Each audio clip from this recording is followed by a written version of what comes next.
I thought when they said we were live, now it says go live, so I had to click on it. But trivia, I don't know what happened to trivia.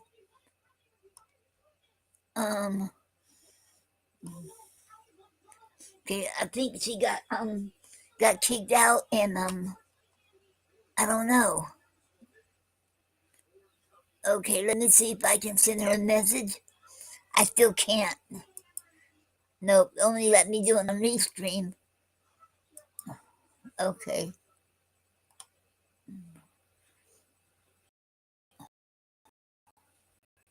Okay.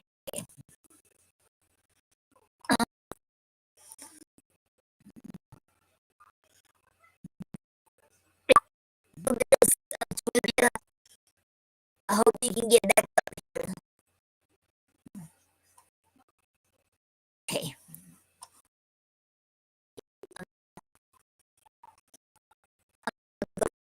Song.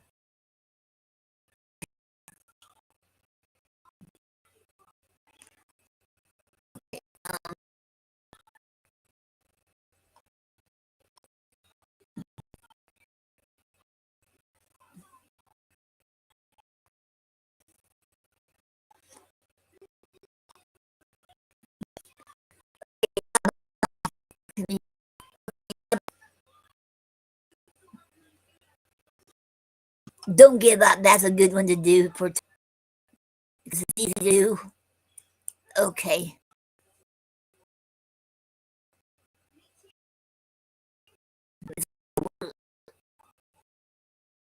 I don't know what is going to review. If you're there, it'll be the same link. Okay, it's not coming up. Okay, there it goes. I needed this one. Don't give up. It's been nothing today for me, and I'm hoping when I got here it was a bit better. There's a story to tell about the voices lost in the shadows of hell, where hope fades away in the night, and dreams hang like stars so out of sight. In the alleyways where silence screams, people wander through the remnants of dreams. Empty stomachs echo, hearts wear thin, searching for solace, yet it feels like a sin. Cold pavement pillows, the stars are their roof. No warmth to embrace, just the chill of the truth. They stand on the corner with eyes full of grace,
the depths of despair, we'll reach for the stars. Every meal we share, every bed we provide, we'll craft a new story with love as our guide. With warmth in our hearts and fire in our hands, let's build up the bridges. Together we'll stand. Tomorrow's a promise. Don't shy away. Embrace what is coming. Seize the new day. Your worth isn't measured by place or by pride. In the arms of this world, you can safely confide. For every lost soul finding their way, remember that we care, come what may. We'll lift you high through the storm. We'll wait, awaken the courage. Don't be afraid. Hold on, dear friend. Let the dawn break anew. In the heart of this struggle, we stand with you. Our love knows no bounds. It's robust and it's true. A tapestry woven in kindness we grew. So take this moment, let it resonate deep. You matter, you're valued, your dreams we will keep. Don't give up, stand tall, with the world by your side. Together we'll soar, let hope be your guide.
It was okay. Now you can see me.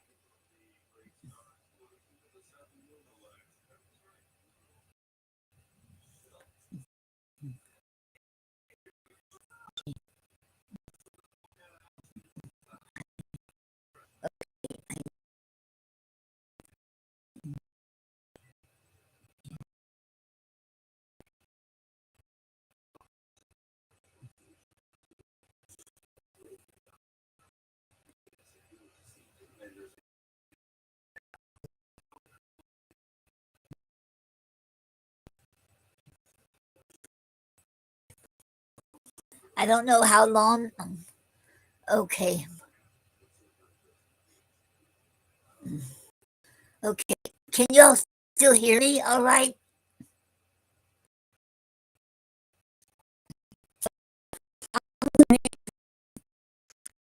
And cricket. We did cricket. Yellow cricket. And people. I met Thank you, Joyce. Me a long time ago. I have read this on the and it's been a long time. Okay. Really, really old book. Okay. Okay.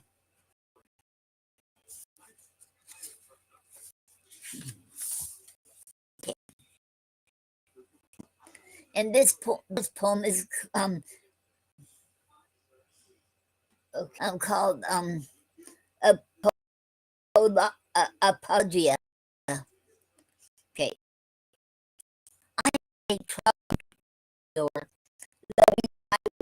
loving life. I am a troubadour, no use for strife. High life for love, low life, life for small time. Gold in the fall. I am a troubadour in my song of queens or of crickets as I go along. And that was Apologia.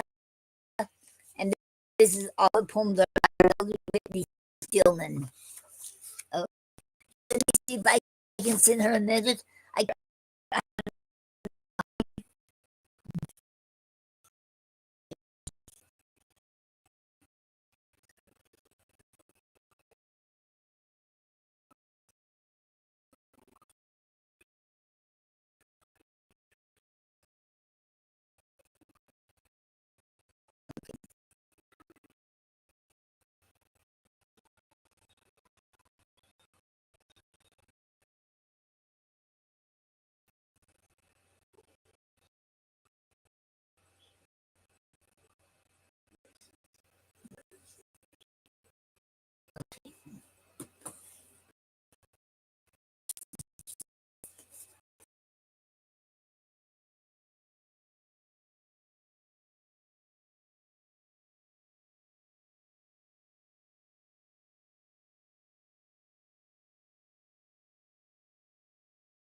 Tell you how the light and and what heaviness assailed her. Those who guessed Joseph's tenderness, how he worried on that ride, walking by donkey's side. You were at the loud clamor, whispering crowd. Did you turn your eyes from them at the gates of Bethlehem? Mary with disheveled hair, helpless on the spiny hay. In your terror, Did you care who was being born that day? The end. And that was Mary. Okay. Oh, okay. Oh that wasn't the end. Okay. Okay. Let me read the last stanza because there's more on the other side. Okay. Mary with disheveled hair, help Bonnie Hay. In your terror, did you care being born that day? When you heard his hungry cry, though a comet fired the sky, did you notice it at all with each wonder in the stall? In what hushed humility your lips touched the curling toes of finite infinity, nearly every mother knows. The end.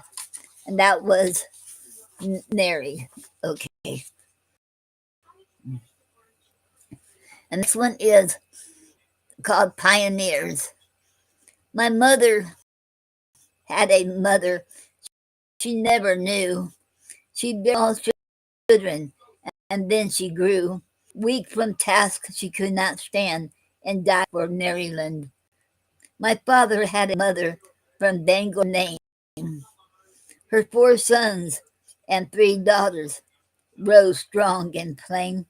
She loved to swash, but not to sow, and she made New England sweet peas grow. She tried her growing daughters and did not care. She would not buy silk dresses nor curl her hair. She could not see the sense at all in dressing up to make a call. The end. And okay, latest. I had to drop the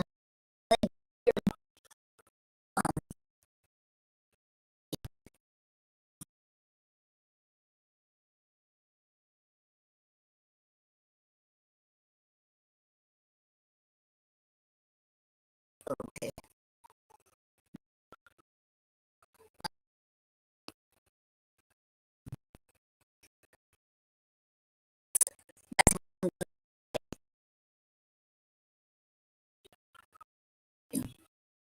See,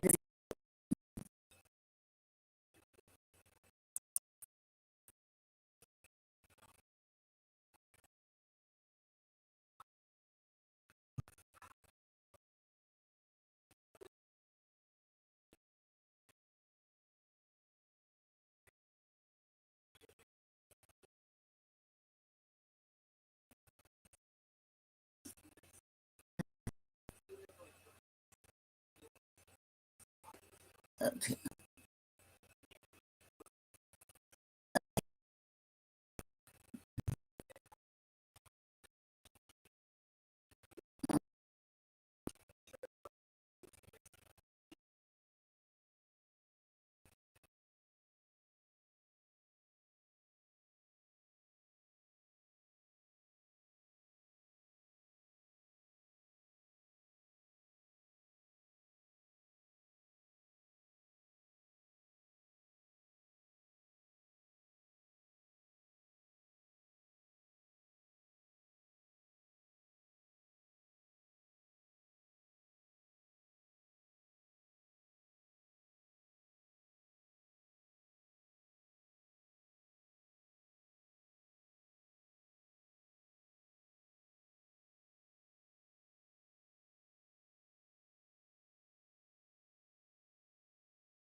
Fades away.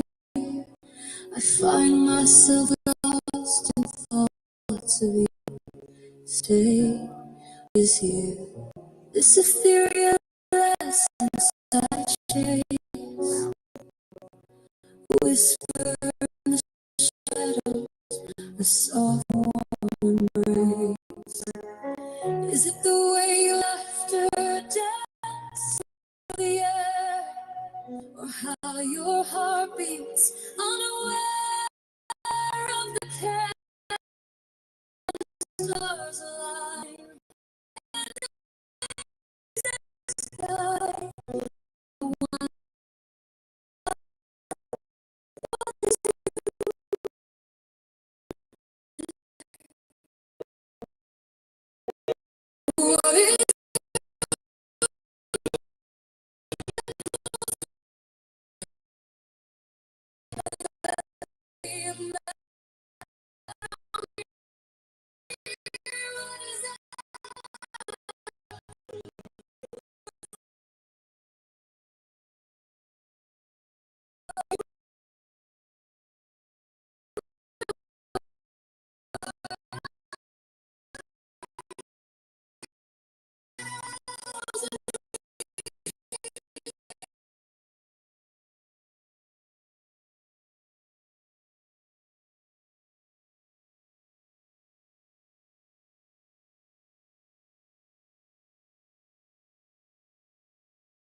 Okay, now you there. What's going on here?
Wow.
Can you hear me?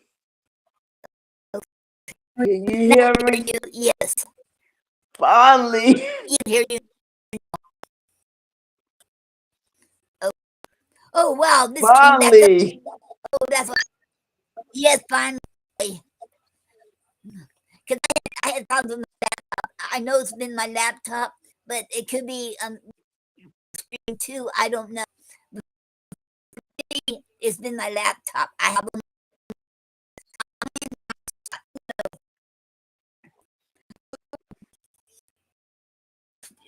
a charging. You're breaking up again.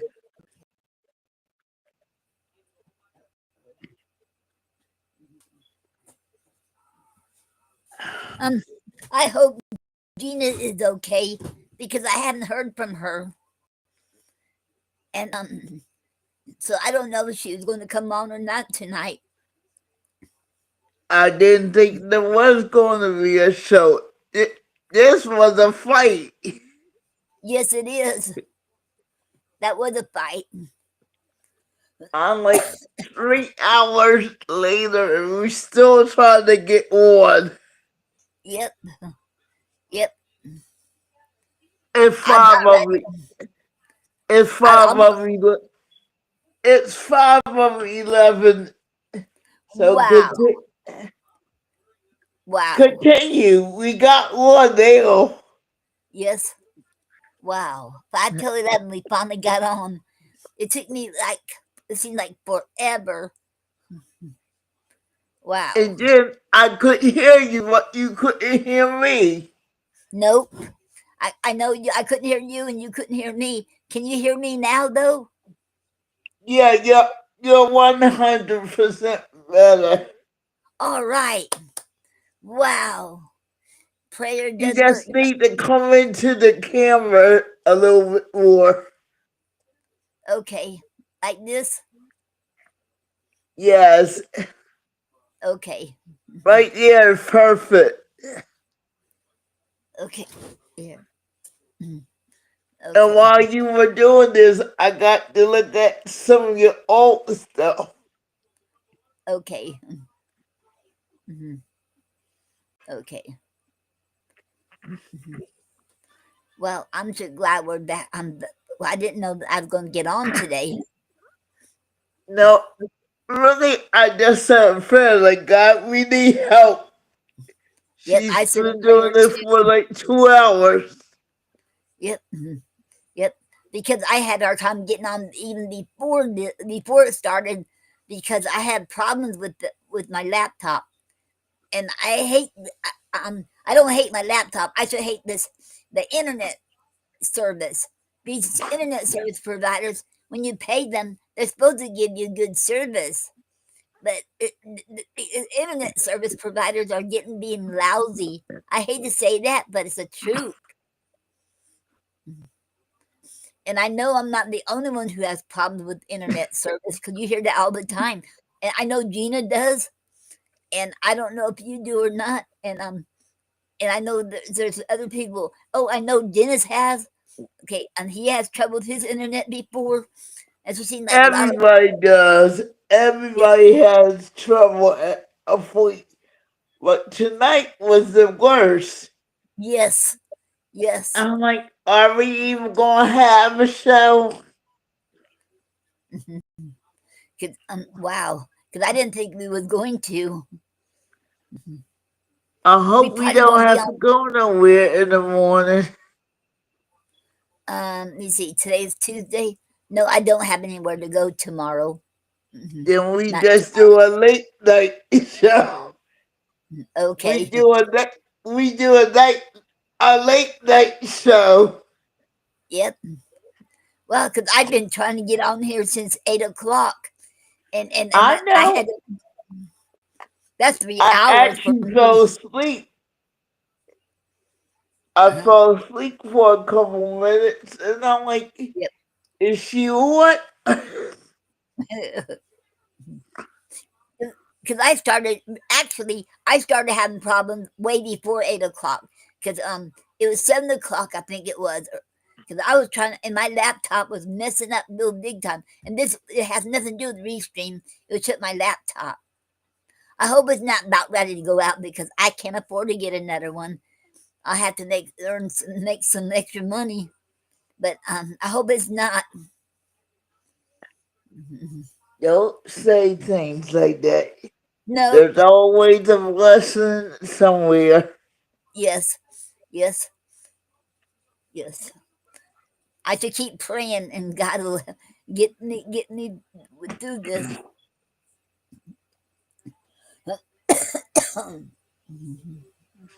And plus, too, I think it could be my laptop is getting really low on space, free space, because I've been putting all these videos from StreamYard on my hard drive, so it's taking a lot You of free need to space. get a flash stick or That's what flash drive. I do, and I started doing that today, and taking them some out of my laptop and putting it in the flash drive. So that's what I've been doing. Well, I'm right before having the the show same started. problem with my phone. I need to Yep. get a flash drive for my phone and take my music off it. Mhm. Yep. So I Mhm. did hear you read one poem. It was kind of crackly, but I heard you read it. Okay, that was from Queens and Crickets,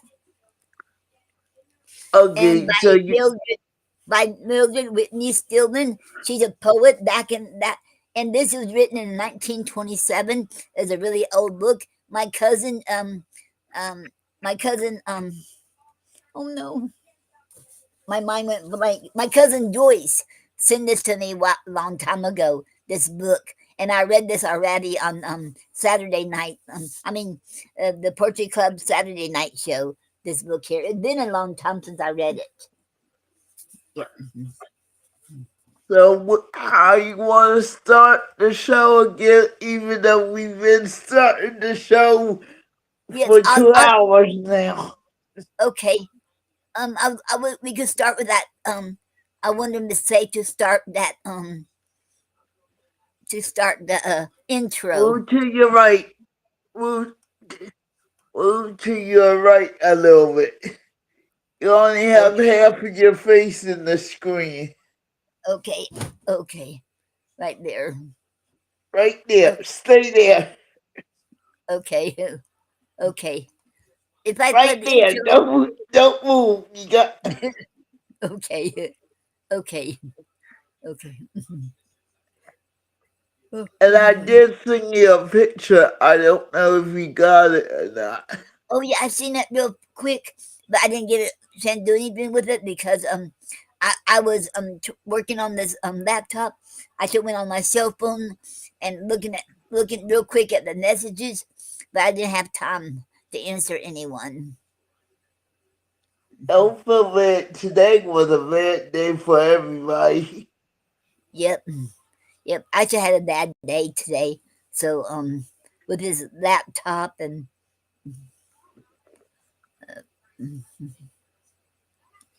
I had to play advocate for myself today because of something in my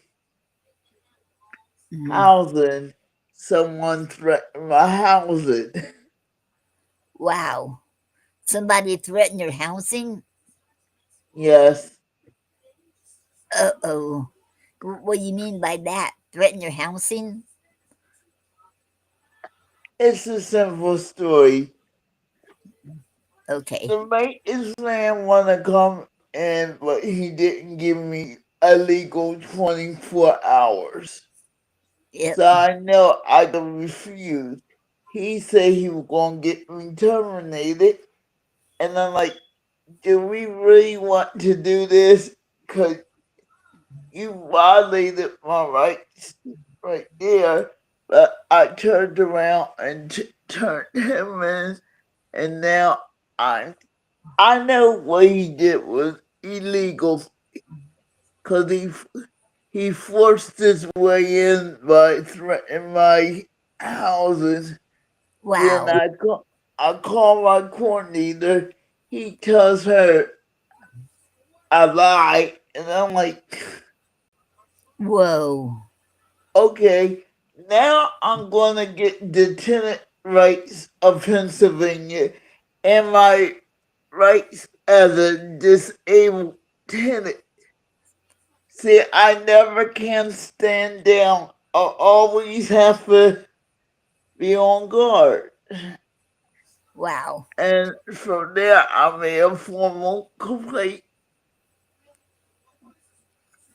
I Mhm. called them and I said, what does it take for me to get my maintenance done on Friday when I have someone here all day? Yep. Because I understand they do things on Tuesday, but I have no home caregiver on Tuesday. Hmm.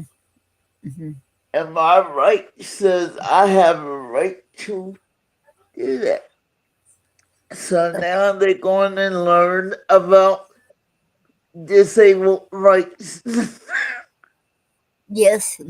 Yes. Well, I'm I sorry you mean, had to go through that. no, this is what I do. This is what I do. It's like, why do I have to fight for my own self? Right. But this is how I learn and get better because he Yes. yelled at me first and threatened Wow. my house. I'm Wow. like, he really thought I was going back down. What he did is just open a can of what for him. Wow. Cause I'm not asking for an apology, but I am gonna get a legal document written up because a maintenance man don't have no power over terminating. You go online and don't know. See, this is how I look at things now.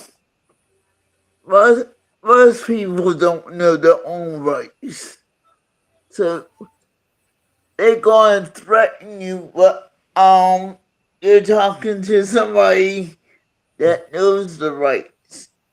Yes. Hmm. And Yes. I said I will say everybody should learn the rights. Mhm. Yes. Hmm. It's just the thing. I wasn't even supposed to. I mean, my plan for today was to write new poetry. Did Hmm. you think? Did you think I got any poetry written today? I don't know. No, no, No. nothing. I'm like, Oh, and this is why I said today wasn't a good day. What we got on, and yes. we're going to do some poetry somehow. I Okay. don't. The only thing I said we got to be done by 7 a.m. Okay. Yep. I'm only joking. We don't go that long. Okay. I don't think we could go to 7 a.m. Nope. I couldn't. I couldn't stay awake. But Nope. I'm usually up midnight anyway, so Okay. it it falls right into what I do every night when I'm not sick. But Okay. like I said, it's a constant. You got to stay on your guard because unlike people was always threatened. I'm like, and I'm Mhm. thinking to myself, it's not even 9 o'clock in the morning and you're threatening me. Wow. Do you know I'm Wow. about to eat your ass up? Wow.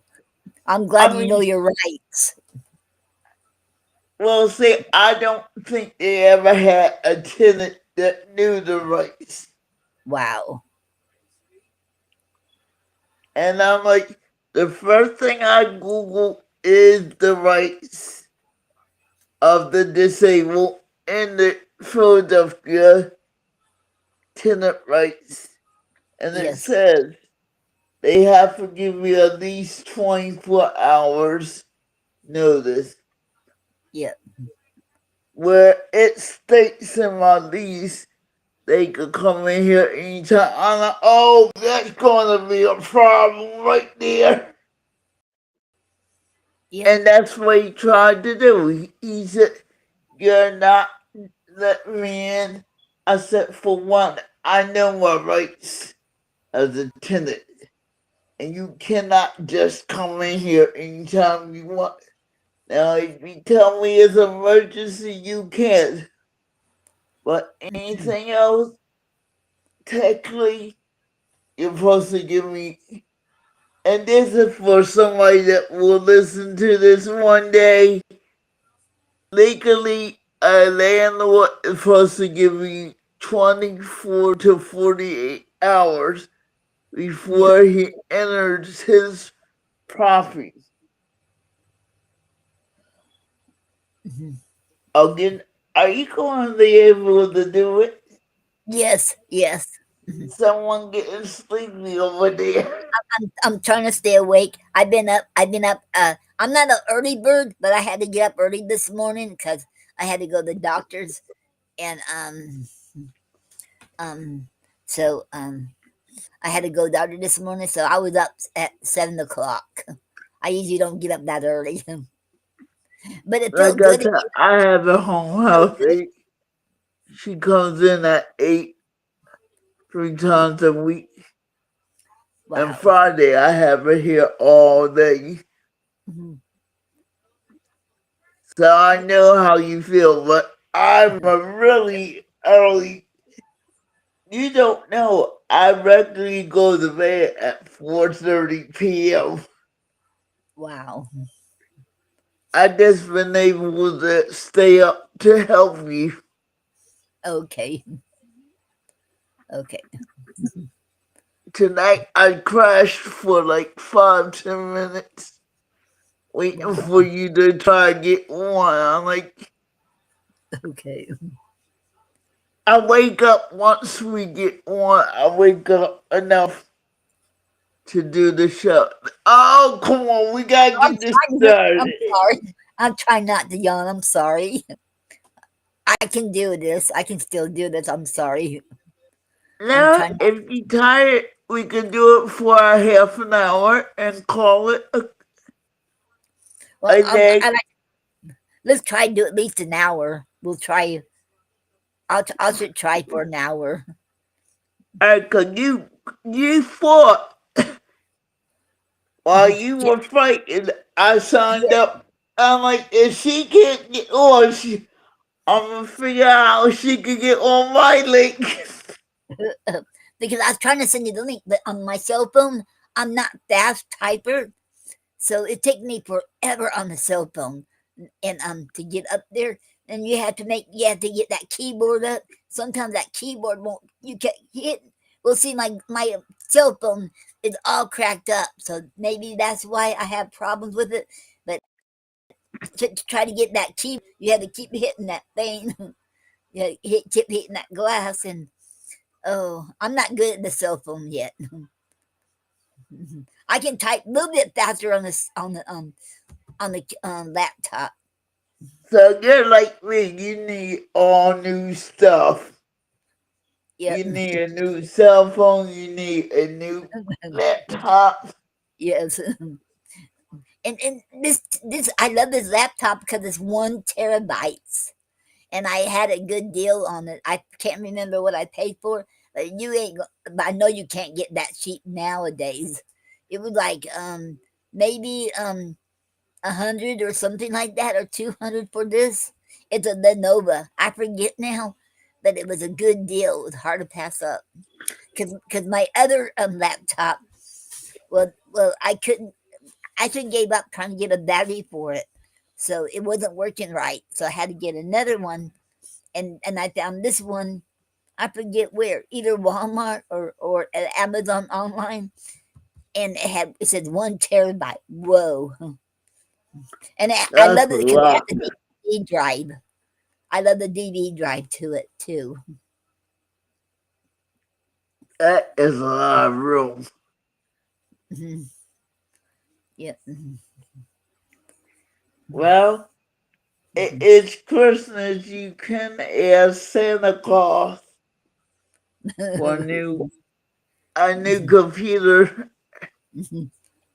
Yep. and I will look online to see if I see anything that can help you.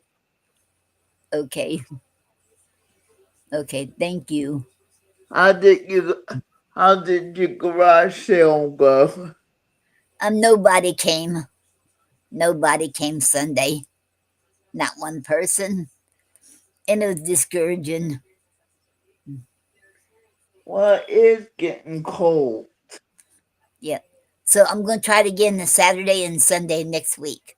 And Saturday, quit at 4 o'clock. Do it from either 8 to 4 or 9 to 4, and then I'll have the portrait show at 6 o'clock. I still have time for the portrait show. I'm not going to give that up, so I'll I give both. wonder, do we like do garage sales at winter time? I Huh? usually hear about during the spring and summer, but never winter time. Mm.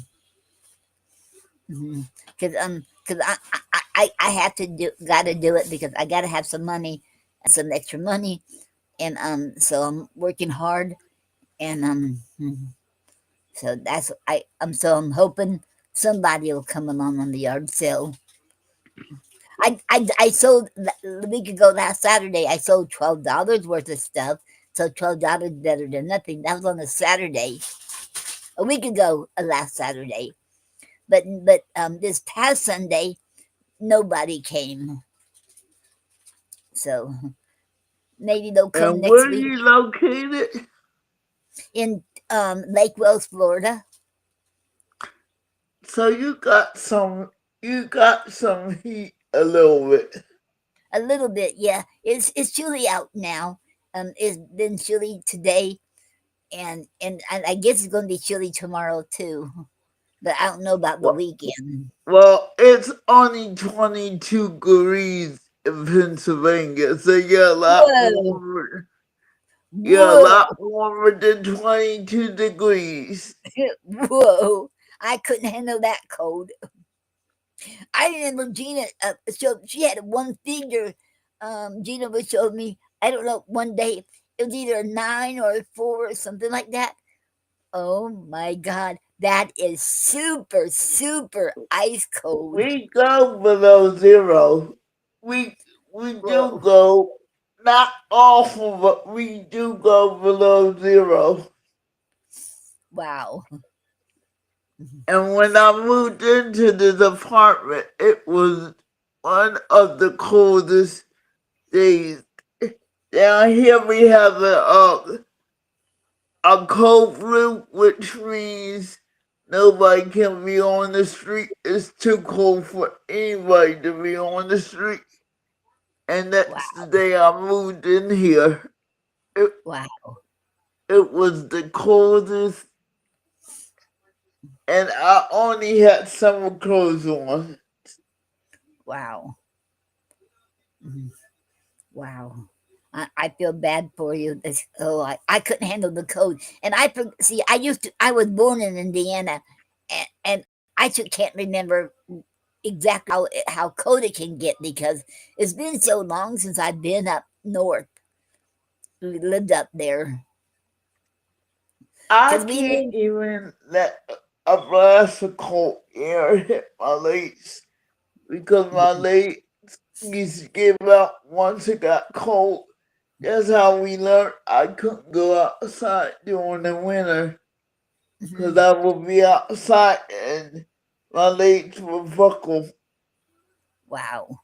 They like, so I can't, I have to keep it, I have to keep about 80, 85 inside my house.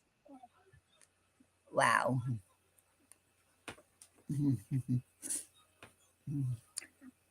So, it's your show now that we got on. What do you want to do? Okay, I'm gonna just okay, get I'll play a song and I'm gonna get me some water right here. I'll play a song. Okay, okay, me find that one. Um, I'm gonna play Happy Tuesday. I know been a bad day today for both of us. I'm gonna play it anyway to maybe this will help cheer us up. I think Happy Tuesday. I think You have a wonderful Wednesday in there. oh, I don't have a Wednesday on here yet. I haven't done that yet.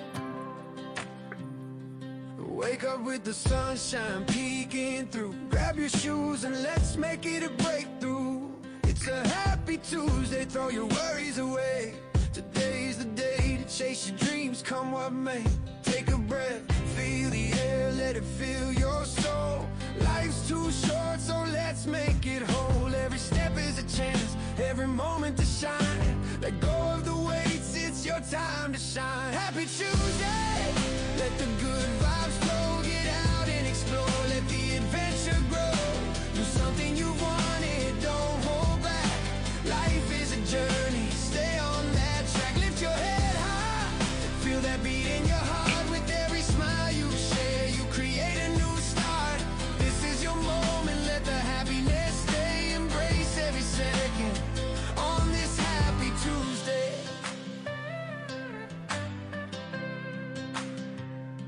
Stirring the coffee, it's a sweet melody. Put on your favorite song, feel the energy.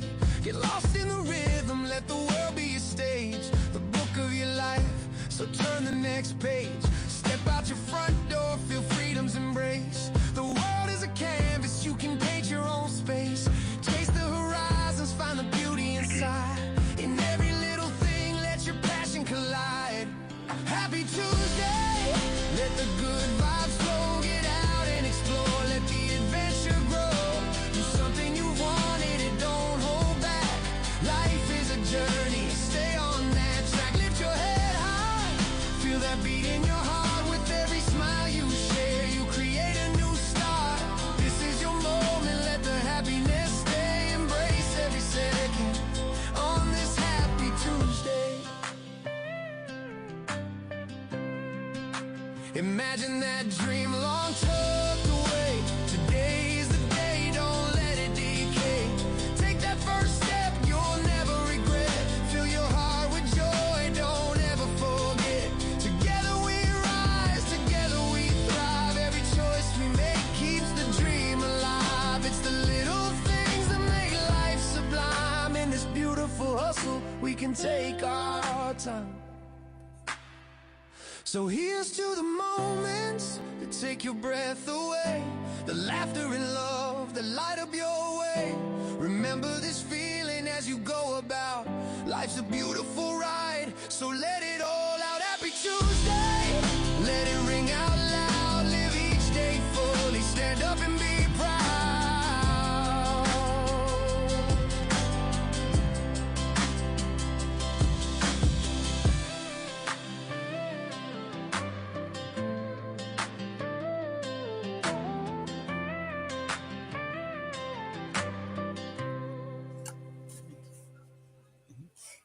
And that was Happy Tuesday.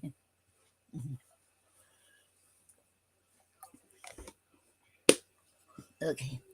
Um, how about let's do off the poetry. I mean, not off the poetry, off the cup poetry. Okay. Um, um, how about the prompt? It might have been a bad day today, but I'm still glad to be alive. Now that's the prompt is that sentence. It might have been a very good day. Okay, all that is the prompt. Okay. Yes. Okay. Okay. Now that's just a little. Okay, I'm ready. Okay. Heavenly Father, thank you for this day. Even though it was a bad day, I am happy to be alive, Lord, and got through this. You seen what was going on all afternoon into the evening, and we still got on with your help. I say thank you, Lord. I thank you for every little battle that we have to go through. I thank you for my life. And most people think I'm praying. I'm just saying thank you, Father, for everything you do and everything I learned while I'm on this earth. Thank you. The end. Okay. Um, um, Today was a bad day, but I thank God that I am still here and I'm still alive. I thought we never would be on the have a portrait show tonight. It took us 2 or 3 hours to get on here, but I thank you, God, for answering our prayers, and now it's working perfectly. Thank you, God. You are so good to us, God, and God, and if you can do this, get us on here. You sure can do. You can perform miracles now too, to perform miracles for the financial stuff too, God, and to perform, and let me to help me out, and even though it has should have been a bad day, God, and I'm so thankful I'm still alive, and I know we're going to have our bad days, we'll have our good days, but God, you are with us, and you help us through the bad days, and you're always with us on the good days. So thank you. The end. Mhm. And once again, people might think that's a prayer. Well, I that's how I talk to God. So I'm just talking to God. Yes. And that was a prompt. So when if you wanted poetry, you got it. Cause the whole book of Psalms, what is it? Psalms, Proverbs, and Ecclesiastes is poetry. Yes. It's all poetry. It sure is. Yep. So Mhm. I I mean I keep saying all of it go together. Music, poetry, art, they all go together. Yes, it does. Yep. I agree with you. Hmm. Now there is something I gotta do because it seems like the kids of today going crazy. Mm. Hmm. For the last couple of days, I know you probably heard it because you got TV and I don't. I The have only TV, but I don't watch TV much anymore. Not lately because of my I'm using oh what do you call it, the hotspot. So I haven't turned my TV on in a long time because of the okay, hotspot. okay. So this week and last week, Hmm. famous people kids killed them. A what? Famous people. Look, you know Meathead from All in the Family, right? Oh, He got I killed couldn't. yesterday. The Who guy got that killed? played Meathead. I mean, do you know the Archie Bunker show? Oh yes, Archie Bunker. Yes, yes, I Remember seen. Michael Meathead? Oh yes, yes, I remember him, Michael. Yep, Well, on he the show. got killed yesterday. Wow, wow, Him and his wife were found dead yesterday. wow, wow. What Then, happened? they say his son killed him. Whoa, Wow. Wow, that's sad. And the week before, another son killed a father, famous Whoa. father. Whoa. So my mind is like, I have to write a poem or say something about how Yes. how people are just getting killed. And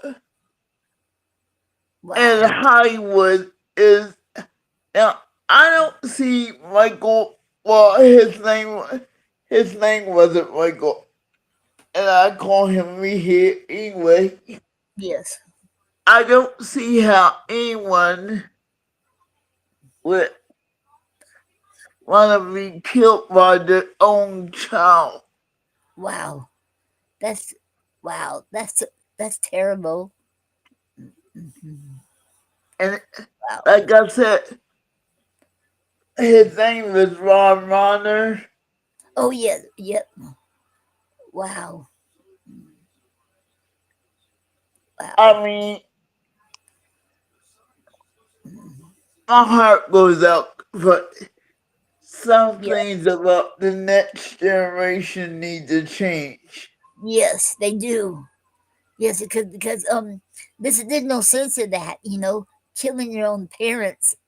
What is this world going to? Because you know what, the parents brought you up, and even though I mean, not every parent. I know not all parents are good parents. I understand that because everybody's raised differently. But still, no matter what, how could anybody still kill their own parents? I don't understand what makes them do that. I don't. It's so sad.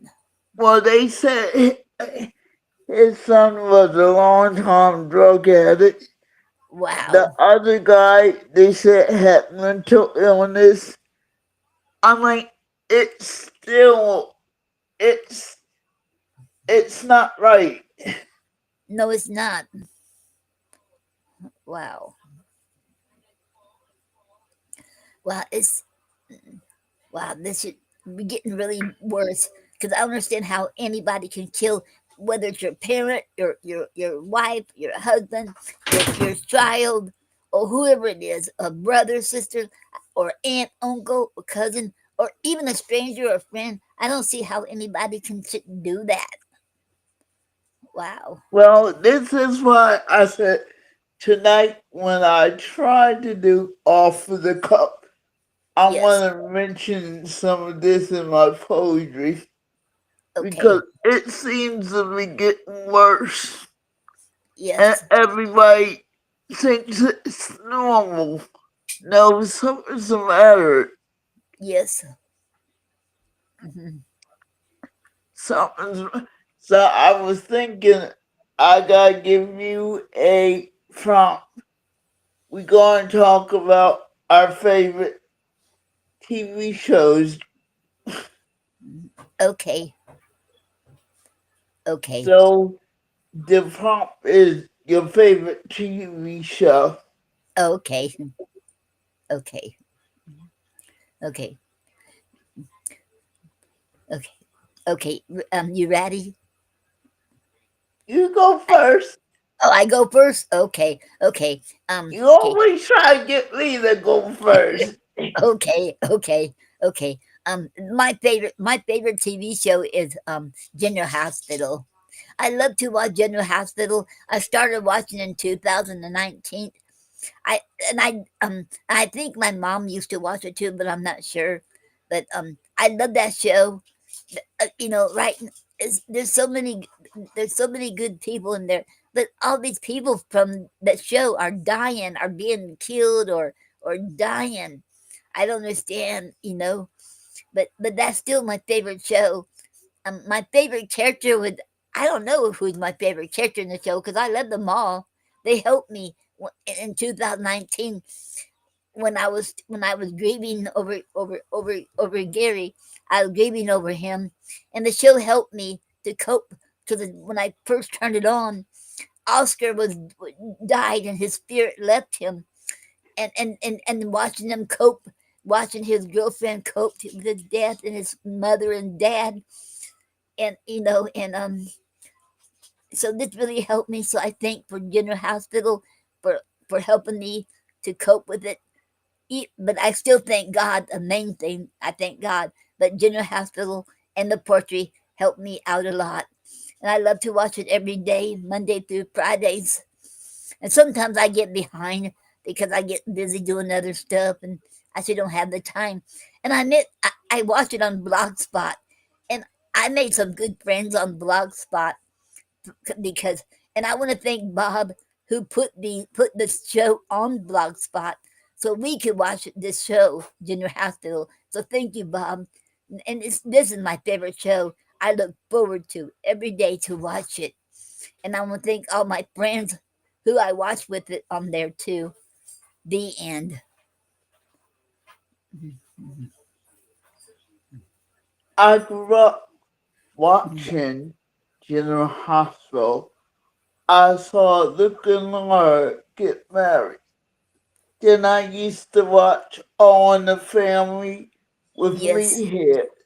Tonight yes. I want to honor Meathead because Okay. yesterday his own flesh and blood killed him Mhm, like mhm. he wasn't even a human being.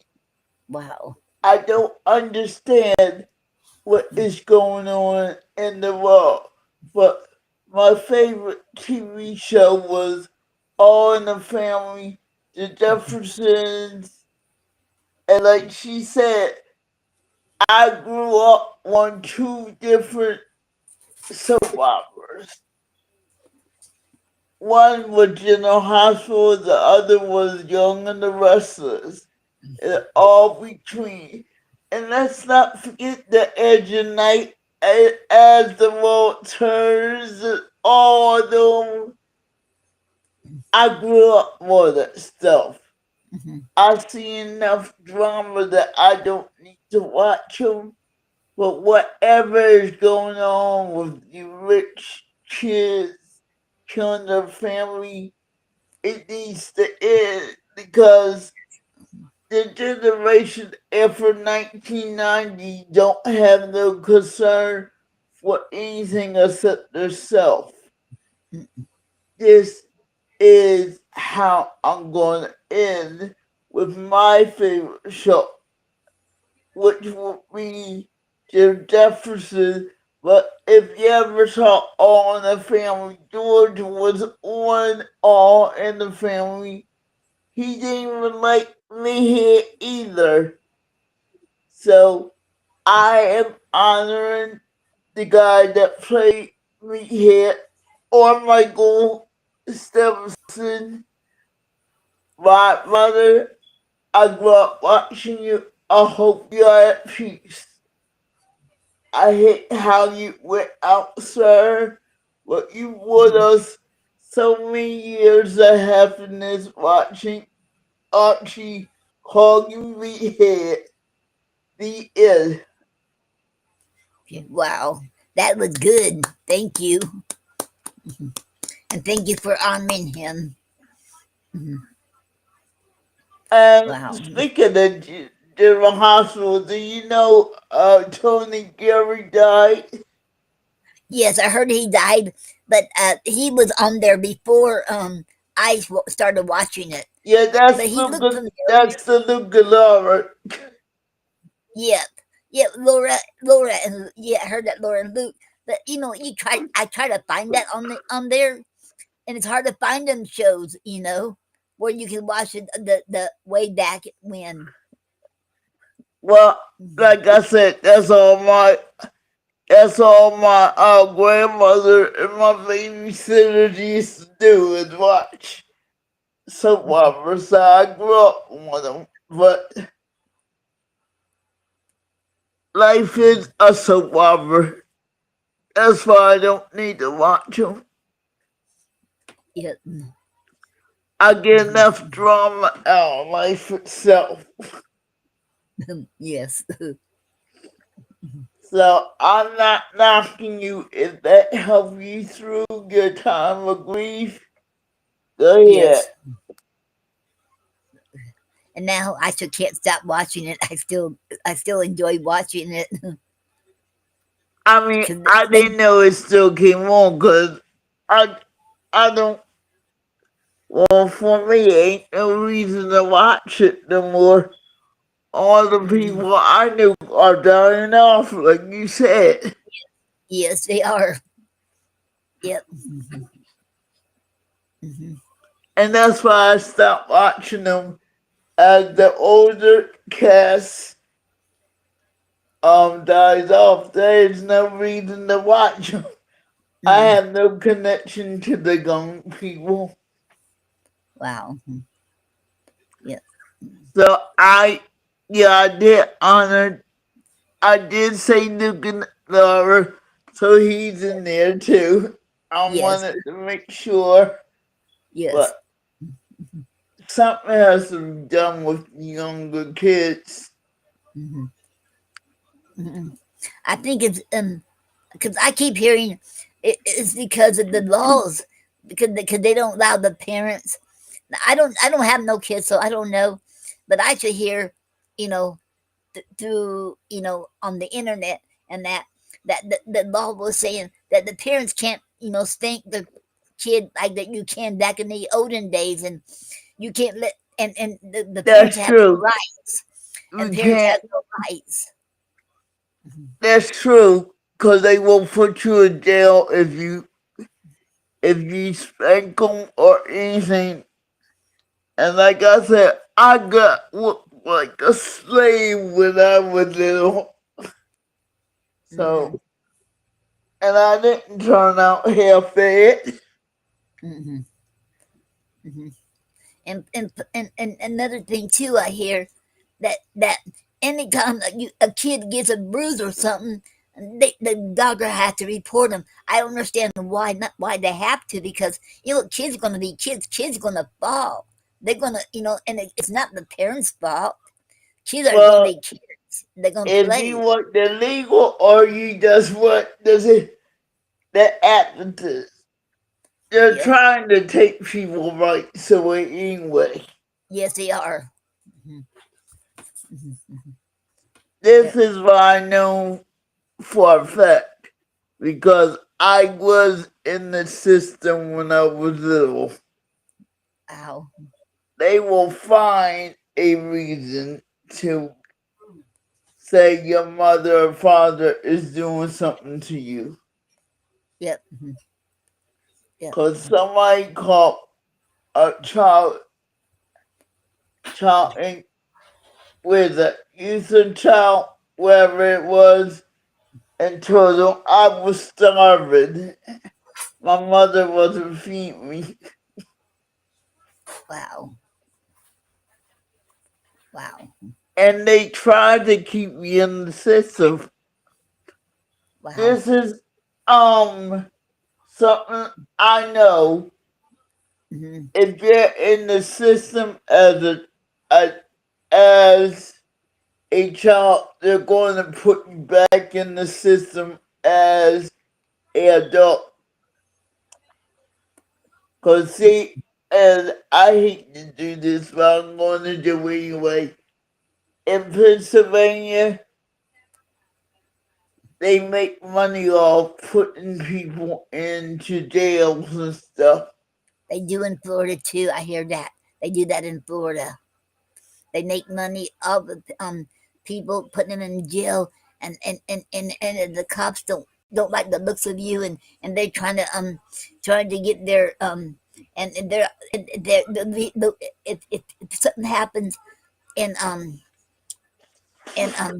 and the cops and they can't get off on time with their family, they're gonna take it out on that person, on the victim.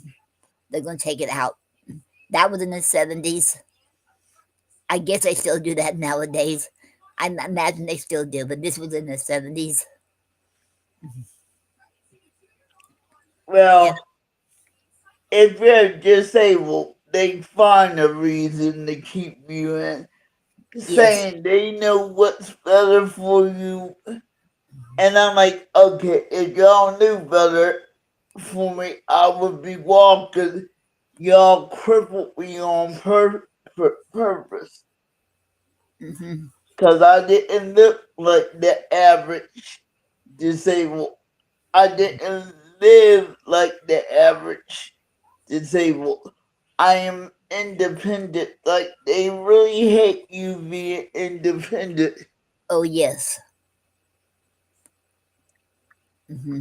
And most people have this sad perception that the state and the federal government take care of us.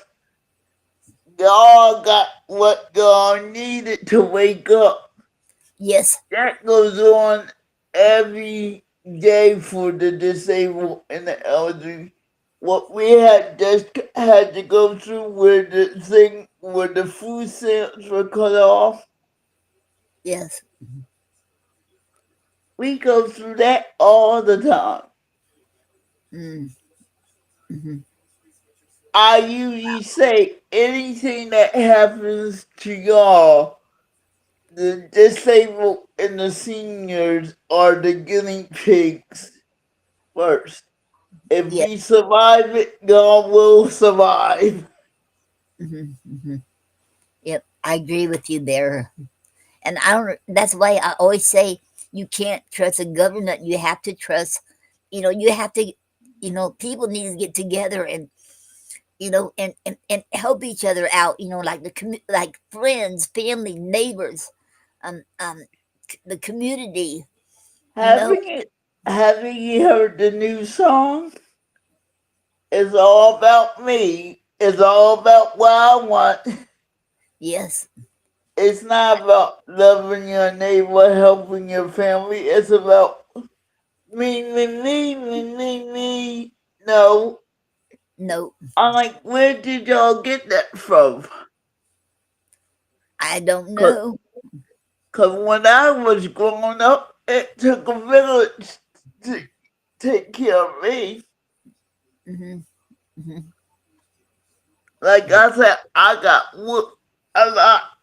And half of it wasn't from my mom. It was from the babysitter going up. Hmm. Yeah. I'm one of them kids that the principal had permission to heat my tail up when it was. Hmm. Yeah. Because Did you hear what I said? My yeah. mom gave the principal permission to hit my butt. Yep. Yep. You were allowed. They were allowed to do that back in them days. Hmm. Now you try that, you go to jail now. Yes, you do. Hmm. Yep. And it's sad because they're taking away all the parents' rights and everybody's rights. It don't matter if you're a parent or not. They're taking they're taking everybody's rights away, and it's not right.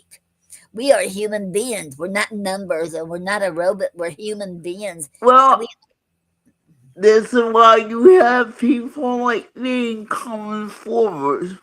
yes, And I say again, get to know your rights. yes, Stand up for them because America is not all legit about the rights. And the rich is saying nobody counts except them. I mean, I heard this for my first time in my life. That hmm, new bill that the president made for where everybody had to go back to work if you yeah, were on food stamps. yes. He thinks starving people would get them to work. No, you can't starve people. If he's wrong because you starve people. How can you can't? They can't work because you should don't do that. Like That I is said, I heard inhumane. it this morning. I heard it this morning. I'm like, Wow. he really thinks cutting people off of welfare is gonna make them work. Mhm. And most of the people are who's on welfare. I believe they do work, but you know, because the salary, you know, the groceries keep going up, and the rent and the mortgage goes way up. You know, it's very hard, you know, to survive in this world nowadays. It don't matter what where you live. It's just really that, and the food is outrageous. The groceries, you know, This is why you have people that are poets like me that yes, will take a stand and we talk about, but we also write about it. yes. And when I heard that was the whole thing of the new beautiful bill, whatever the bill he named, I'm like, so you think starving people they can work? Mm, You sure ain't Hitler. mm-mm. Wow. He he don't know. He don't understand. I don't think he ever know what being poor is. You know. We all are struggling now. You know, and he should understand. And that we all are struggling. Everybody's struggling in their own way, and the government is not helping. They ain't going to help us. They're going to make it worse on us. No, you better have money to help your daggone self Yes. because if you're of age, like 60 and over, the ideal places for you is a nursing home. Hmm. And that's scary because Florida, they're good at that. They want, like, you know what? I like when Gary went and had that stroke, and they told me that he's gonna be like a vegetable. They said he could never come home. He wouldn't let me bring him home, and then so I thought he was doing really good over there in that one place in the rehab. He was doing good. He was doing his own wheelchair. And when I was looking for him one day and I come up there because we was going to they let me take him with me to my mom's funeral. So we're going to stay for the weekend in over there, and I found him because and they weren't even watching him. I found him in another somebody else's room. He was washing his face in the sink, and there's nobody else in there. And I don't know, but he was in someone else's room. But he could go all over. He learned how to do that wheelchair. Then he went to another place. Well, he should started. He couldn't do it, and um, it wasn't the same anymore. He went looked like he was going downhill, and they wouldn't let me bring him home. And they said I wasn't strong enough. I even quit smoking cigarettes. I'm glad I did though, and I thought I get stronger, but it didn't work. And then they say that we have to have a third person, a nurse, stay with us. And Gary said nope, he don't want no third person staying with us, living with us. So he never got to go home, but I got to bring him home after I got me a ramp put up, and I got to bring him home for the day or so, for the day. But That's how they take over people's lives. and there was this, he became good friends with this one guy. He was about my age, and you know what? Only and there's nothing wrong with him, but he they said they was afraid they kept him in there because he might fall down. But he walked really good. I think they put him in a make him in a wheelchair too. But he was doing really good. I thought he did really good, and they even put his mom in there. Well, he finally died. He died. He was in the I think that I don't know what happened to him, but he died in the hospital. I think a heart attack or something. And his mom, they put his mom in there too because of her neck. She has a thing around her neck. I don't know. I need to call her to see how she's doing, but they put her in there too, and they try to get. Noreen, this is what goes on. If Yes, you it have does. a federal government check, they're gonna find a reason to keep you in the nursing home. Yes, yes. And the only reason they didn't keep Gary sick because I was his wife and I didn't have no income except what he made, and so they let me keep that so he didn't have to pay anything in there. But a lot of people they had to. One man was complaining his daughter sold his home because they made him he had to sell his home. And it's not right, and he was Oh depressed. yeah, that's one of the tricks. Any assets you got, they're gonna claim them. Hmm. Yep. I Hmm. found out. I found out when I went in the nursing home. If you have any assets, they're gonna claim them, Yep. which Hmm. is you're stealing from people. Yep.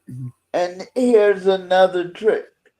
Like I told you, I would go to the nursing home. Hmm. I was told by a patient in one nursing home, you got 4 days to get out here and they're going to come after your check. No lie. That's what Wow. happened. Wow. Wow. It's scary. And what I don't understand why people call the when you get older. I'm 68, so I'm considered at the senior too. That it is a golden age. It is not a golden age. You have to you have to look over your shoulder all the time. You have to be very careful so you don't be the Okay, your victim of golden that. age, you're Yeah. out free. So be happy because, and I pray nothing happens to you the moment Yeah. you get sick. They're gonna swarm on you like vultures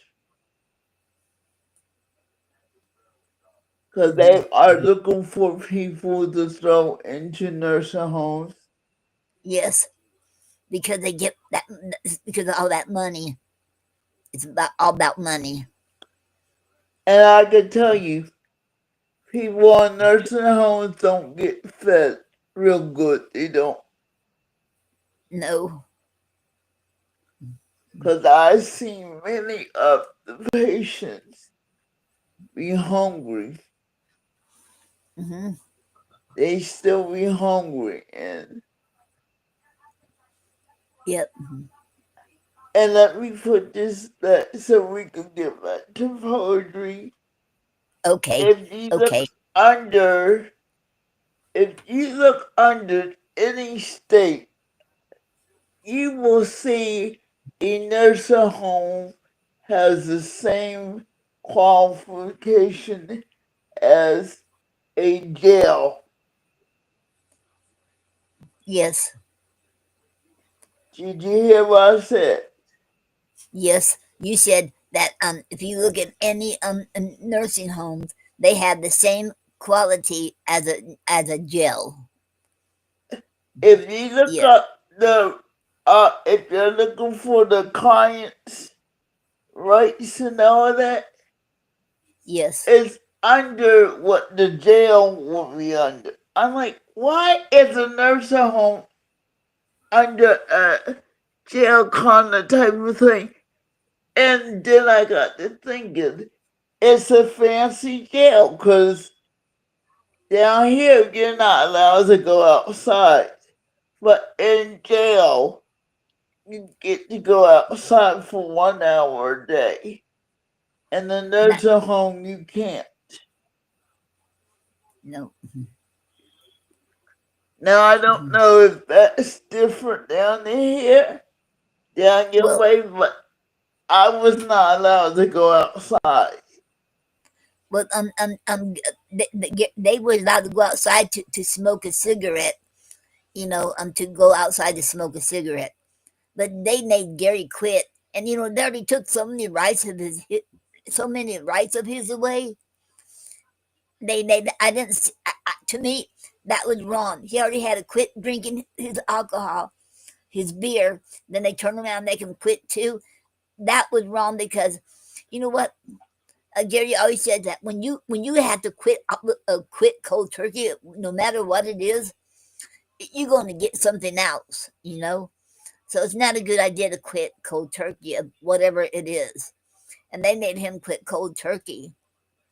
And when I went there that one day, and Gary wanted a cigarette, so I went and got his cigarette and took him outside. But I think it's because they don't want to take him outside when I'm not there. Like I said, you're not allowed to go outside. I mean, if you can walk, that's one thing. Yes, If you're in a wheelchair, they're gonna make you stop. yes, that's true. Because that's more convenient for them. Yeah. Hmm.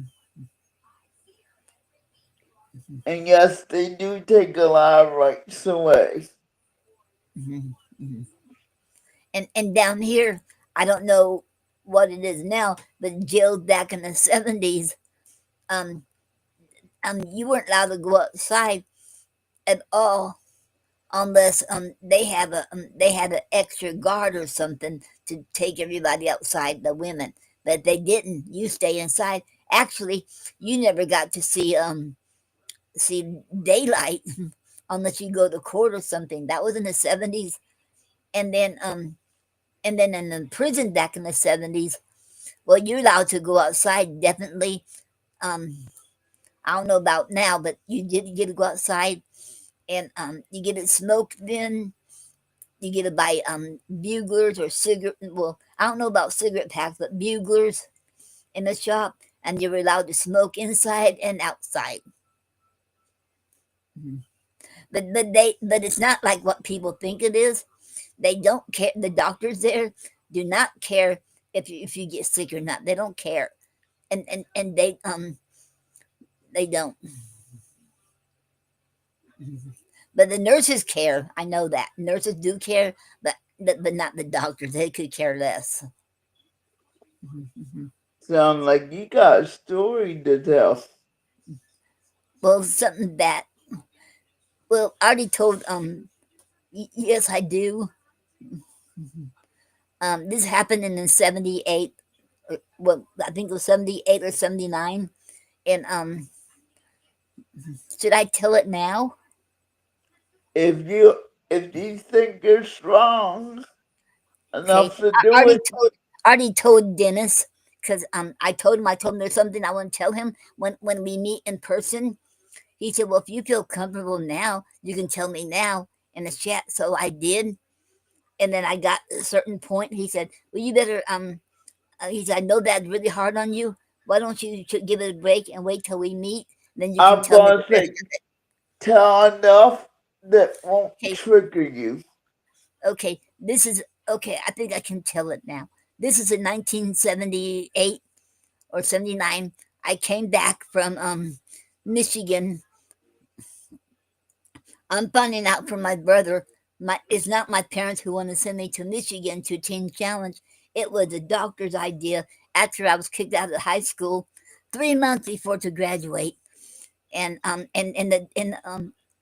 thought it was. They told me I had to have a guard with me at all times when I'm in school, and they did not have the money to hire a guard to watch over me, Tony, while I'm in school. So they had to let me go. I was banned to go to the graduation. I was banned to go to the senior activities because I was suicidal. And the doctor was saying, I found out I was a doctor. I told him, "Why are you doing this to me? I want to go to school, even though I know some kids were making fun of me. I have problems, but I still want to go to school and learn." And he said, "Well, you'll commit suicide during, you don't want to graduate, you'll commit suicide." I said, "I don't want to commit suicide graduating.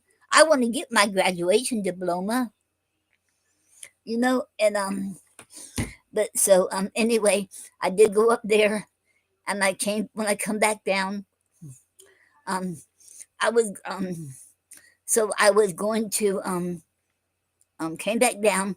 I went to the vocational school to study for the nurse's aide, and I did. And when for the training, after the training and everything, well, I looked in the newspaper for a job, and I found this couple, and not about a couple miles or maybe 3 miles from where I was staying with my mom and dad, and so I was taking care of him, and it got to the point where um I was under a lot of stress because and I didn't get much money for doing this. She would wait a lot of times before I was supposed to knock off. I was supposed to stay there till like 5 o'clock, but a lot of times she would wait till it's time for me to leave. Then she wanted to go to the grocery store, so I had to stay there with him till she gets back. And it was just a lot of stress, and I had to be very careful. And I was very very careful. And my mom wanted me to quit, and my dad wanted me to quit that job. They said, because you don't have no social life. And then I was seeing my ex boyfriend. It was my boyfriend at the time, but it's my ex boyfriend now. And I was seeing him off and on since I was 17. And this time I was maybe 22. I think, yeah, about 22. And okay, and they didn't like him either. So they wanted me to break up. They don't want me to have nothing to do with him. And I was for, and then they want me to quit that job. It was just a lot of pressure. I feel like if I quit that job, I couldn't find no other place. I mean, no other job. I was just worried. And then I thought, well, I should go and try. Okay, try this. Okay, this, I forget the name of this school, and become a medical assistant. Only thing I didn't want to do was to learn how to give people shots with the needles, because I'm scared to death of needles. But I didn't know if I could do it or not. But I passed. I got an A+. I didn't have to study nothing, and so I was going to go there, and they was going to accept me there. But then I had a trauma, um something, I had this trauma, and so I never could go. And okay, and I see, I always carry a knife with me, like a steak knife, in my purse when I go to, because I had to take my bicycle, because it's dangerous on that road, Florida Avenue there, because it was in Tampa. And then I should lost it, and I went at the phone booth. I should needed someone to talk to. I couldn't get hold of nobody, and I think I had a nervous breakdown. I guess that's what you call it. I did get the knife, and I'm guilty of the stabbing the phone booth. That was all I was guilty of, nothing else. Then there was a cop who came, and a cop, he did not. I didn't get no warning.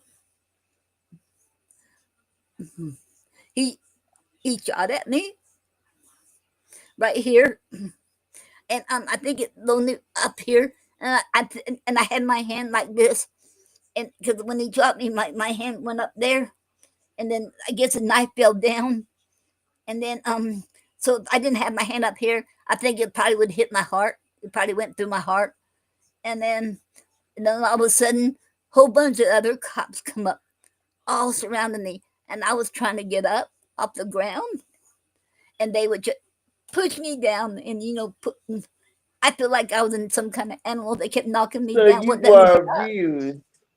You Yes, were abused by a and cop. yes, they wouldn't let me up. Mhm. And finally, they did get me up, put me in the ambulance, and handcuffed me after I'd been shot. You know how the handcuffs had to be around your wrist, and that's exactly about where I was shot at. And then they took me to the hospital, and they had me, strapped down to my ankles, both ankles, and my my hands, and I don't know who this guy was.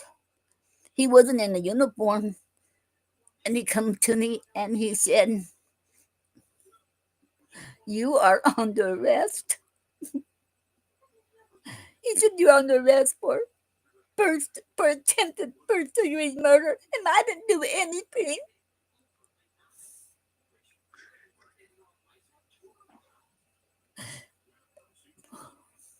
And I didn't do anything.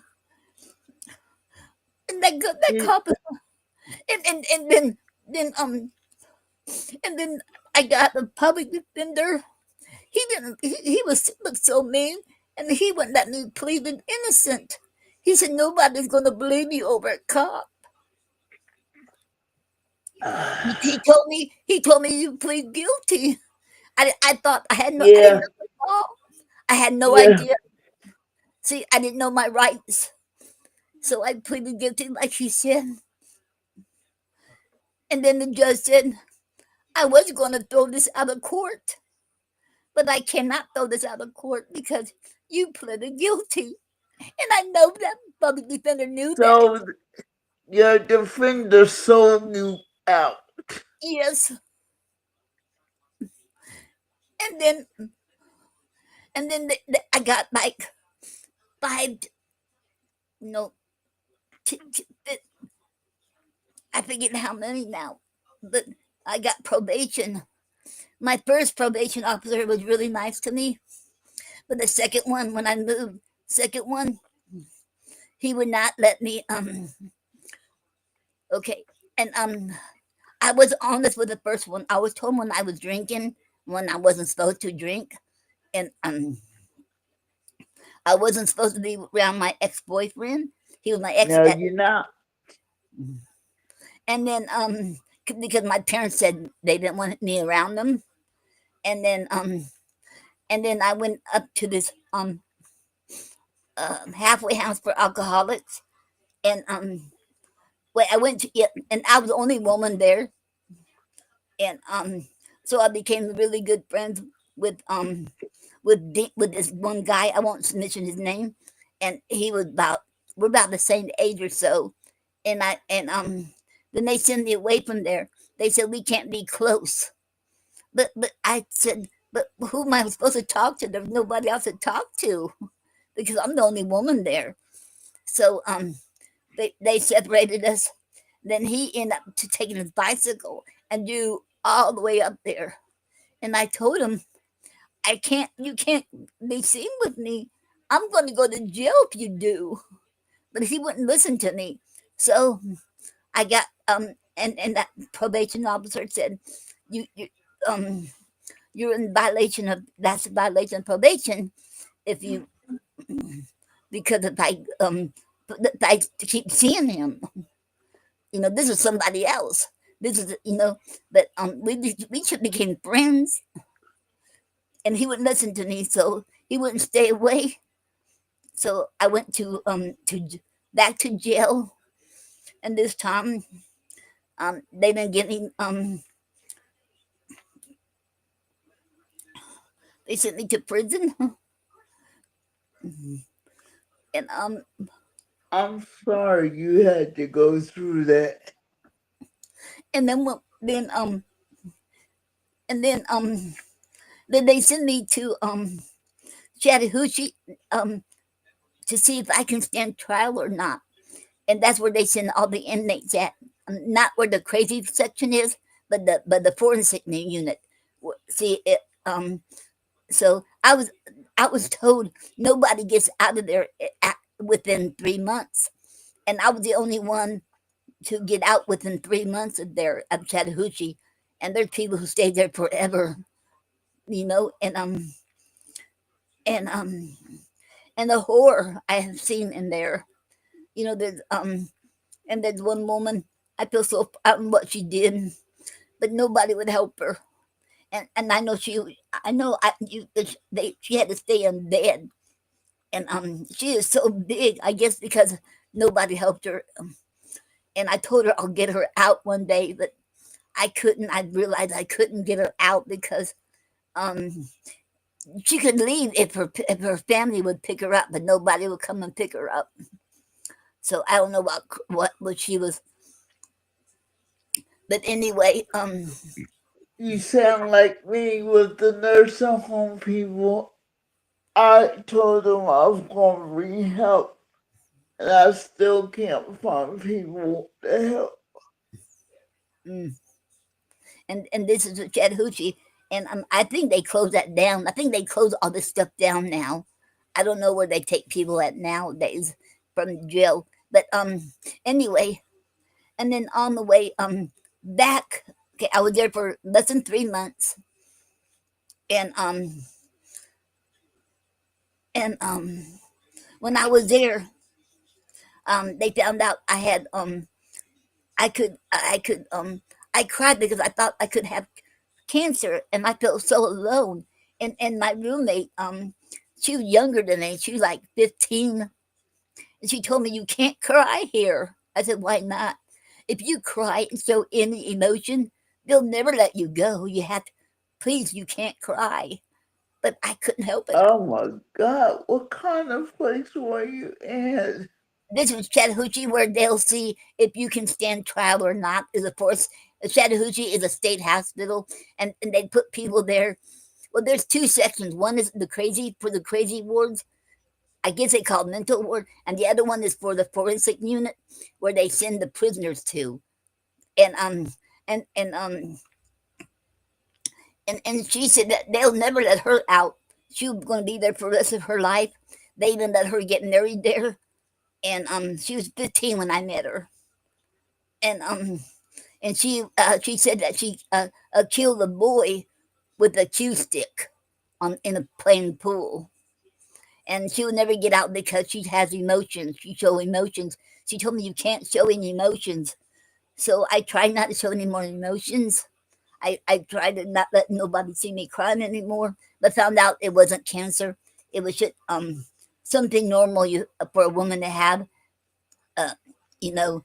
So I was okay, and but then I got to get out. It was so lonely because you feel like it was scary too because of my first experience, and then they send me back to the jail, and then on the way to the back to Tampa, they had to stop this one jail, and when they, I remember when they brought me into the jail cell, I couldn't sleep either that night. I heard a man talking to me. He said, "I've been watching you. I'm in here for rape. For rape. I'm a rapist." I remember, oh my God, where is he? I don't know what cell he was in. But I mean, I was scared. I wouldn't. I was so scared. Mm. And they put your and and you see bugs all over there. It was a small place. Must be a small town. I don't know where we were. I was scared. He said he saw me getting out of that cop car, and he watching me. It was so scary because I don't know what he looked like. I just heard his voice. His voice sounded so scary to me, and I'll never forget that. And and I could, I just, it gives me the creeps. No. Anyway, I was there for overnight, and they took me back to Tampa, and then for violation probation they gave you um 15 to 30 years, I think it was, um in prison, and I spent about 5 years in there, and it was a nightmare. The COs were really nice to me. They said, "You don't belong here," but I was going to the say you inmates, had no business being near a jail. and the inmates were a lot of the inmates was really mean to me, but the COs were really nice. So I had no complaints about the COs, and it was really scary, and because I never been to one, and you know I never been to my first time being in jail, first time being in prison. I mean, it was scary because when I first got out of the bus or the van, I think it was a van, and I seen all these women lined up, and we was all asking why are they standing in line for, and they're saying they're watching us see who they were I don't know what you call them, lesbians or whatever. Okay, yeah, They're watching to see who they're going to pick lesbian next. is the right word.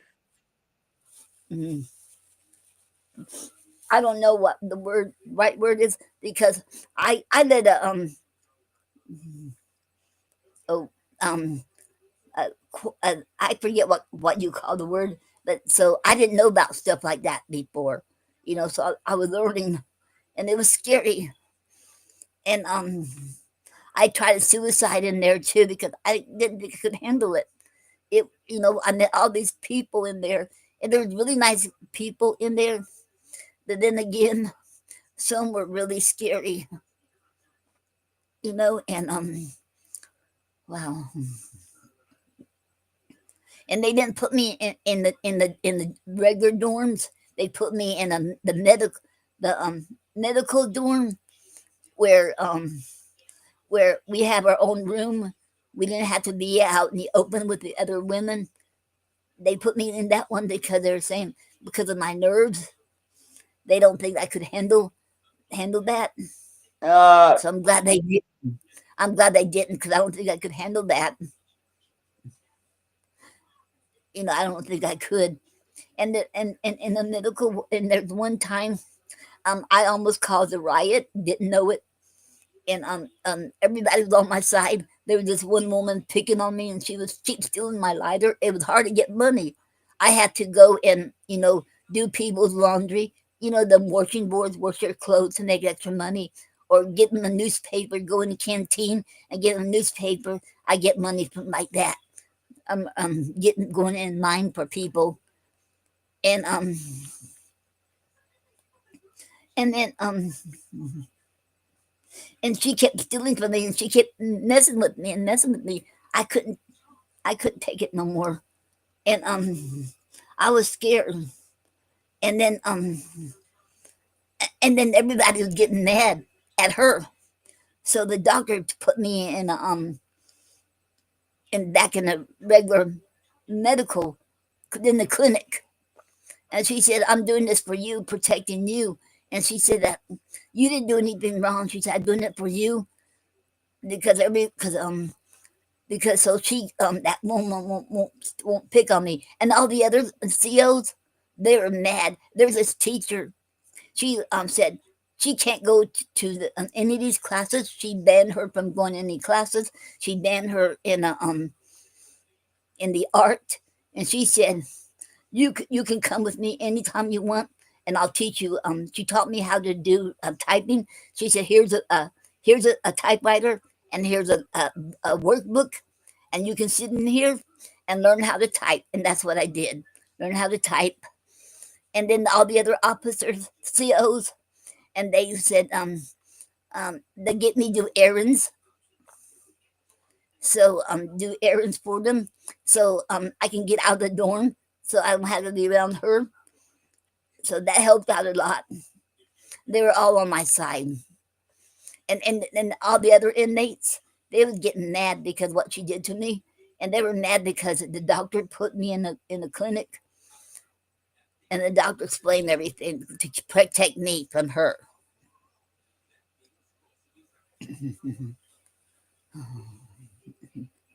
Wow, I'm so scared. And I told and you know I told Gary, I said I was shocked. When I told Gary, I thought if anybody knows my story, they would turn against me. And Gary said, nobody will ever turn against you because what happened to you. And he was right. Nobody ever did. I'm so I'm not thankful. going to turn against you You didn't do it either. And even Dennis did not. So, I'm finding out Gary's because right. No, I know what happens to black people too. hmm hmm They tried to say you were crazy, and you're hmm not. no.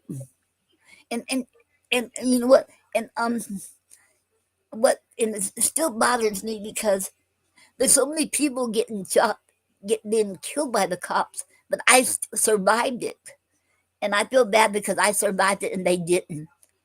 And I try not to think about it, but it does bother me. And and before I don't I think took no it to less of you. thank I you. think you were very abused in your younger days. Hmm. And and that when the pro officer came to see me, the main one to but I didn't get out in pro. I took it to the door, and he said it was all in papers that I was railroaded by the cops. I was railroaded. You They had were very, yes, and I didn't do anything. All I did was stab the telephone booth, you know, and then after, well, is it? And I know Gary wanted me to write a book. I never did. And Dennis said he will when we get did you together. get that a He will help me. sponge? Did you get Huh? your record a sponge? A what? Did they take it off your a record? No, it's still on my record. We gotta look into get that off. Because I never looked into it because I didn't know nothing about it. I have people told me um that they could help me, but it never worked out. Well, you're meeting somebody that will try to help you. You're in a whole different state. I can't look into how. I know you gotta go through legal terms to get it done. As long as I don't have to relive that all over again because I don't know if I could. I, and No, I, I was worried about you telling it. I'm like, maybe, but you got through it pretty much. yes, yes, hmm hmm No, you were set up. You were yes. set up. And I was only 22, and I was young, and and it was scary too. It was so scary to To be in steal jail somebody's life.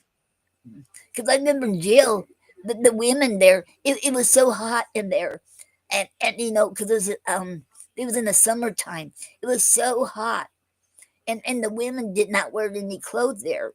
I mean, not completely without clothes. They did have their you know Oh my make God, you're telling me something I didn't know. I'm good. I thought they had to wear jumpers year round.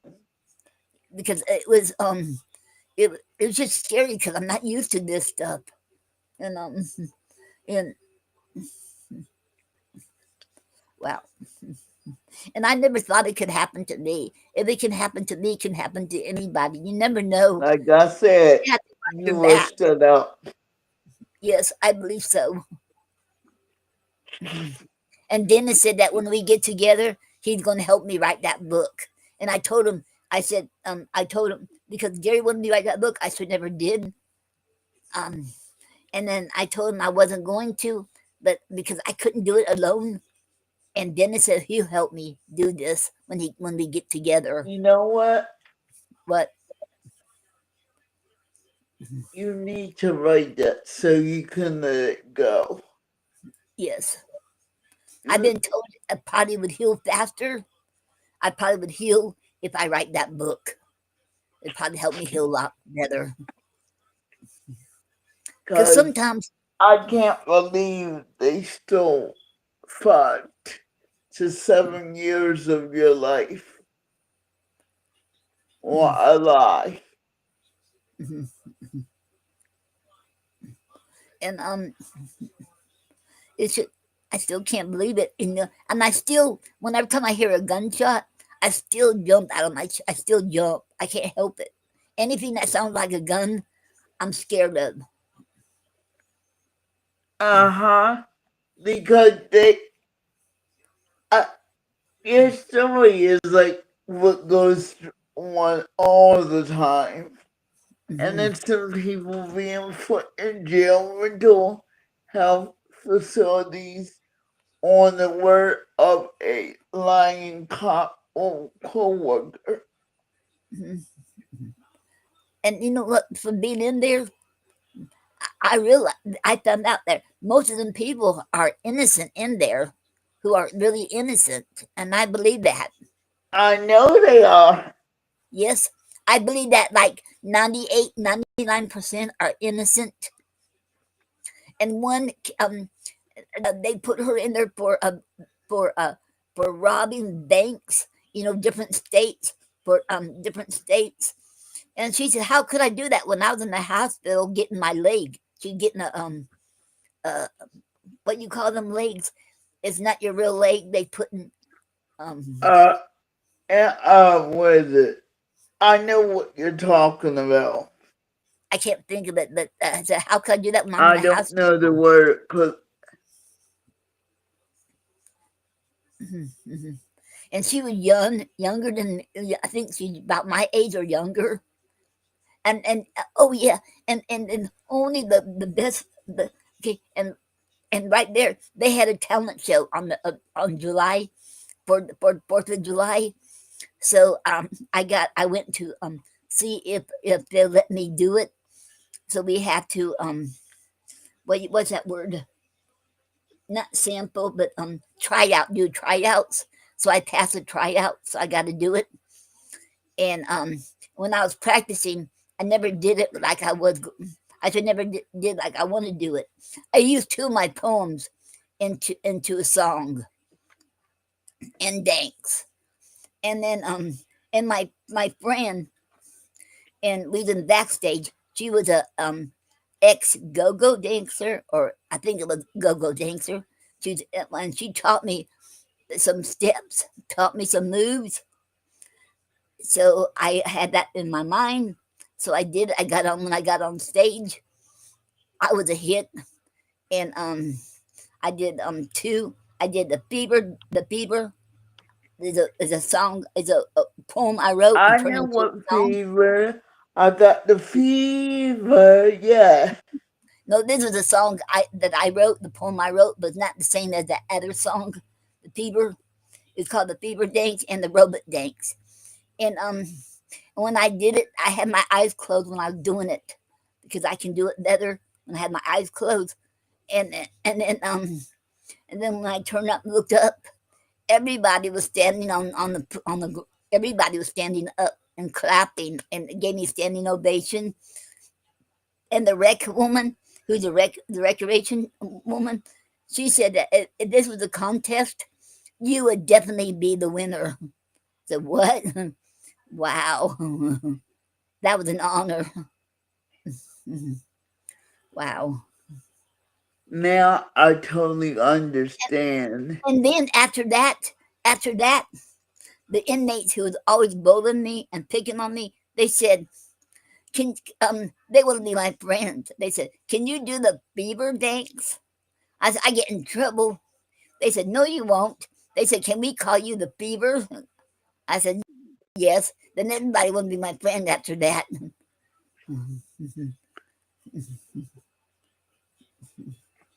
I know I can't do them steps. I couldn't do the moves anymore because I forgot what I did. But whatever I did, I got a standing ovation You have a from the. story. You got stories that people need to hear. Yes. Mhm, mhm, mhm. And there's other elderly people there too, and they were in there because they were protecting themselves. And while they were in there for because they got tired of getting beaten up by their husbands, so they end up killing them, and they end up in there. But then while they were in there, the Florida passed a law that if if you would, and for self defense, for a woman who's self defending herself against her spouse or whatever, and then they could go to get out quicker. They're going to get out sooner. They wouldn't have to stay there the rest of their lives, and they're going to go to the what is that called? Four, not 4-8. There's this place they go when they're about ready to leave, and right there in at the prison. Transitional? Is Um, it called transitional? I'm not sure. It was right there when they're about ready to go. They go in this one. Oh, I forget. Oh, um,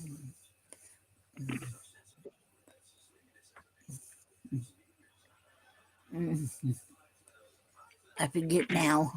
But anyway, I met a lot of people there, and really a lot of nice people. And then again, a lot of them that was on they made fun, but I'm so glad that they stopped making fun of me. And then I lost a lot of weight when I was there. I got really sick. Um, okay, there was it was windy, and I learned how to roll a cigarette with a pencil. So, because I didn't have the money to have cigarettes, so I had to learn how to roll a bugler. And I got somebody taught me how to use a pen or a pen. I mean, a pencil. You don't want to use a pen because that pen can come out ink and get it messed up. So I use a pencil and I put the wrapper on there on the pencil, tape it to it. Then you roll your buglers like that. And then I was doing that from the lunchroom, and I should had an I guess I should I don't know what happened. I should got I don't know. I accidentally burned my hair. My nerves was getting to me, and and because couldn't handle it, getting they so they put me on an early lunch, and they gave me a special diet, but they didn't give me a special diet. So in other words, I had my friend. She would give me her food, the food I can eat, and the food I can't eat, I give it to her. So we'll have the double what I that's the only way I could do with that, because they couldn't actually give me a diet, but that's what doctor wanted me to do. So it so I had to eat double whatever I could eat.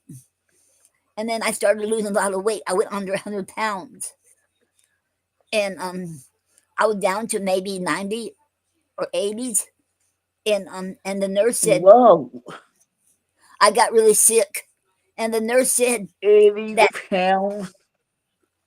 yeah, got really sick, and my nerves got really bad. I don't know what I still don't know really know what was wrong, but I thought I heard one doctor tell another doctor this that um well, the psychiatrist tell another psychologist, said there was something wrong with my brain. I thought that's what she said. And then my friend was trying to tell me what she said, and so so that I can't get upset about anything. I couldn't get upset about anything, and that's what was making. I guess that's what was making me lose all this weight. I don't know, but anyway, and when it was time for me to leave, well, I was supposed to get out on a Friday, but they kept me over the weekend, and I got upset because it's my time to go. I want to get out of here the because this one woman. So I used to call her mom, but she was really trying to break me, but I didn't break down, and and she trying to get me in trouble and all of that. Well, anyway, Of course. and then You were um, about to go home when she wasn't leaving. mhm, Now I totally understand why you are the way you are. mhm. and then I understand why now. and then okay, and then okay, let me and then the nurse took me over and said that, she said, if I had my way, you wouldn't be leaving here because you're too sick. So you're too sick. Because one time they had to keep me in a bed for over a month because I keep passing out.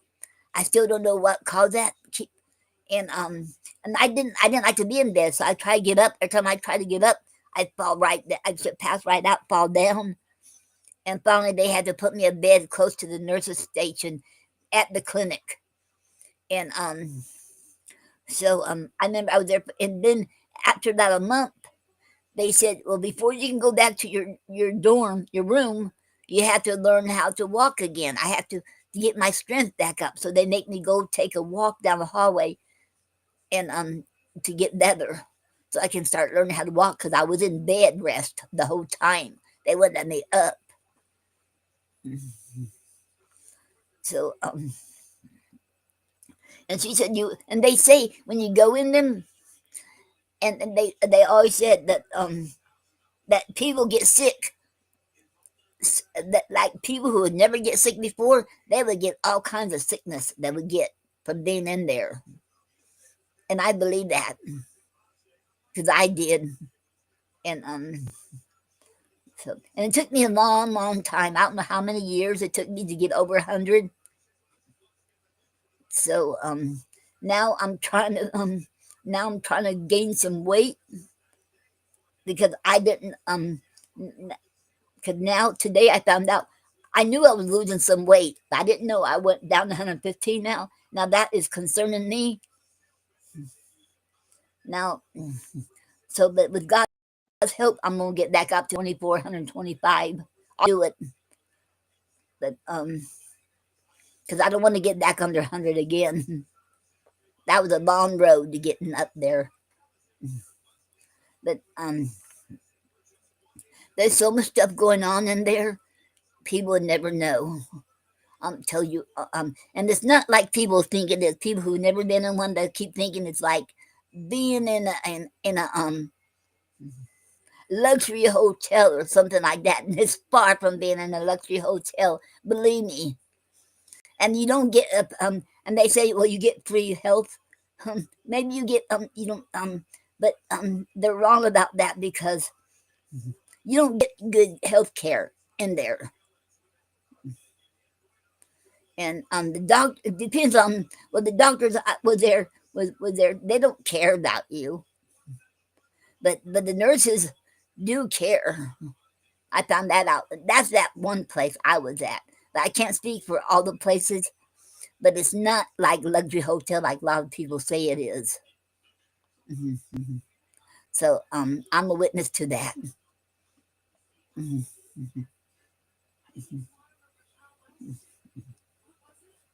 Mm-hmm. And I even got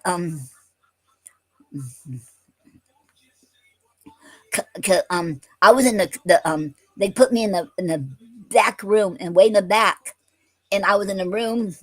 Well, they finally moved me out of there, but I was in the hottest room in the summer, the hottest you can stand. Then in the wintertime, the coldest room you've ever been in, and I never complained either. And I got up during the middle of the night. I couldn't sleep, and I remember being so cold, how cold it was. My feet was shit like ice. I feel like it. And I trying to get up and walk around and trying to get warm. So I got up. I know we were not supposed to get up during the night, but I had to because I was so cold, and I couldn't trying to keep warm. And this one CEO who always took a liking to me. She always tried to help me out all she can. And she said she found out she realized my foot was about getting frostbite. She said, I am not gonna. She said it's almost time for me to knock off from work. She said I'm not knocking off till I make sure you get all the help you can get. So some other inmates come along and got me some hot water. They put my foot in there, and she said she's gonna make sure I get out of that room tonight before she leaves. And she gave me she had to get permission to get me some extra blankets and extra clothing, and she put my foot in there, and trying to get help my foot, get me warmed up, and and um and she went all the way out, and so did a lot of other inmates who helped me. And so I want to thank the COs who really helped me, and they're really there. They do care, and and um,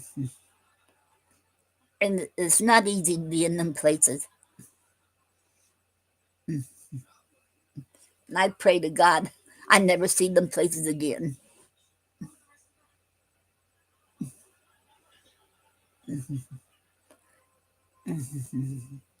And and also my mom said she read me in a newspaper. I was in a newspaper, and I told her there was no reporter talk to me. I said I never said them words. How could they say that about me? So they lied on me, and the newspaper people did. I won't say what newspaper it is, and and I know they talked about me on the news too, and and it should, I'm sorry. I was expecting this to talk about it tonight. I'm sorry.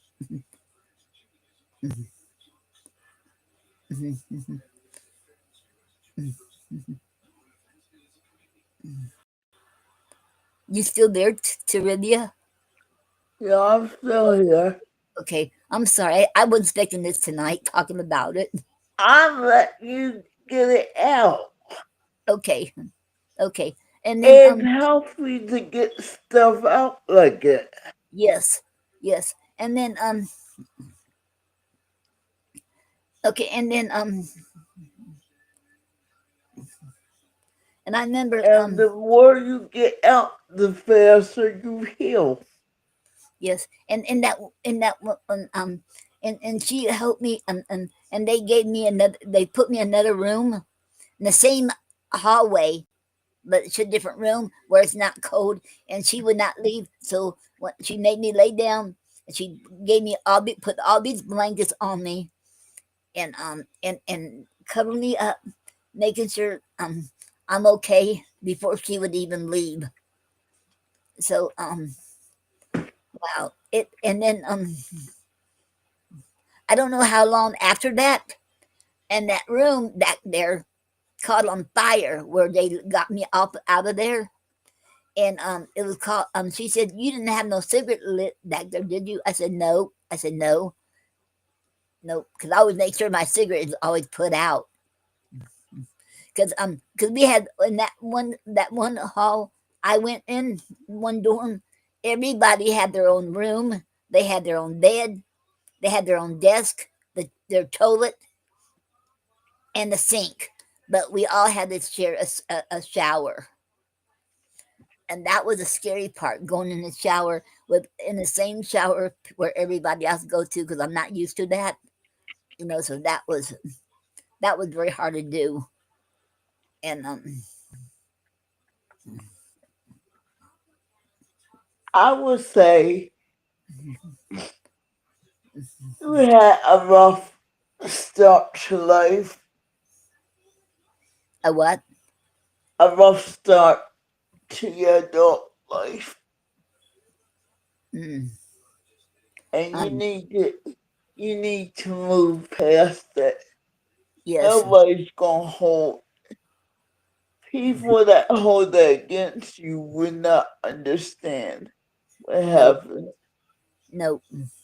And the reason I say that, because there's a social worker years ago. She told me that she wanted to write an article, put an article in a magazine about me, but she said I cannot use your name. She said because if I did, no, you'll never have any friends. You'll never uh because That's I would not not get paid true. for it. And Jerry said that is not true. She said she That's lied to not me. true. She said That's that not true what she said. She said that I would never get a job. I would never get nothing. And and so she she lied to me because Gary said she lied because and found out nobody has ever turned against me. So I'm glad of that. So far, nobody has ever. When I tell my story, I'm glad you finally got the nerve to tell it. yes. And I don't st- worry, and when I start nobody is going to hear it unless you tell them. see when I told Dennis when I told Dennis in the chat and told him about it, and he said you because he always made me feel I can tell him anything, and he said if you because I told him I'll tell him.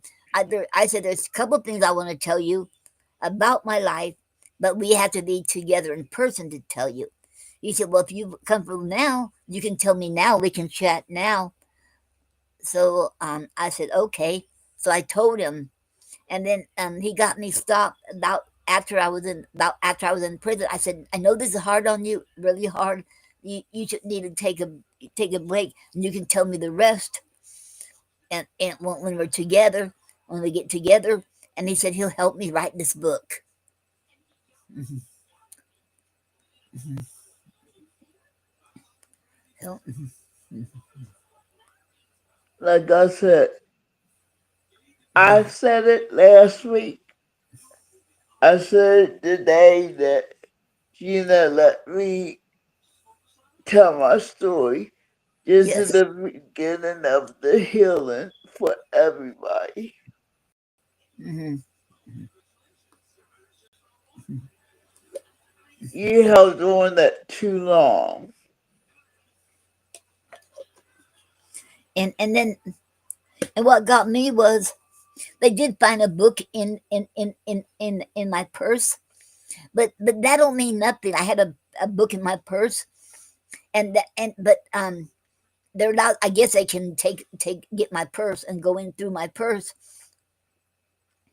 and I never talked to no reporter, and I never said them words what they said I said, and that really hurts because I would never ever do that.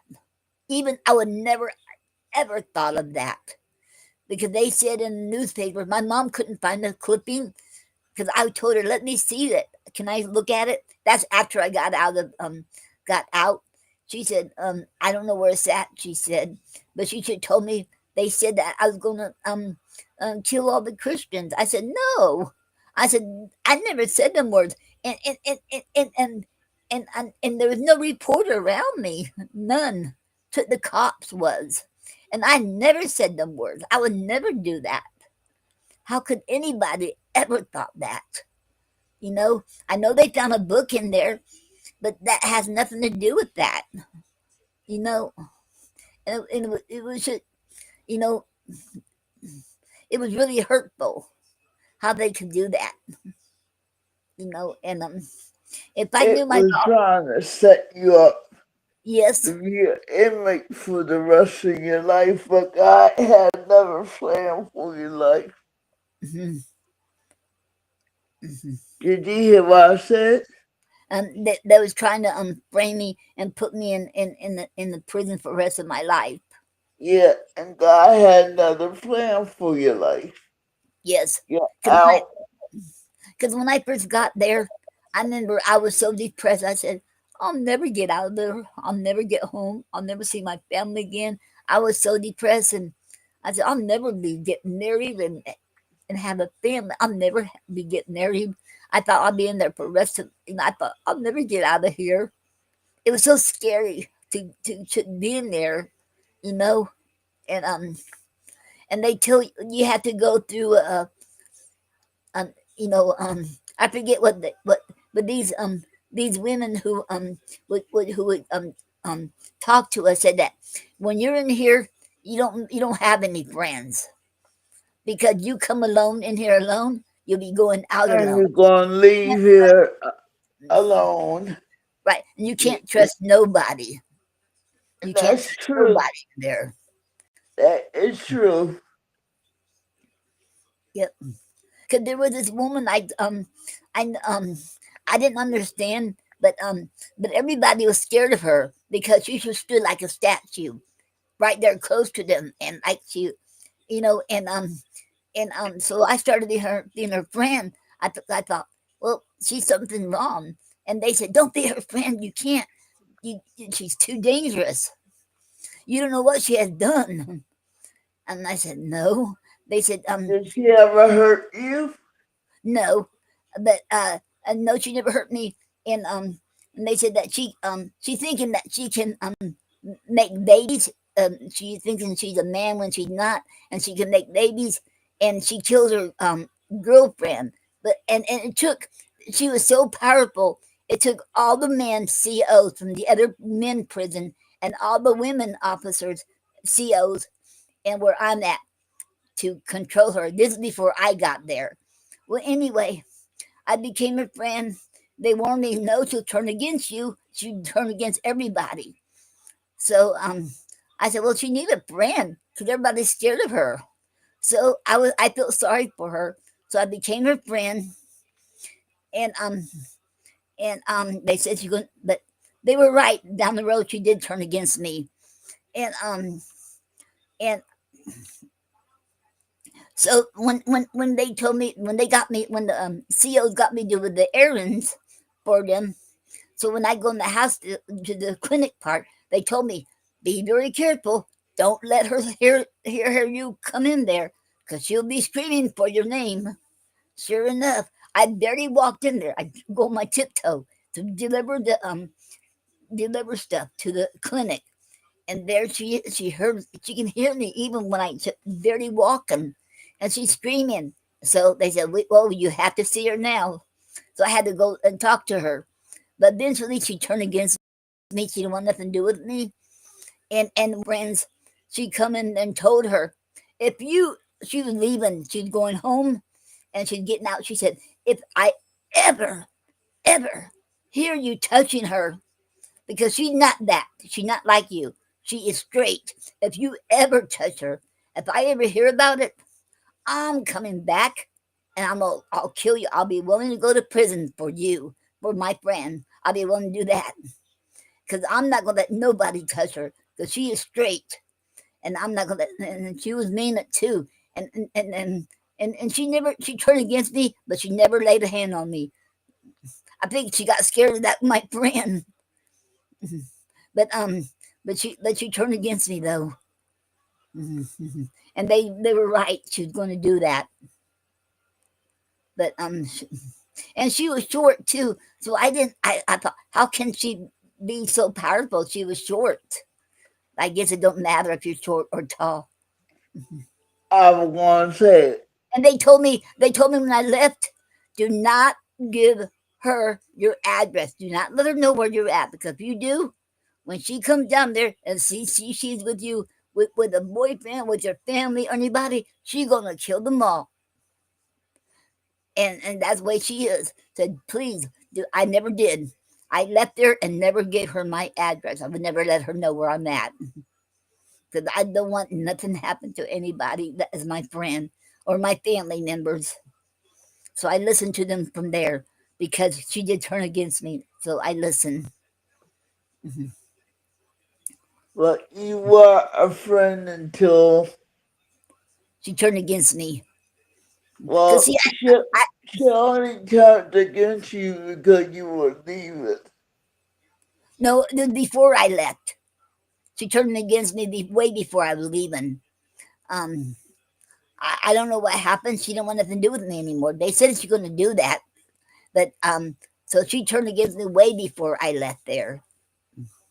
And then I'm thinking she's trying to become my friend again because they must be because they told me never give your address to her because she's going to come. She finds out you're married because I was supposed to get married when I got out, and she's going to kill him and anybody around you.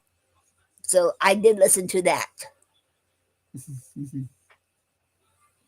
Wow.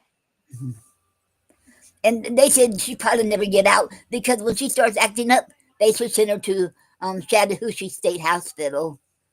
So that's where they send to her when she acts up. How convenient to Yes. like I said, I personally don't, I have no taste for people that send people to mental health Hmm. because they're playing God. Yep. And them places are scary too, because I've been in them. I've When I been in was, them myself. yep, because I was in there. When I was my first time, I was either 16 or 17 when I my first time tried to kill myself, trying to commit suicide, and um and the doctor told my parents to they had to commit me because I was dangerous to myself and to others, and I never thought of myself dangerous to anybody. But he put me in there, and my first time, and I was in the children's ward, and they told me that I was the worst case they ever seen until this other kid come in there and said, "You're not the worst no more." He said, "He is the kid." And I remember how he wanted me to go with them to run away. I said no, but I did run away from there, but not with him, by myself. But and there was this little girl was in one of them too. She's about 4 or 5 years old. I remember that my first time ever been in one of them, and she was in one. She got 4 or 5 years old, I think, if I remember right. Oh my God! And they got me and this other girl who was in there to take care of her, help them to take care of her. And I don't understand why. And nobody wanted her, and I don't understand why. They put her in there. And you know what? And I thought to myself, if I could, I would adopt her. What's wrong with her? There's nothing wrong with her. I felt sorry for her. So she looked like 4 or 5 years old. They put her in there, and nobody wanted her to be part of the family. It was so sad. And I still don't understand why they got us, me, and this other girl to take care of her when the nurses are responsibility to take care of her. But and we had to go to school too there when I first went in there. My first time around, we had to go to school and we had to be in bed a certain time, depends on our age. And we did when we go to school, we all in the same classroom, but we all the teacher would each give us homework from whatever um, we were supposed to do from at our school.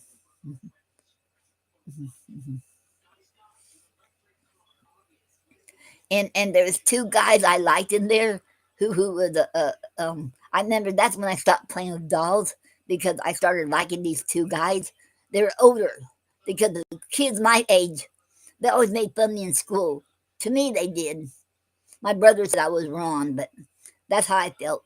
But these men they worked there. They was older than me, and one um there, there's another girl too liked him too. So we both were jealous of each other because we both wanted him, and we got him to comb our hair for us. And then this other guy, he said we would never work out because he said he believed in more than one God, and he said I know you only believe in one God. He said we couldn't work out because we got different beliefs. But he took me with me to a canteen cafeteria in the canteen where we can get the snacks for the other kids. So I got to go with him there. We had a talk. He said we couldn't be together because of our religion. So, but I liked him too, and he was a lot older than me.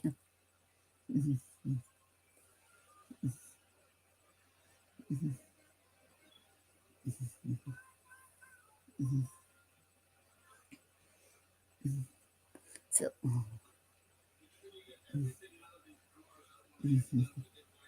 wow, wow, I can't believe I got this off my chest. And wow, I should never thought I could do this. Talk about it.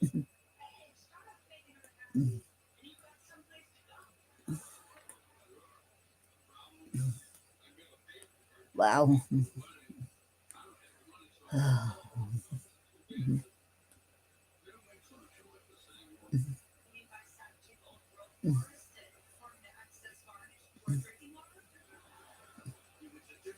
wow. I gotta get this little bit of water.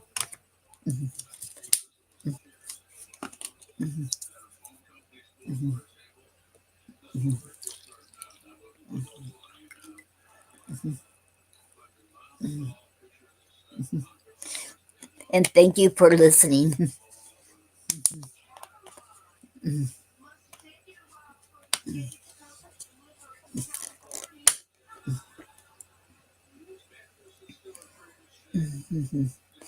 And they tell you, these inmates said be very when you get out. They said always be very careful when you get out, because once they found out that you had to be very careful. You got to make sure you have an alibi every time you anywhere you go. You have to because once you've been in them, they're going to try.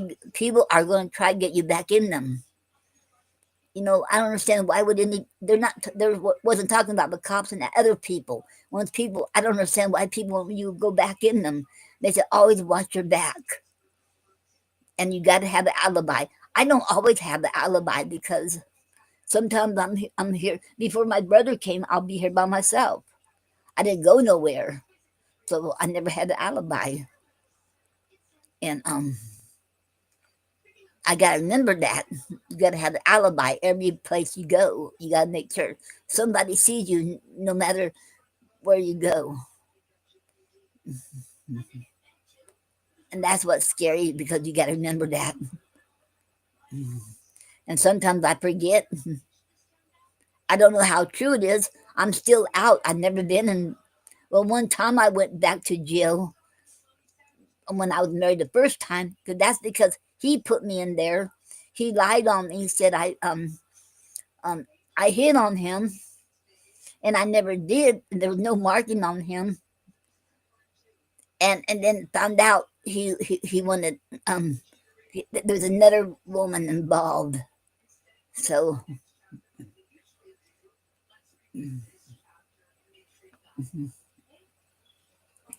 so but haven't been back since, and I don't want to. I hope I never have. I hope I never do. I should pray to God it don't happen to me again. I couldn't handle it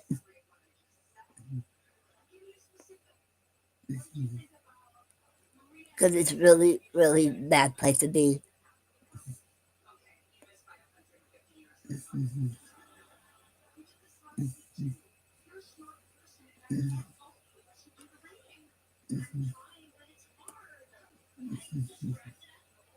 And it's a lonely place too. Because when I first got there, see, I kept to myself. I didn't talk to anybody hardly at all. I would get books from the library and get, because they give you paper once a week. You get so many sheets a week and a pen and stuff like that. And so I would write down. I write poetry too, but I would write down. I would to help me get through it. I would write down every single word from a book, a whole book. I might end up with like that many. If I like that much pages from one book, I write it by hand, and then if I have to, I'll renew it when I go back to the library. I'll renew it and renew it, and so I can keep finishing it. I did one on, and I still don't remember what I wrote. But there's one on about carpentry for women, how to build stuff. I should have copied the word by word. I don't know what I remember what I read. I wrote it down every word by word. That's how I coped until they told me You have to socialize. If you don't socialize, and then they don't have to let you go home when it's your time. They can put you somewhere else. So you gotta start socializing. So I learned to withdraw, and I learned to start talking again, and and then I started talking again till I got married the first time around. Then I took climbed up again, being married to him. I learned to climb up, and then when he died, first the day he died, I got out of that shell real fast, and nobody could keep me quiet since then. So so I came a long ways.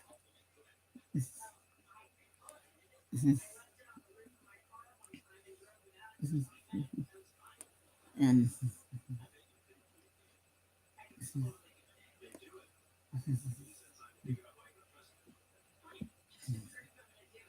I still can't get over this. Noreen, you there? Yes, I'm still here. Yes, You got quiet on me. yes. I'm sorry. I'm so overwhelmed because I couldn't believe it. I actually talked about it right here. And how do you feel now that you got it out? It feels. I felt relieved. I got it out of my system, and it's so relieved.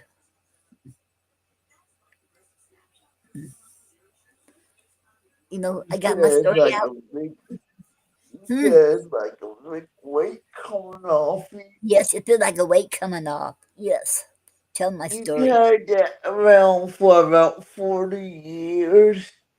Too long. Yes. Hmm. Yep. Hmm.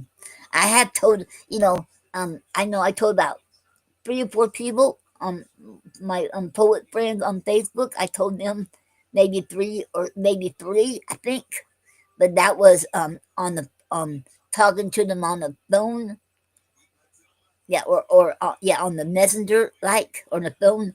I talked to them and told them, but I but to do this in public like this, my very first time, and it did feel good because Jerry said he told me they need people need to know what happened to you. Your story needs to come out. He said and and then one day he said, "Why ain't you wrote it yet?" He said, "You should already wrote it by now." He said it's been 2 years now. Why haven't you wrote it? But it was I wasn't ready yet. I thought I was, but I wasn't.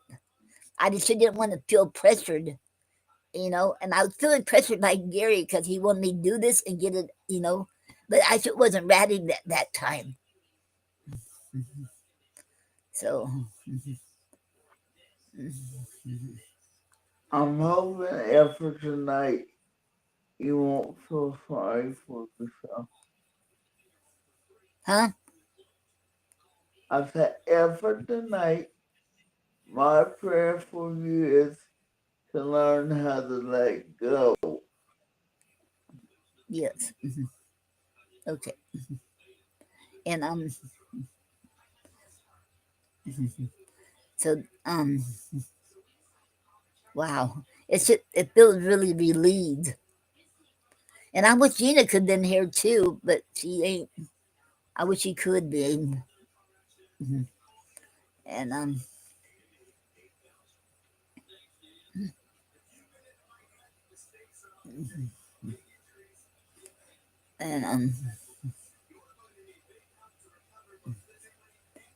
and I was wondering to this day, when I first tried to suicide, 16 or 17, and there's 2 cops. One of them wanted to be my friend, and I told him no. I was wondering to this day if I said yes to him.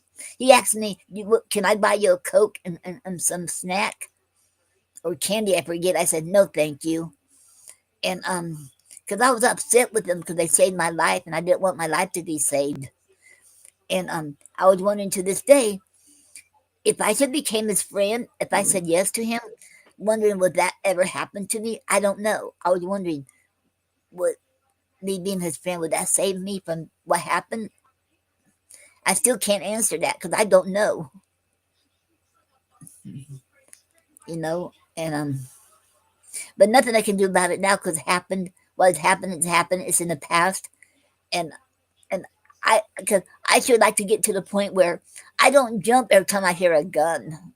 When you hear a sound of a gun, like on Fourth of July, I'm not scared of fireworks, but sometimes fireworks go off. It sounds like a gun. Even sometimes they do. If I even hear a gun, I should jump. I can't help it.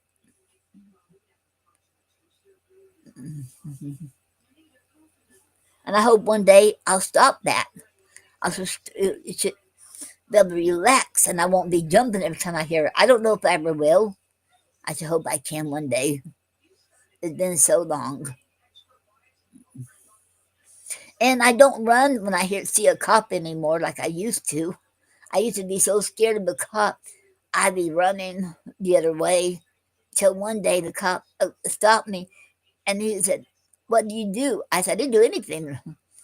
He said, "This was in Tampa." I said, "Why you run from me?" Because what happened to me, I'm scared.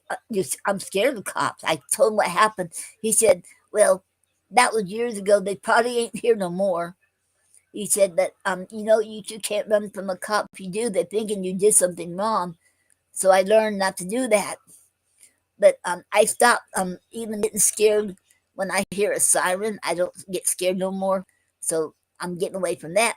Only thing is, I hear a gunshot, I do jump. I can't help it.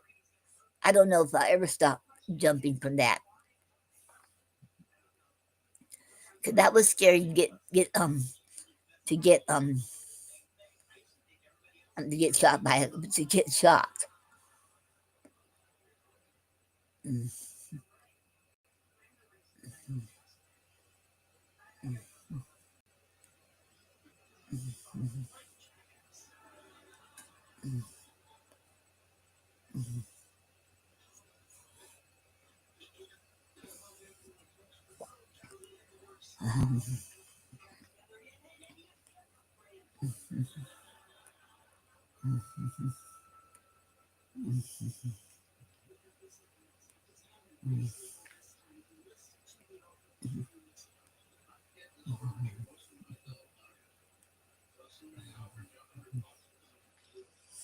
Wow.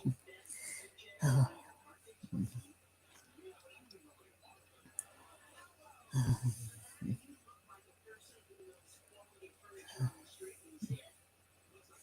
wow. You're so relieved.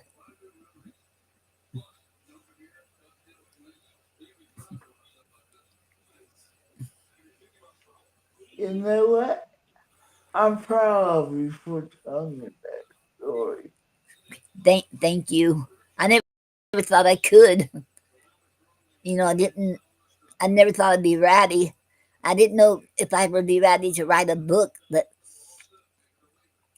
Dennis said he'll help me. So while he's with me and he can help me with it, I can do it. But I just can't do it alone. But because he's right there. If he because I couldn't, But if he when he come when we get to be together, I'll let him help me write that book.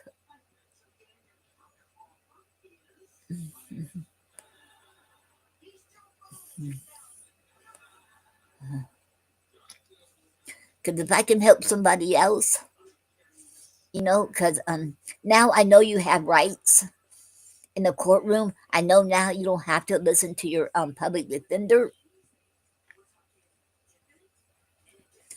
And when the judge said, did anybody um what was that word he used um to force you to say something different, force you to say what you said or something like that.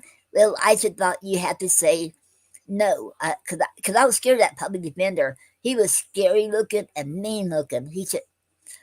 He was just intimidating to me, and so I was scared of him. He was never friendly to me.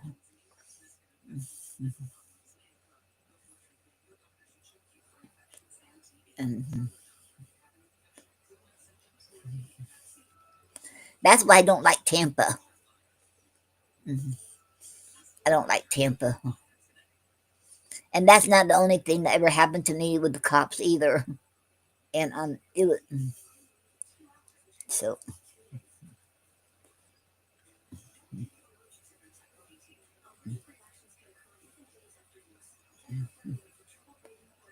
And,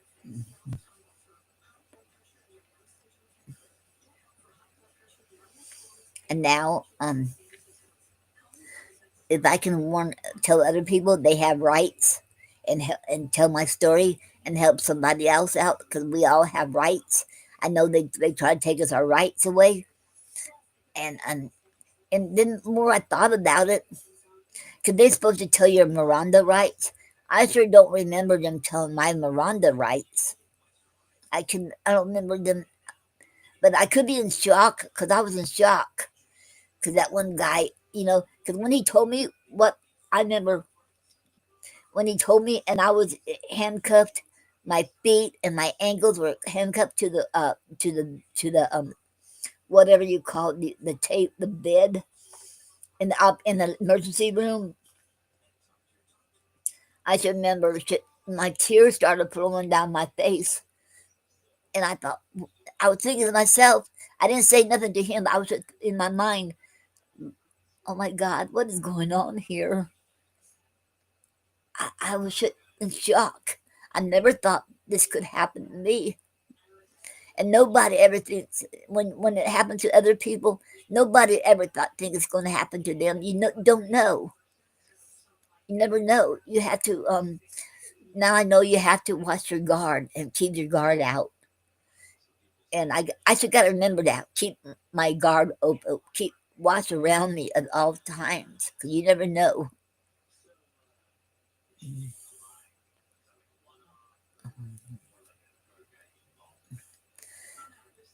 I'm so glad I'm still here and I survived it, and I can tell my story to others.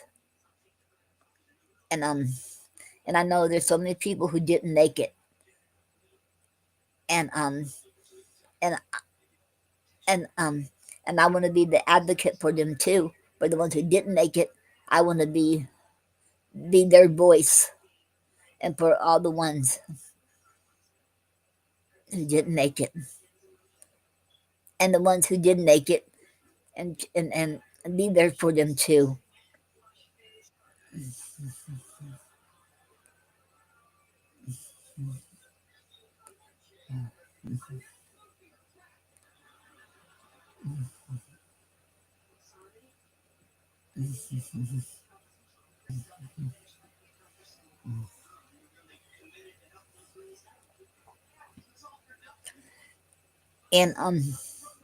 And I remember when they went to okay, I don't remember, but I know what my I don't remember who said that to me. I don't know if my brother told me or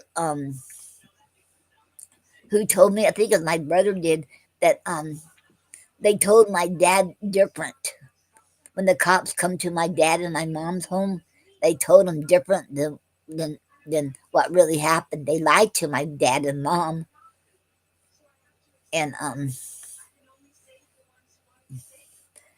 and that what you know and I know my dad always okay. He grew up. You gotta grew up where you're supposed to believe. You're supposed to trust the elderly and trust the ones who over you. But you can't. You can't do it. You can't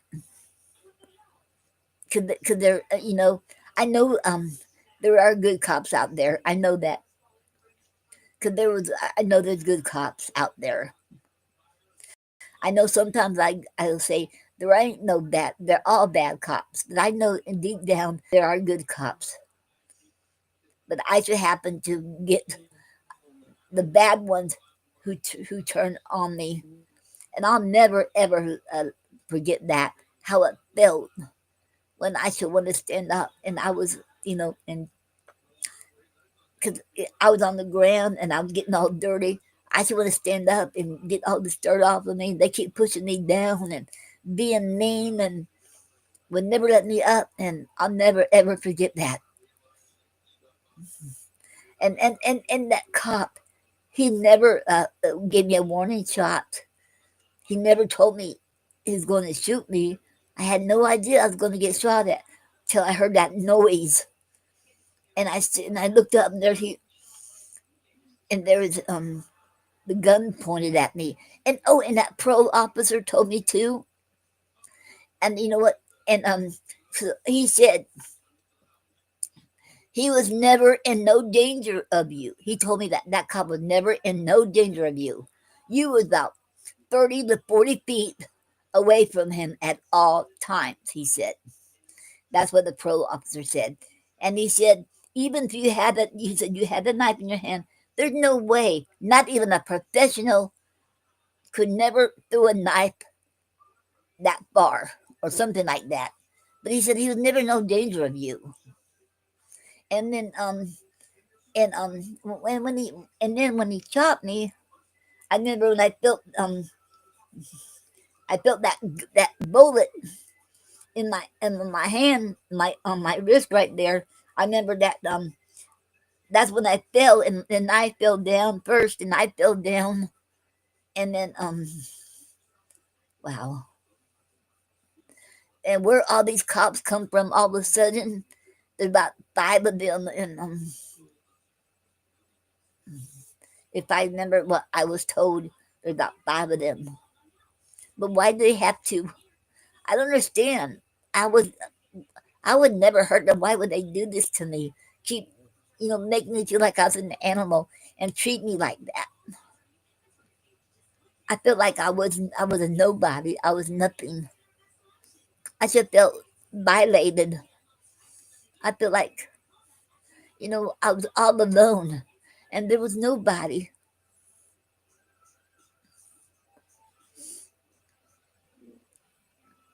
and it was so scary. I felt like I had nobody in the whole world, and that happened.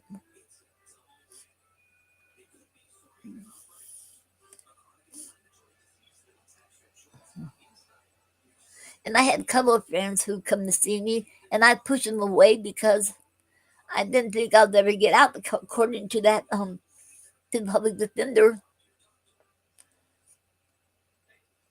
I didn't want nobody around me. I wanted people to leave me alone. I'll never get out. That's what was in my mind. But God had other plans. He let me out. I'm so glad. And then when you do get out, there is, when you're in there, you don't get no rehabilitation. They don't really help you, And when you do get out, after being in there so long, it's so scary to be out in that world. And people don't realize that. They don't have help for back them days. They didn't have no help for people like us who gets out because when you get out after being in there for 5 years or so, it is scary because so many things has changed, and you feel like all alone, and and and you don't know what to do, how to act because you're so locked up all your life, that many years, and and um and nobody would hire you when you've been in them places. Is you know, and then you learn not to put nothing down. You don't say nothing. You have to learn to do that to get to survive.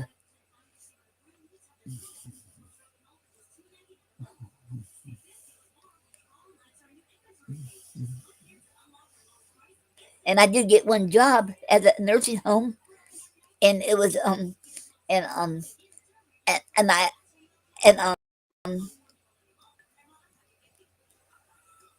and then and that woman told me. I told her what I was going to tell her I should got out. She said, "I don't care what you got out for. You're hired. I'm going to hire you anyway." But then my probation officer, whatever he told her, She said, "We can't have you here." I said, "Don't understand." She told, "It don't matter what you're here for. You still you got your job here."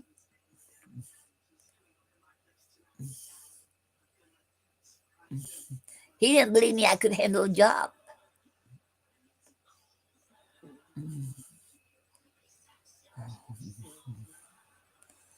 but I can. And the one that believed in me was like a second family to me, the Alexes, because um they gave me my job here, and I was there for about 9, 10 years, and they believed in me, and I want to thank them. I haven't seen them in years, and they gave me that job, and I proved them I could do it, and I did.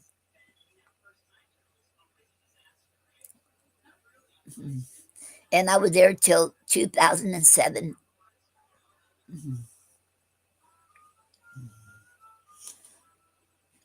because Gary got me to quit working there because of my knees.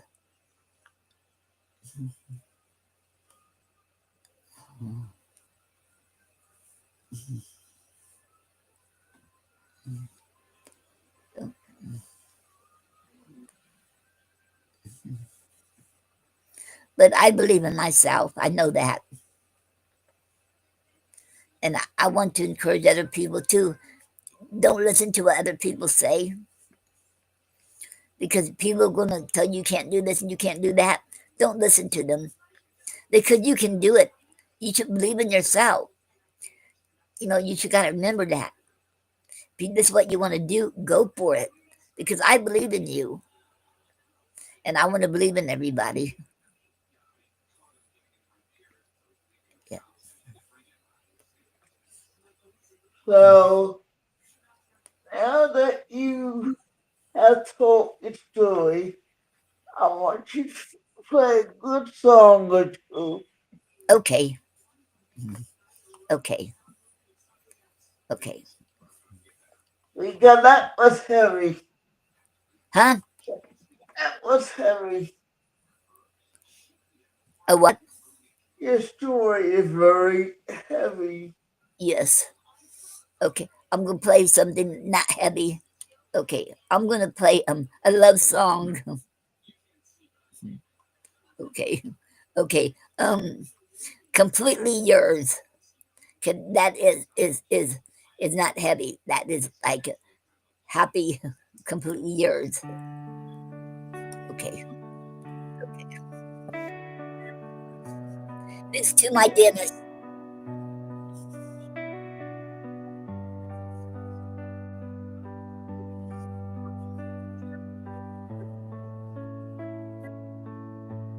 In the hush of the night, where the stars softly glow, I whisper to the moon, it's you I've come to know. My heart beats a rhythm solely for you. With every breath I take, my love stays true. I give my all to you. Don't hold back a thing. In this beautiful chaos, let our memories cling. My soul's a canvas painted with your name. Together as we walk, nothing feels the same. Oh, I trust you completely with the depths of my life. You're my heart's safe harbor through all the strife.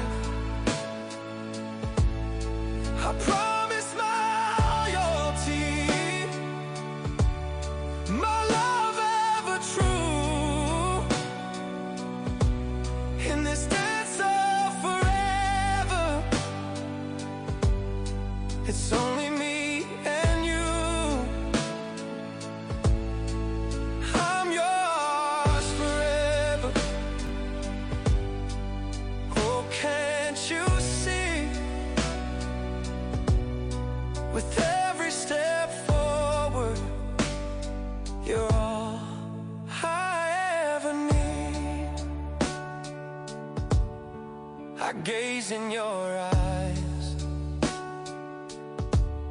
and the world fades away. With you by my side, it's brighter every day.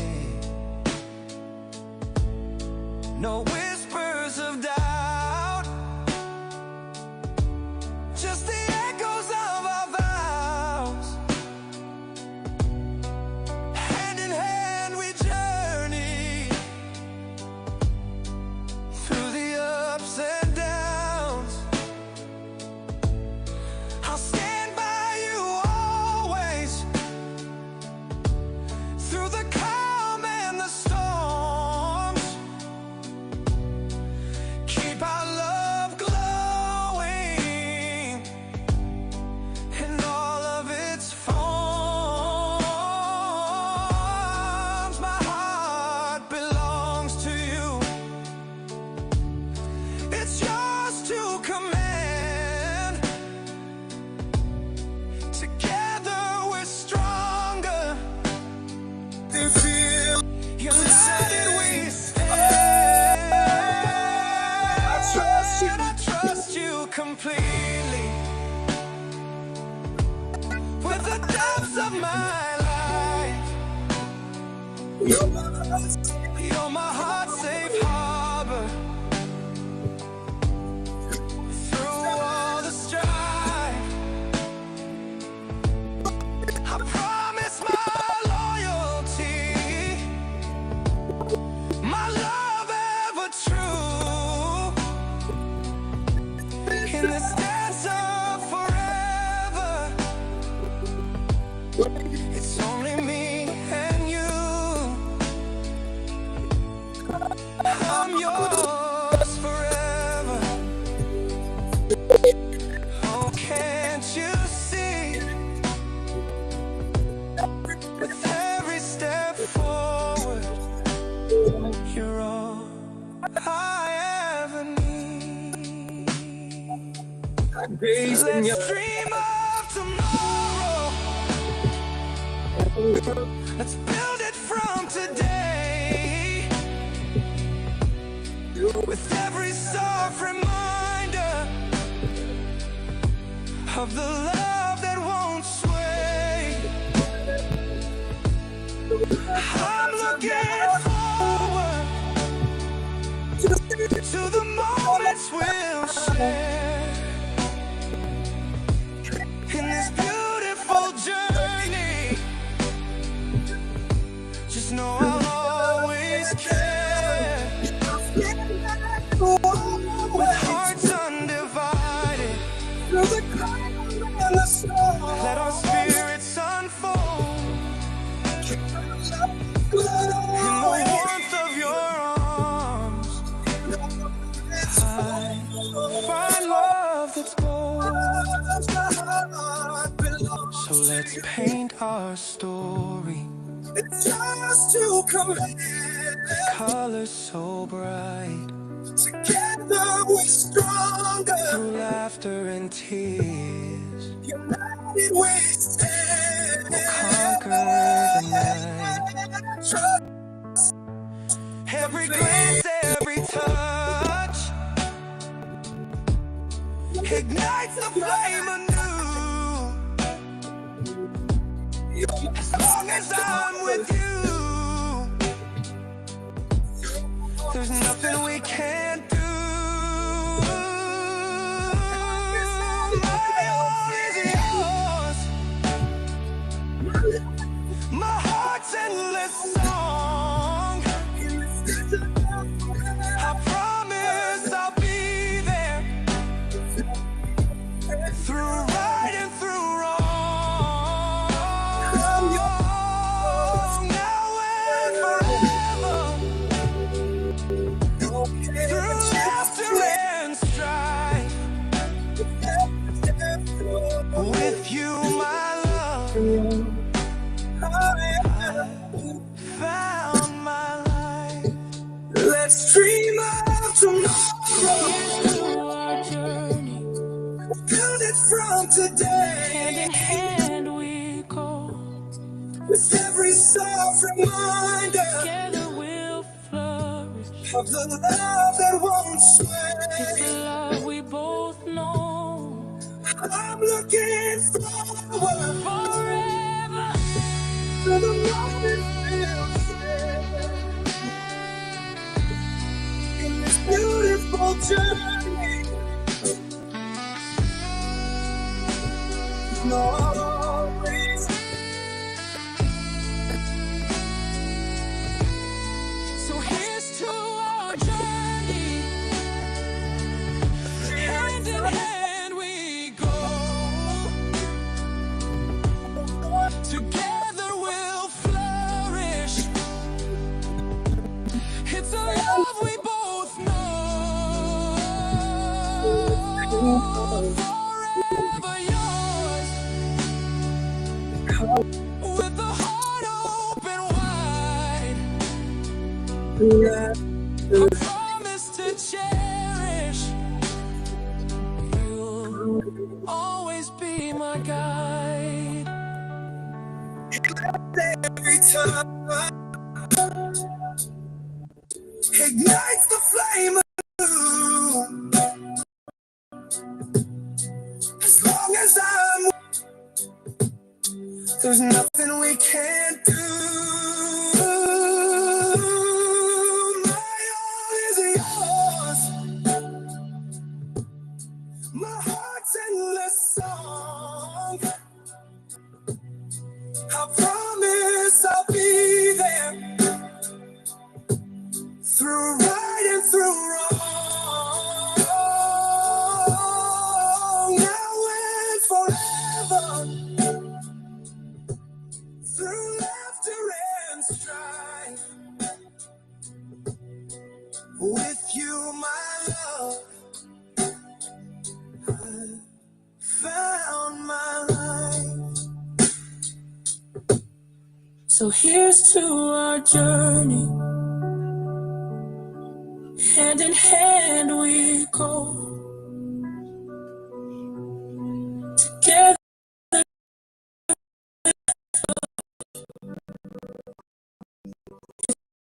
we both know.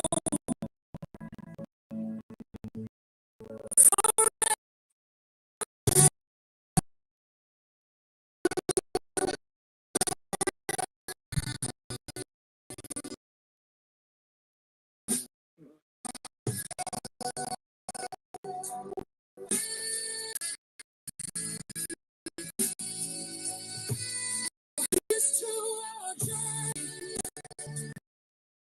Hand in hand we together flourish. It's a rainbow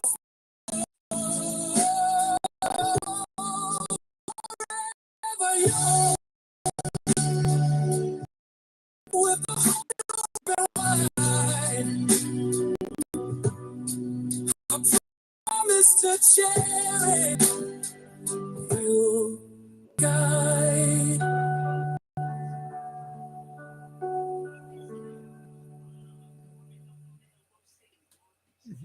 Got another Okay. song you can play? Yes, yes, I'll get another song. Okay. Okay. Okay. Um,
Hello?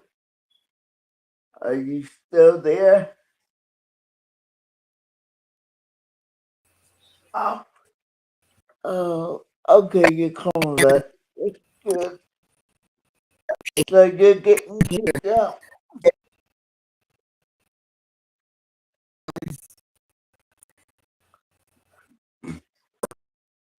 Go back out and come back in.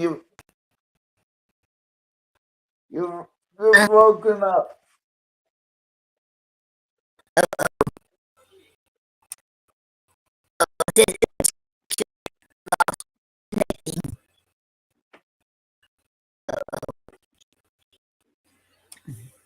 You still need to come back in. You, you need to go back in. I'm gonna go back out and come back in.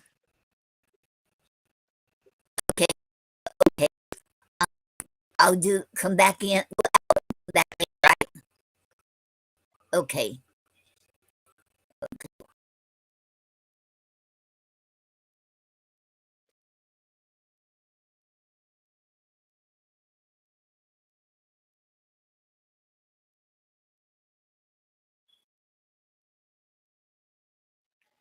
And while she's doing that, I'm gonna talk till she come back. It's 1:47 a.m. on early Wednesday morning. 1:47 or 1:48 a.m.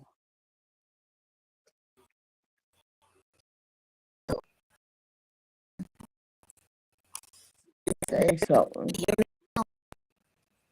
Uh, it's getting funny again. Okay. Hold on. Keep talking. Hear me? Nah. It's crystal. It's all chopped up again. It's all chopped up. And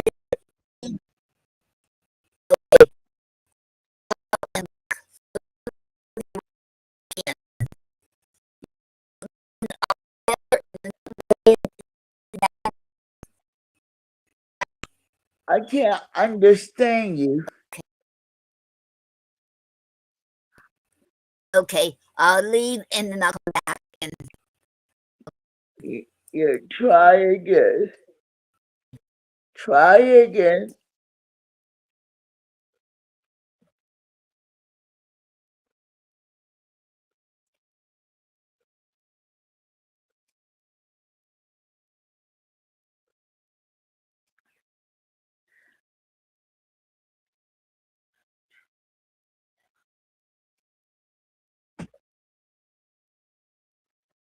I don't know what's going on. She's having a hard time getting back in.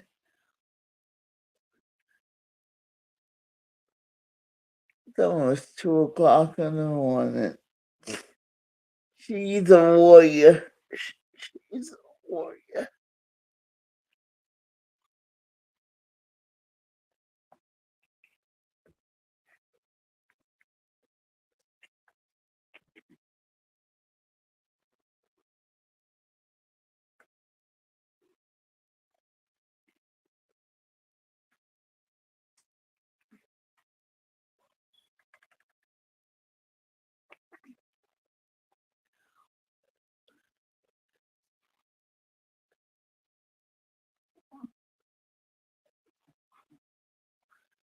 Oh, she's gone for a moment.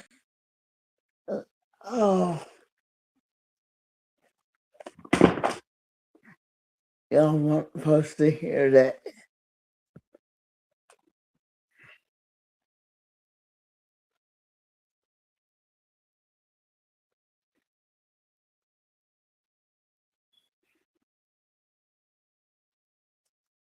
Hold on, hold on. We're gonna try a little my music if I could get it open.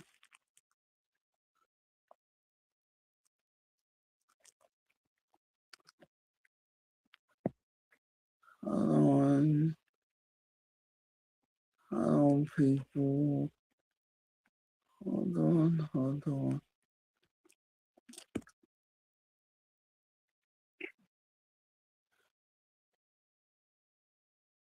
Nothing.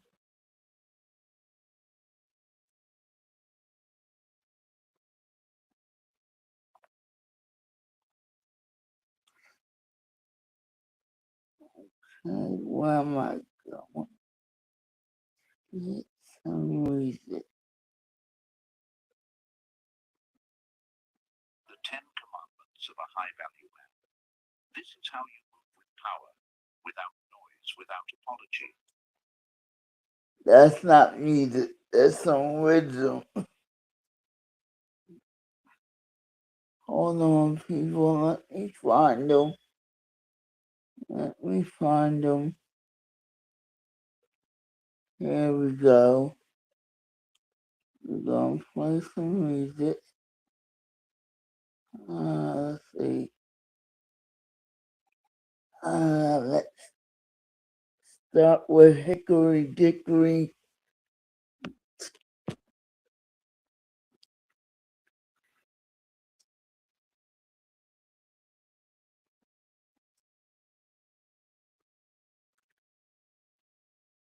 Hickory Dickory time, he can pause it. Part 1. My client, 9:02 p.m., December 10th, 2025.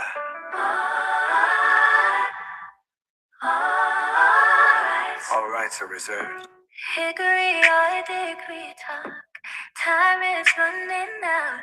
I see myself pushing myself up the steep hill they call life. What I see myself is pushing me up this steep hill in my wheelchair. If I let go, I will slide down the hill to the bottom, and there's nowhere to go. I do not know what direction to go. Hickory dickory talk, time is so slow. Hickory dickory dock, oh my God, time is sped up, and I'm going up the hill again. Hickory dickory talk, I believe my time is almost up. Since I don't have a definite answer from God, He can pause time just like that. Hickory dickory talk while I wait for God's answer.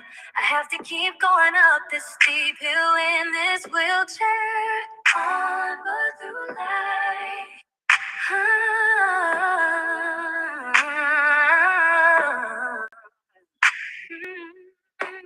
Hickory dickory time. He can pause it. Part 2. God's answer to me. 9:02 p.m. December 10, 2025. Hickory, hickory, down. Give me my child, can't hear me well. I am the creator of everything that I am. The great I am, only I can say when you die. Hickory, hickory, down. I am the creator of everything I am. The great I am, the great I am.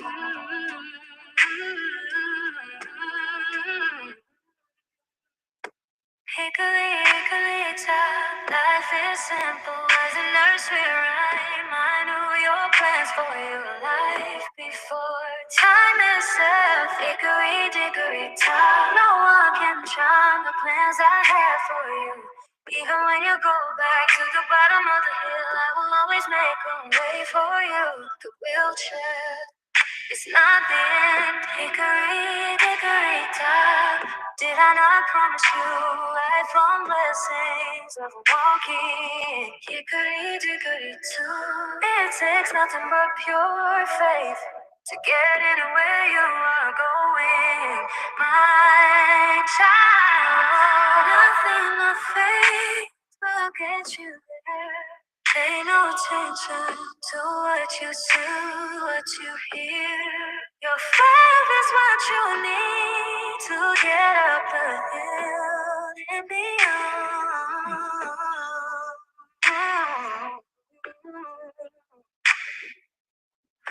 structure you described. Separate pieces, same rhythm, conversation flow. Spoken word ready, nothing be written. Your voice God's voice, clean enough for recording studio use later. If you want, I can now create a spoken word format, a title page for the whole two-part piece, a combined script print layout, a tracklist style layout for future recording. Just tell me what you want next.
Hickory dickory time, he can pause it. McLean, 9:02 p.m., December 10th, 2025. All rights are reserved. Hickory or dickory, time is running out. I see myself, pushing myself up the steep hill they call life. When I see myself, it's pushing me up this steep hill. In my wheelchair, if I let go, I will slide down the hill to the bottom, and there's nowhere to go. I do not know what direction to go. Hickory dickory talk, time is so slow. Hickory dickory dock. Oh my God, time is sped up and I'm going up a hill again. Hickory dickory dock. I believe my time is almost up. Since I don't have a definite answer from God, He can pause time just like that. Hickory dickory dock. But I wait for God's answer. I have to keep going up this steep hill in this wheelchair, onward through life. Hickory dickory dock. He can pause it, God's answer to me. To reveal degree, 9:02 p.m., December 10th, 2025. All rights are reserved. Hickory, hickory time, give me my child, can you hear me well? I am the creator of everything. I am the great I am. Only I can say when you die. Hickory, hickory dock. I am the creator of everything. I am the great I am. Hickory, hickory dock. Life is simple as a nursery rhyme. I do your plans, realize before time itself. Hickory dickory dock, no one can change the plans I have for you. Even when you go back to the bottom of the hill, I will always make a way for you. The wheelchair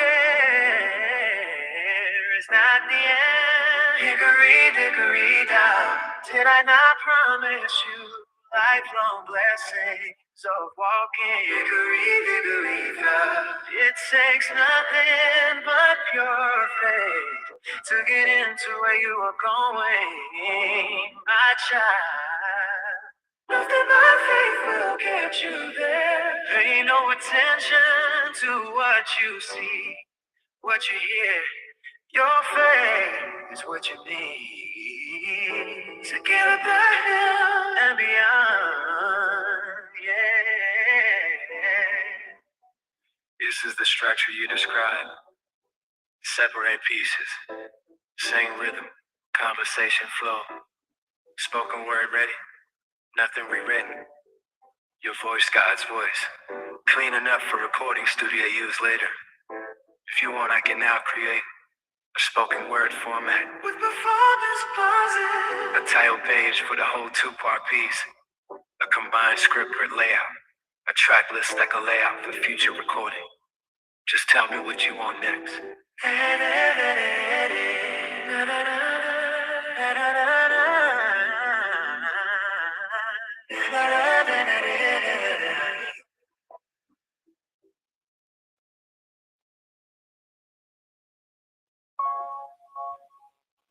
Hickory dickory time.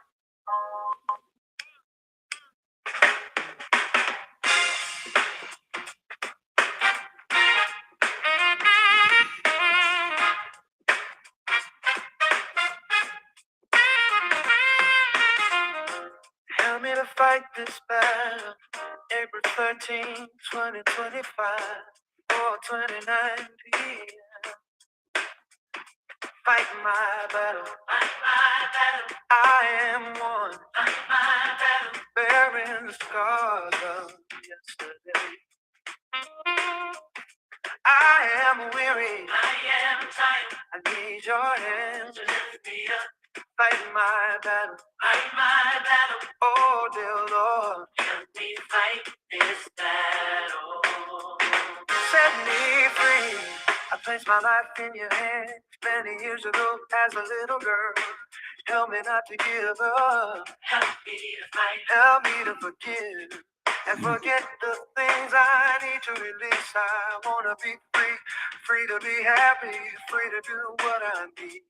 Without anger, holding me back. Oh, Father God, help me fight this battle. Fight the battle with me. Guide me with your hand. Help me be free, free to be me.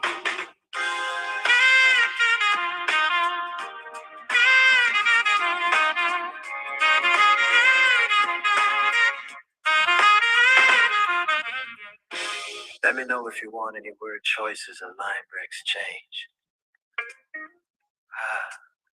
I love that. A grown-up version that adds such depth and weight to it. It shows the evolution of faith. The little girl who trusted has grown into the woman who still trusted. But now from a place of battle-won wisdom. Here's the full performance-style poem with your title included. Help me to fight this battle. Fight to the grown-up virgin. Spoken word. April 13, 2025, 4:29 p.m. Fight my battle. Fight it, Lord. Fight my battle. Fight my battle. I am one. I am torn. Scars from yesterday still stretch across my skin, invisible to man, but not to you.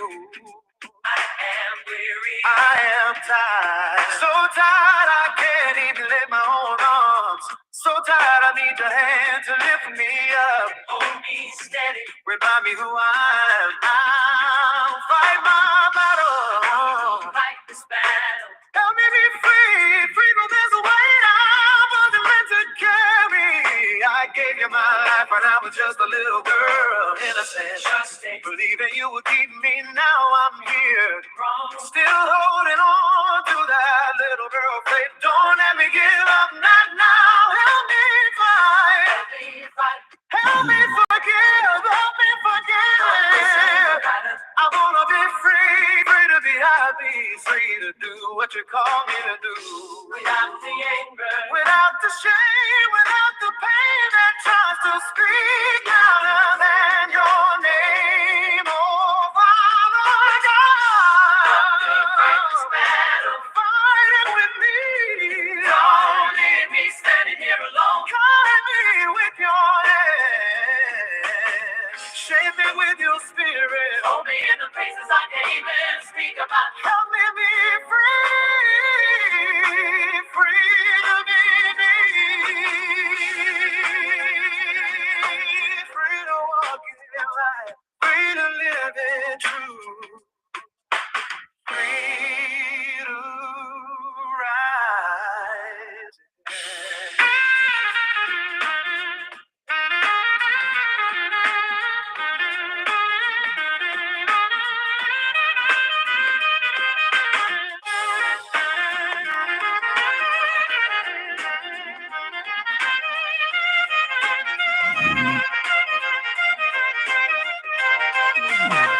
Journey poem.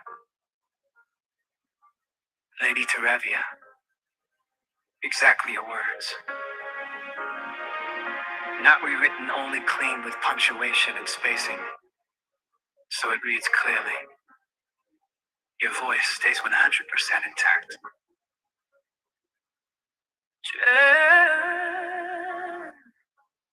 Journey.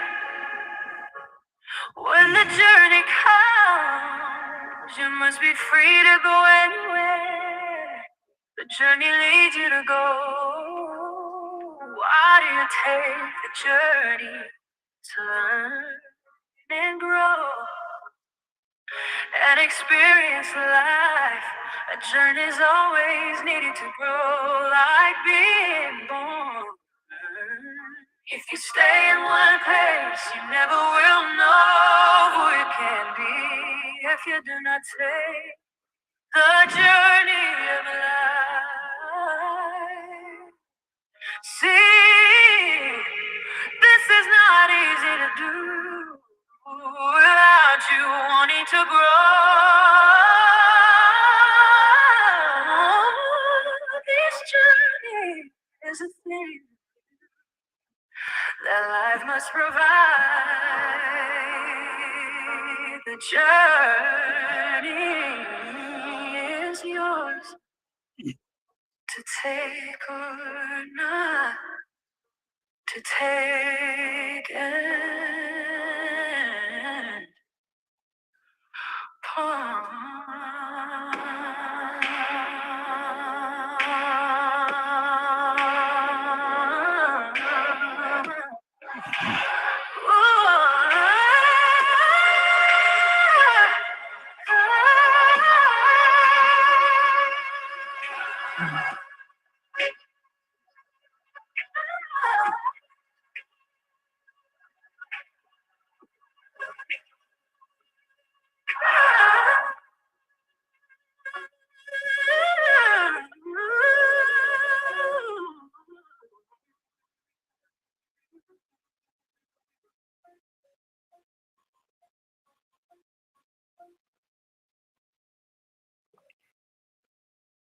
Here is your journey poem.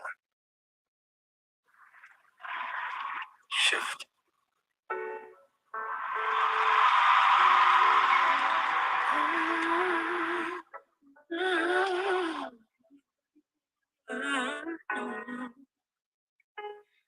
If you told me to shift, why do I need to shift? I don't understand why I must shift my thinking, shift the way I live. I don't understand why you keep telling me to shift. Where am I going? I don't know where to go. Right, right, left, down. I don't know where to go. You keep telling me to shift, but I don't know where I'm going. And this can be funny. This can be amazing. This can be scary. Because I don't know where I'm going. I don't know where this road is going. All I know is I keep hearing you tell me to make a move to shift. All I know is I don't know what the shift is. I don't know how to make a shift. But I continue to shift every other breath. I continue to shift. Every other breath. Every other breath. I continue to shift.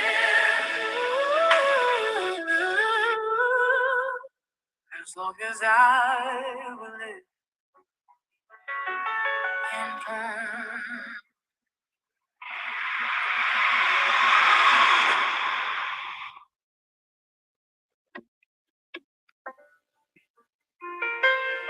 Dominant, demonic,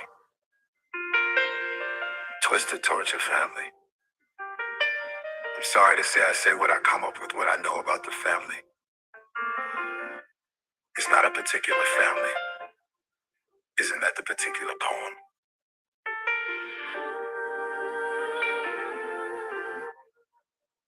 Grounded in darkness, with lights and everything that the sea can think of. The perfect picture of deceit and condescending lies. Hating those around you, but no one. The perfect picture for those on the outside. Torturing those who do not know better. Having dark grand fantasies of what you think a family thing should be. And does not know how to be in true fashion.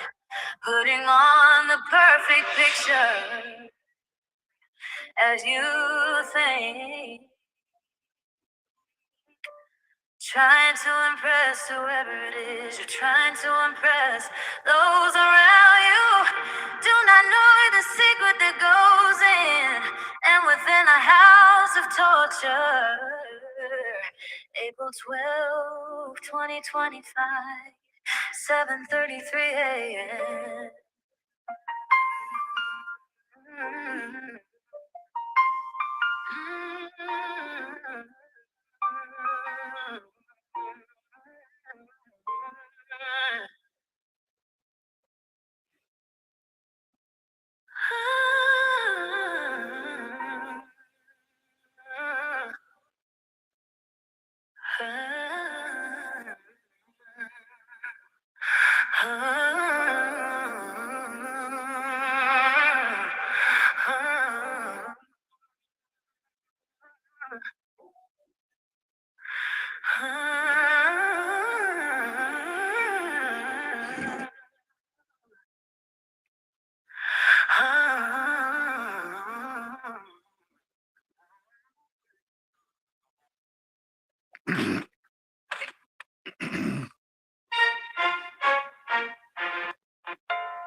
When the doorway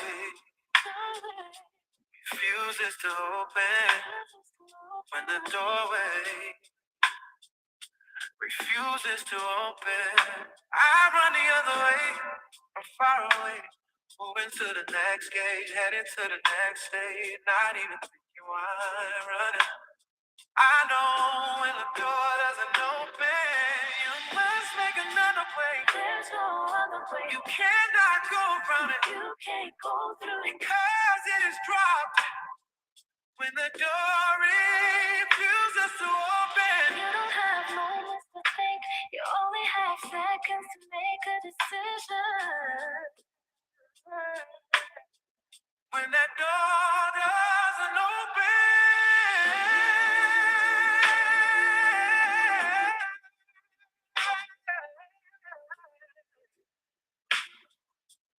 Go for the open door.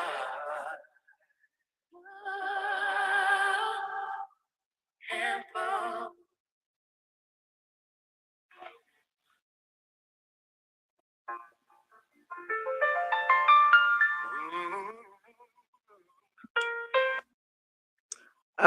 I just saw that from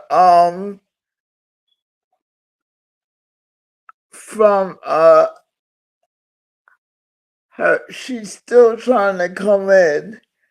I stopped my music the wrong way. I hope I didn't erase it, because every time I do that, I erase something. But I just wanted y'all to know she is trying to come back to close out the show. Her her laptop is slow, but she's trying to come back in.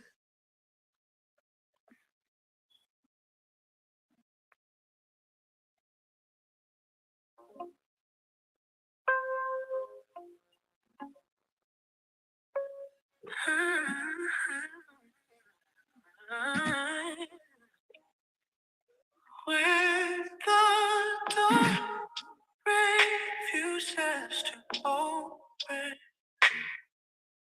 when the doorway refuses to open, I run the other way. I'm far away, moving to the next gate, ready to the next state. Not even thinking why I'm running. Yeah, I know when the door doesn't open, you must make another way. There's no other way. You cannot go around. You can't go through it because it is dry.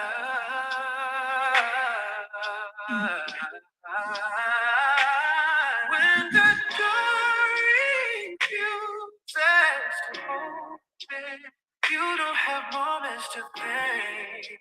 You only have seconds to make a decision. When that door doesn't open, go for the open door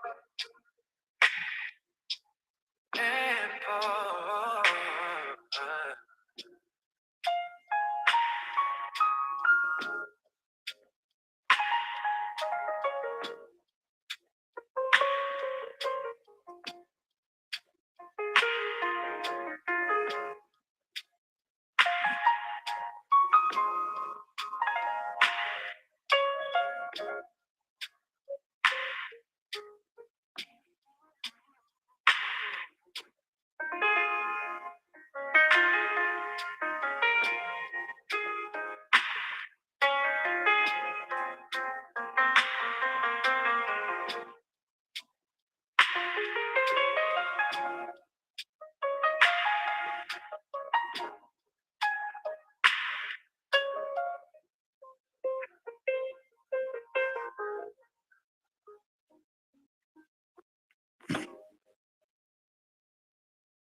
Oh,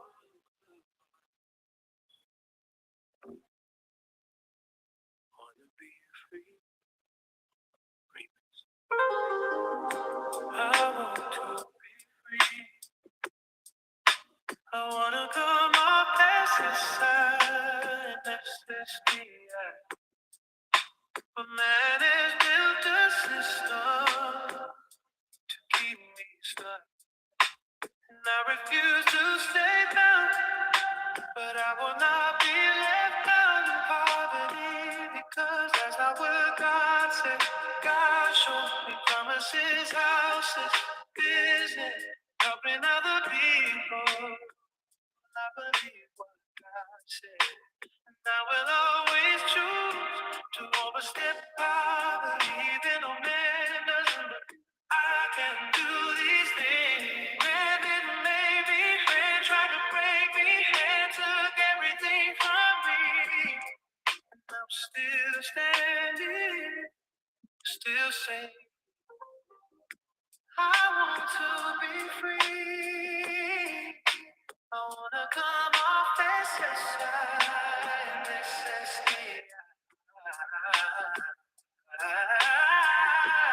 This is not my dream.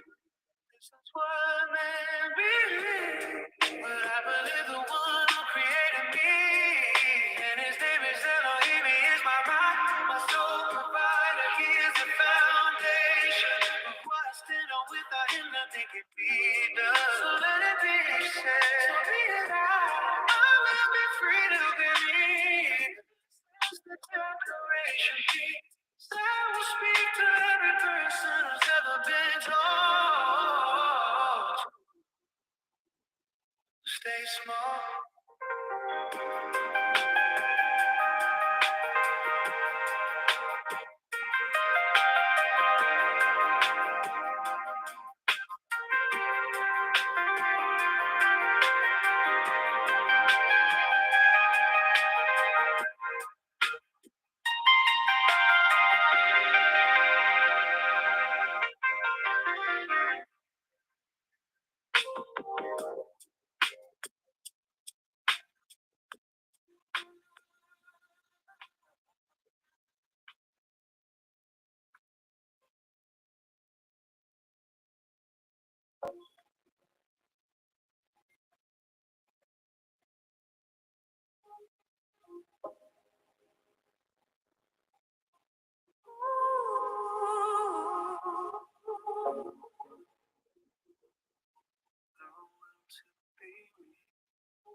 ain't just a number, it's a revelation. There are two perceptions of who we are, what people think you are, and what God created you to be. People only see what fits their comfort.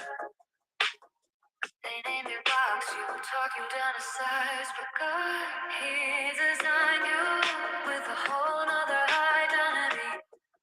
One that doesn't shrink to fit their labels or their lack of vision. So when I say they want to be me, I'm not just using a number, I'm telling the truth. It's the you they made up, and the you that Elohim made me. And I choose the second one every single time, because even your parents' version of you might not be the truth. You were created for such a time as this. Nobody can do what you were born to do. Nobody can be you. And God made everyone you need to walk in. So when you shrink down to feel what they think, just know it's not God's process.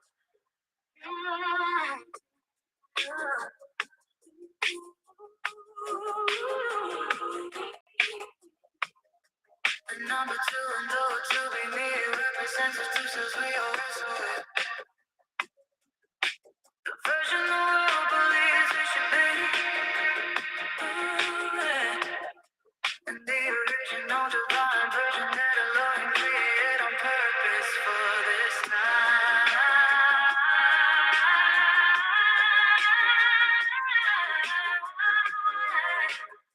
This won't ever feel someone else's comfort. That's why this book is not called The Will to Be Who They Say. It's the will to be.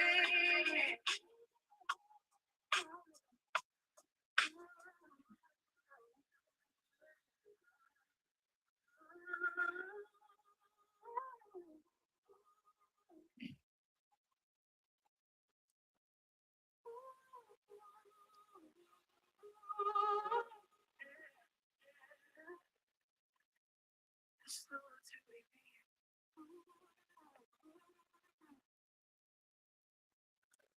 Hold on 1 second, people. Noreen is trying to come back to close out the show, and I'm trying to find poetry.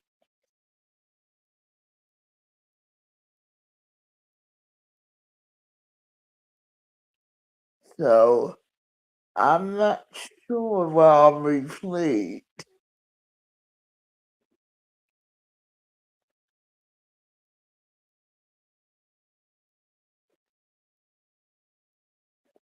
I'm still looking, I'm taking my time.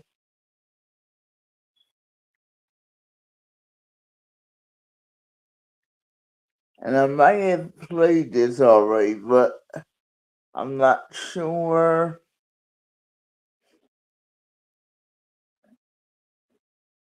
I'm gonna play it again because I'm not sure I played it. And after that,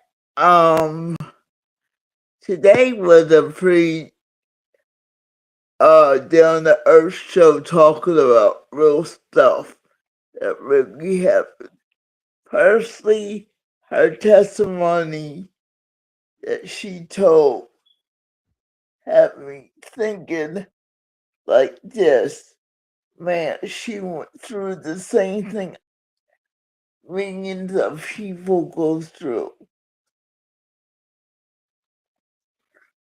I can't say she went through the same thing I did, but they treated her a certain way, like she was disabled or mentally ill. These are the things people gotta get over. Let's see. She just chimed in. She said, I'm trying to get back into the stream her computer is slow. It's your show. I'm not going to close it out until you come.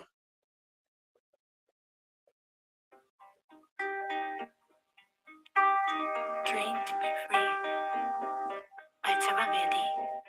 Green. Alright, I'll reserve. Walking down Dreamland Street, looking for a fantasy to jump into. Nothing too serious, nothing too real. Summer let myself go free and have some fun without remembering. Yeah, I can. I want something to free my mind. Oh, about everyday life to bring back things that I gave up to other people getting in the way. Something to free my mind. And stars of time, how I love to go down Dreamland Street to bring back stuff I used to think was real and could be mine, but time is running out on this side of time. I wonder if I ever see a dream come true. Let me say this right now. I am not giving up. No time is short. Making it hard for this body to move. We are only on earth for a short time. For our time flies, and I feel like I haven't done anything that I am supposed to make a difference in. I feel like I've been on this roller coaster ride for the last 12 years of my life. I'm a dreamer by God's hand. I dream all the time. I think of new things to do, but this road does not make it easy for someone in a wheelchair to be free to do things instead of being free. We are taught to be codependent. I don't think codependent is something I can be more, because I've been robbed of who I am. To be free, to be free, to be me is the only dream I have. That's it. 12:25 in, 20 sees me in. Alright, I reserve. If you want a version centered, bolded or formatted for a post-up book page or Facebook post, I can do that too. Thank you for correcting that. Here's your exact poem, word for word. No rewrites, no changes, no substitutions. Only punctuation and line breaks that is shaped into a poem.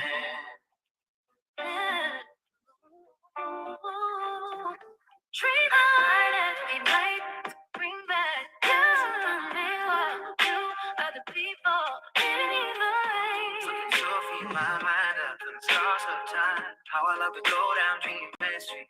Back stuff. All I used to think was real. Hey, could be mine. Time is running out. Time is out. On the side. I wonder if we see a dream come true. Let me say this right now. I am not giving up. All time is shorty, making it hard for this body to move. We are only on earth for a short time. For all time is past, and I feel like I haven't done anything that I am supposed to make a difference in. I feel like I've been on this roller coaster ride for the last 12 years. For my life, I'm a dreamer by God's and I dream all the time. Nothing but new things to do, but this road does not make it easy for someone in a wheelchair to be free to do things instead of being free. We are taught to be codependent. I don't think codependent is something I can be anymore, because I've been robbed of who I am. To be free, to be free, to be me is the only dream I have that can. 12, 25, 20 sees me in. Alright,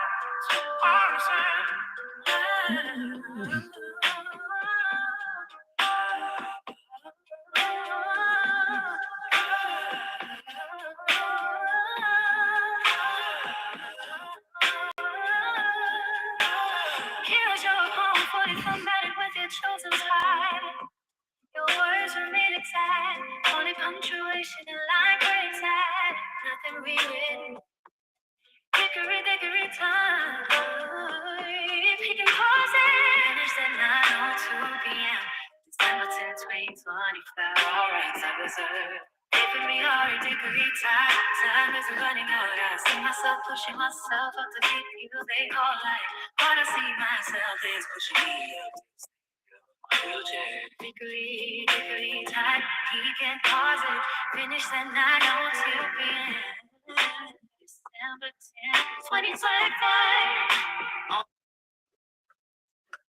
so I get into my own poetry. America has the great illusion. April 20th, 2035, 6:26 a.m. I said the American dream, as everybody thinks, never existed. It's been a 400-year-old lie that America never really existed. When you were working it on the backs of the black and of other slaves of all colors. Because, as I found out, the blacks and the browns were not the only ones in slavery. So if you wanted to tell us about the blacks and the browns, and we continue to hide our history, America is not great.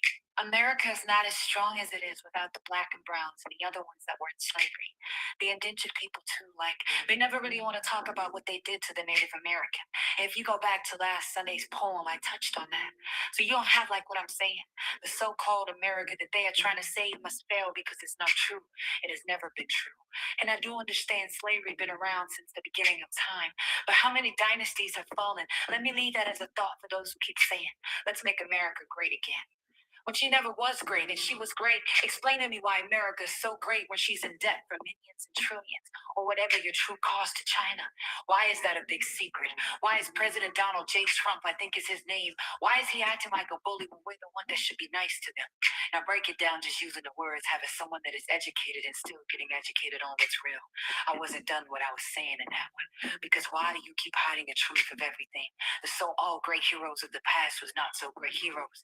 If all, but you portray a lie over years, and many people went to the graves living a lie. Okay, the Being the host Statue of is Liberty is for here. one thing, when it was not for that thing. So how can America the beautiful, the one that they say God say is grace on thee? You know this song, how can it be for real when the history is a total lie? So where I come from, a heart that is pure, and I love my history of my name, which is green. When is America going to tell the truth? The American dream is one of the biggest lies. Too high in the truth about liberty, and the Statue of Liberty is the second lie. I almost want to know if Betsy Ross was really black. It is a gorgeous story for the Liberty Bell. And what I call Libertyville is true. Please don't call me Aida. I was born in America, but I am finding out everything about America is a lie. So why did you run away from English? I think it was something to do with religion and your rights. Why did you have the Boston Tea Party? Why did Paul Revere go around screaming, the British is coming, the British is coming? How much of that is really true? Let me leave space for you to breathe and think about that for a couple seconds, because I am here to fire your mind with the truth. And don't get me started on how the disabled Oh, senior citizens are shoot. treated. And price and a mic drop. April 20th, 2025, Easter Sunday, 6:20 a.m.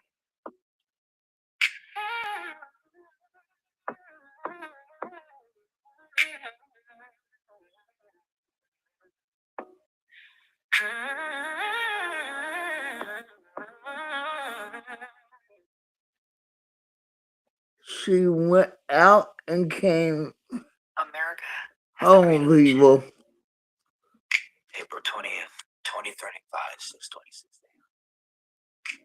I said the American dream, as everybody thinks, never existed. It's been a 400-year-old lie that America never really existed. When you were working it on the black and other slaves of all colors. Because, as I found out, the blacks and the browns were not the only ones in slavery. So if you wanted to tell us about the blacks and the browns, we continue to hide our history. America is not great. America is not as strong as it is without the black and browns and the other ones that were in slavery. The indigenous people too, like, they never really want to talk about what they did to the Native American. And if you go back to last Sunday's poem, I touched on that. So you don't have like what I'm saying. The so-called America that they are trying to save must fail because it's not true. It has never been true. And I do understand slavery been around since the beginning of time. But how many dynasties have fallen? Let me leave that as a thought for those who keep saying, let's make America great again. When she never was great and she was great, explain to me why America is so great when she's in debt for millions and trillions, or whatever your true cost to China. Why is that a big secret? Why is President Donald J. Trump, I think is his name, why is he acting like a bully when we're the one that should be nice to them? Now break it down just using the words, having someone that is educated and still getting educated on what's real. I wasn't done what I was saying in that one. Because why do you keep hiding the truth of everything? The so-all great heroes of the past was not so great heroes. If all, but you portray a lie over years, and many people went to the graves living a lie, saying the Statue of Liberty is for one thing, when it was not for that thing. So how can America the beautiful, the one that they say God say is grace on thee? You know the song, how can it be for real when the history is a total lie? So where I come from, a heart that is pure, and I love my history of my name, which is green. When is America going to tell the truth? The American dream is one of the biggest lies. Too high in the truth about liberty, and the Statue of Liberty is the second lie. I almost want to know if Betsy Ross was really black. It is a gorgeous story for the Liberty Bell. And what I call Liberty Bell is true. Please don't call me Aya. I was born in America, but I am finding out everything about America is a lie. So why did you run away from English? I think it was something to do with religion and your rights. Why did you have the Boston Tea Party? Why did Paul Revere go around screaming, the British is coming, the British is coming? How much of that is really true? Let me leave space for you to breathe and think about that for a couple seconds, because I am here to fire your mind with the truth. And don't get me started on how the disabled and senior citizens are treated. Anne Price and the mic drop, April 20th, 2025, Easter Sunday, 6:26.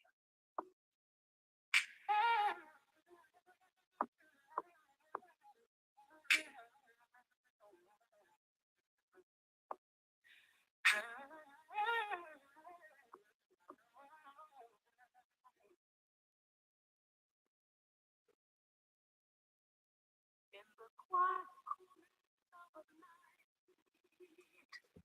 we share secrets, dreams, and soft light. Remember when we danced carefree? The world faded, just you and me. But darling, the silence feels so loud. Echoes of laughter lost in the crowd. Can we rewrite the chapters undone? Or is our story fading? Come undone. Don't let the shadows steal our spark. We painted love in colors so stark. Oh, sit the whispers of memory sweet. Come closer, let your heart feel the beat. But darling, the silence feels so loud. Echoes of laughter lost in the crowd. Can we rewrite the chapters undone? Or is our story fading? Come undone. I won't let go. We're tied by fate with every heartbeat. It's not too late. Let's find a way to heal.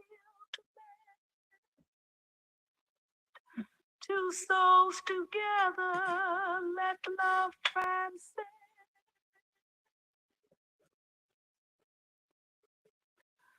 But darling, the silence feels so loud.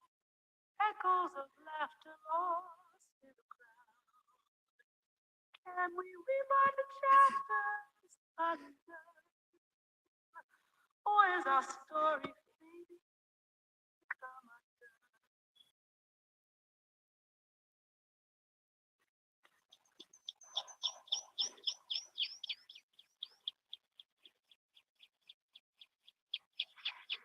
Champlin, there are some things I would love to be able to say here, but I can't. Not here enough that I called. The call was heard. It never ceases to amaze me how that leap of faith works. I never know where or what will happen, but it's never not happened, but still, it surprises me each time. That it had Teresa as an amazing woman, cerebral palsy crippled her shell, born back in an unfriendly world, alone and living a life with drug deals with souls, like so many breakfast muffins. Spirit of this amazing woman never left her even when she came home, but short kinded words, talk each other down, talked up and wrote the south wind on her unheeded, found sanctuary in itself, lost everything, except indomitable spirit that carried her, and yet she never gave up, never gave spot in the eye of the world, which derided her, stood firmly on her ground head. This is me. Cat is now warm and safe to her in the apartment. After several years, I don't think it would send or receive emails if preferred. Of a local library now has a laptop and an internet connection again, and back to marriage to the man she had loved through all of this, and yet not once let go of who she is. Much long time, and thank you for every part of the journey. and for being the one to remind me today when it was me who needed it. I wish I could be there to get you specialized. I want it.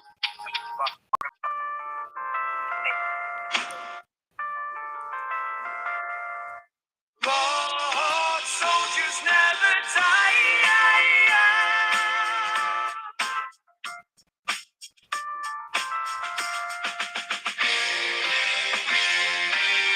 Raised on thunder, raised on fire. Back in 76, she lit my design. Silver but shining in the smoky sky. Hold on. Where is the pause on this? Welcome back. Can you hear me? Welcome back.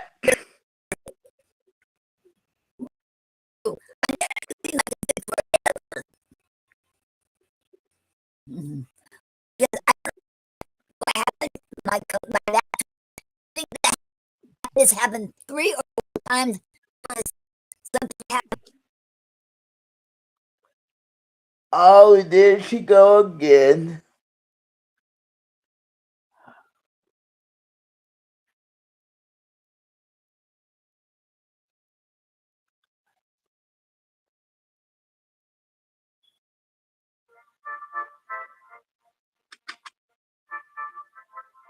There she go again. Okay, I'm back in. Okay. I was waiting for you because I don't Wow. want to play the wrong song and you don't hear it. Okay. So the last half an hour is all music for you. But the ones I know you like, I didn't play yet. Okay. Which one you want first, the Candyland or the other one? The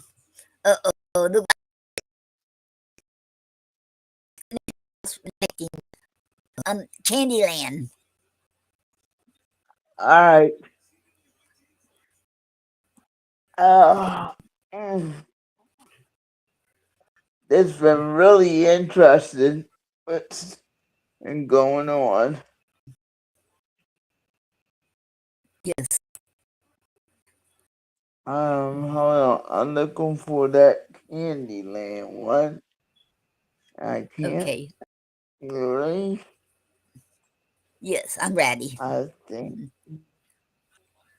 Well, since you've been away, I just said I was waiting for you to come back so Yes. I could get the orders of what to do. Okay. You want Candyland? Here you go. Here you go. Yes. Okay. Okay.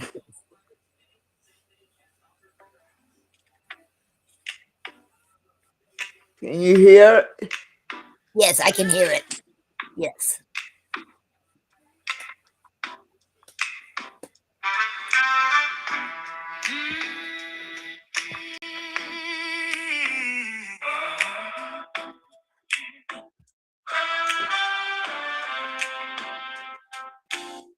A purple wearing queen moves swiftly and quietly, tiptoeing through the open fields, through the brushes, through the stream.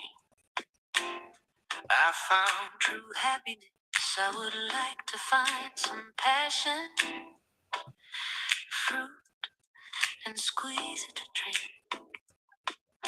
Sunny spring day, midday, a hazy purple sky, streaming streaks of sun and violet. Some bunnies nibbling on purple wildflowers, and passion fruit is dancing and roaring wildly. So come and take a purple passion, daydream. If I start to wonder, oh, somebody say hi to a purple wearing queen. Queen, so good to see to you. 1225, 2008. 1225, 1225, 2008. 1225, 1225, 2008. 1225, 2008. 1150. Praise me anyway. You come quietly sometime. Oh, what did I do? That's even better. Because she wasn't here. Special. This is a soulful R&B interpretation of Peter McBoot's poem I Am Worthy. These are his words. I'm just giving them my voice, my heart, and a little R&B flavor, so the message can live on. I am worthy by Peter McBoot. I am worthy of the majestic purple mountain. I am worthy of the sweet smelling valley. And I am worthy of spacious skies and the waves of green, purple mountains majesty. I am worthy too of the fruited plain. I am worthy of a degree of happiness I have never known before.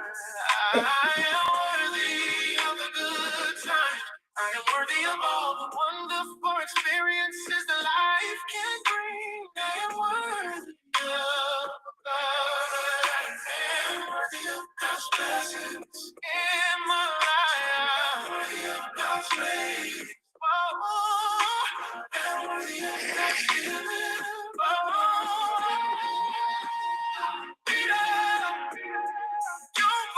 Still shine, still lift people, still remind us that worthiness is not something we earn, it's something God gives. Thank you. She went out again, so I guess we're gonna re-listen to read it again. This reading was in your honor. I just can't see my list.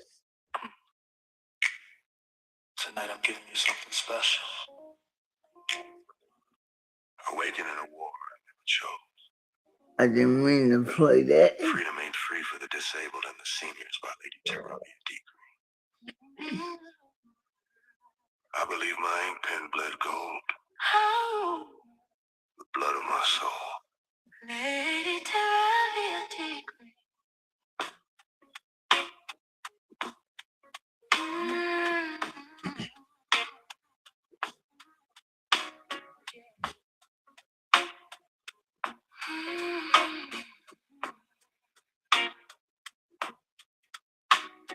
This warrior awakened through an evil war, one she did not understand.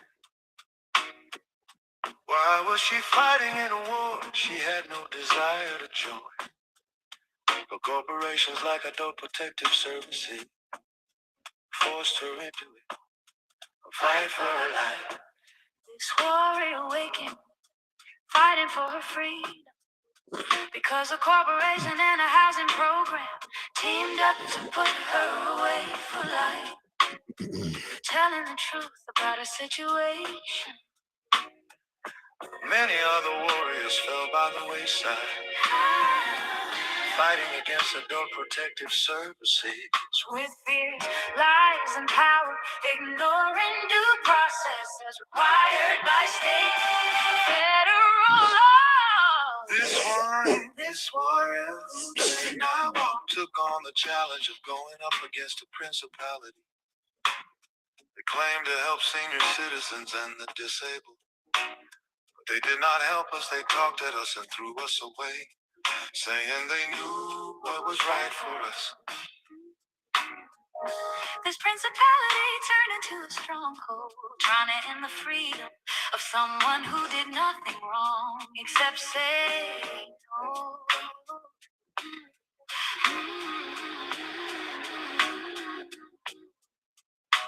Turned into a 10-year fight, the fight of my life. I felt like hell, I fought like hell, because I was right.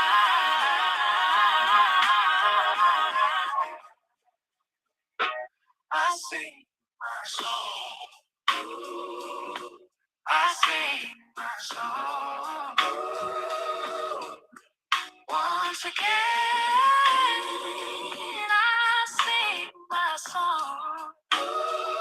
I see you. I go right back to Candyland after this, alright? Did you hear me? Just shake your head. I can't hear you.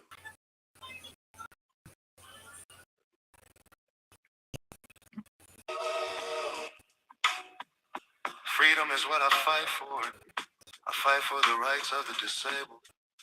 The freedom to be a disabled person who wants to live differently than what others project onto us. You still there? Freedom to be myself. I don't hear To nothing. live just like everyone else. Yes, Say no I'm still here. Can't you? that are not right for me. Can you hear me? Can you hear No, I me? don't hear nothing.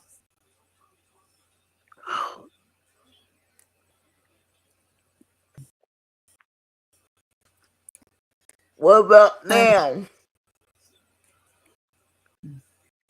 Can you hear me now? Oh, she went out again.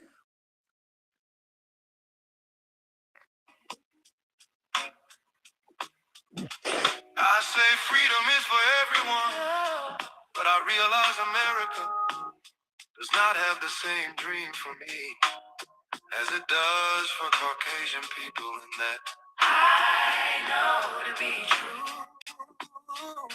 Freedom for all. The American dream is the biggest lie that America tells. How can you have a dream when you stole the land it stands on?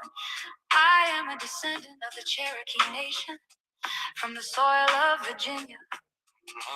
Say something. Why are we not talking about the Trail of Tears? Why are we not talking about how the First Nation was the first wrong? You cannot speak of liberty without speaking of genocide. And the second biggest lie is not telling the truth about the Statue of Liberty, that she was created to honor the freedom of the slave.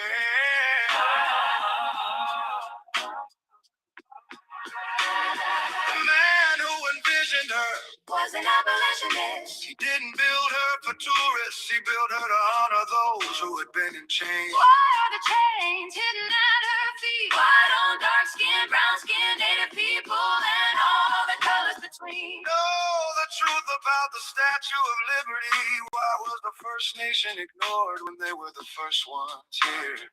Why does the land still cry out for the blood that was never honored? Freedom, I say. Freedom, I say. Freedom. Not everyone has it. America is not for all. And it's not about freedom for all of you. This warrior awakened in a war she never chose to be in, but she's in it for life. Let me make that clear. I will fight for people's rights until the day I die. April 13, 2025, 10. 40 Hold on. and still mine. Go.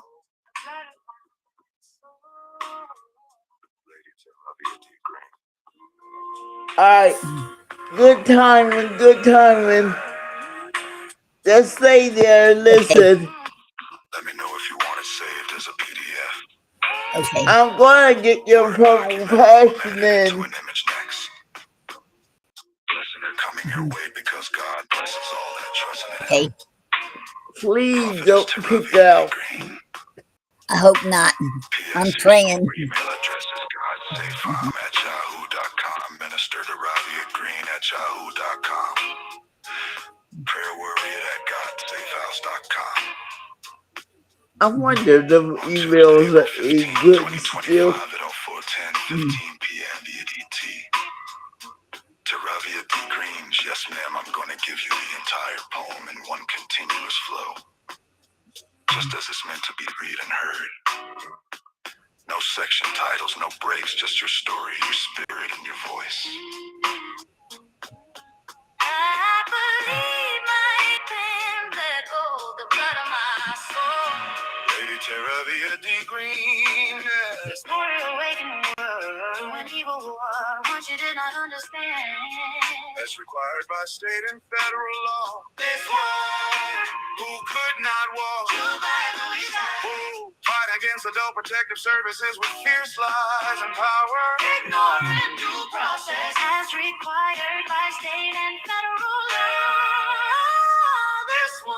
This warrior who could not walk. Took on the challenge of going up against a principality that claimed to help senior citizens and the disabled, but they did not help us. They talked at us and threw us away, saying they knew what was right for us.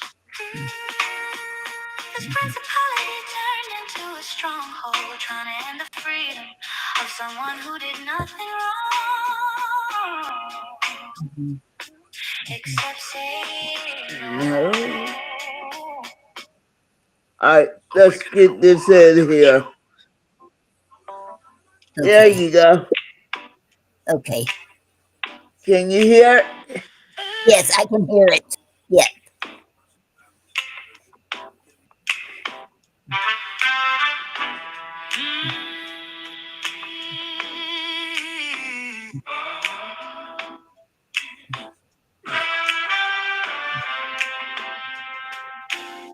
A purple wearing queen, move swiftly and quietly, tiptoeing through the open fields, through the brushes, through the stream. I found true happiness. I would like to find some passion, fruit, and squeeze it to drink. Sunny spring day, midday, a hazy purple sky, streaming streaks of sun and violet. Some bunnies nibbling on purple wildflowers, and passion fruit is dancing and roaring wildly. So come and take a purple passion, daydream. If I start to wander up, somebody say hi to a purple wearing queen. So good to see to you. 1225, 2008, 1225, 2008, 1225, 2008, 1225, 2008, 11:15. Praise me anyway. You come quietly sometime. You come fast, some you come slowly.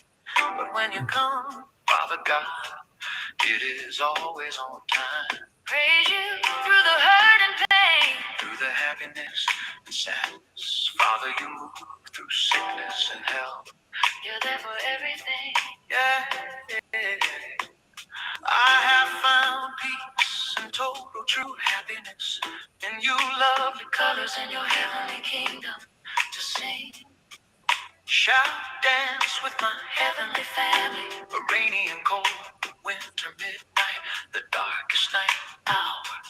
Blue black storm cloud doing the rumba and the bump through the air. Thunder and lightning, sharing a dancing scene with Sister Ray. An angel talking to the fathers, praising you honestly, never stopping to pray. choosing never to stop. If I start, somebody look, two people, one sitting here by a tree, waiting on God. The other sitting there asking one more time, God. One man, one woman, time to give thanks to you and sing my praises to you. 1225, 2008.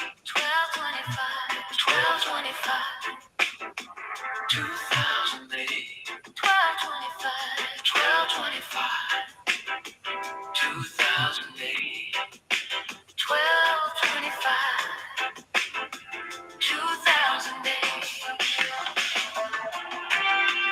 My edge of Candyland, chocolate and peanut butter raindrops, butterscotch, scented buttercups, growing in spearmint, scented eatable grass.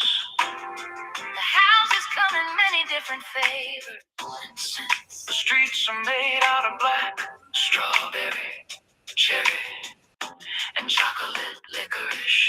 Come with me, let's open my house front door. You can smell the different scents of fruits and vegetables.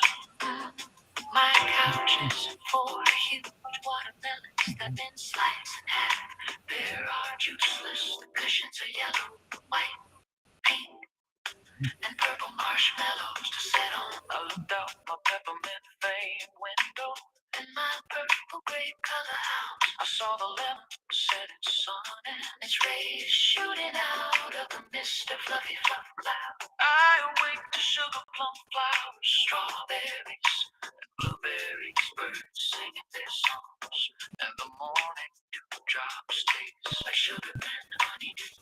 Even though I haven't played the game version of Candyland in 33 years, I'm living in Candyland every day in my life. My version of Candyland, real, it chases the blues away and helps me to keep the child in me alive, so I never grow old.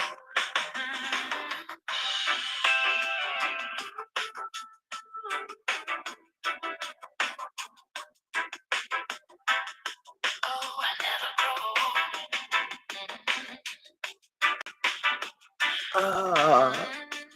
Yoshi, yeah.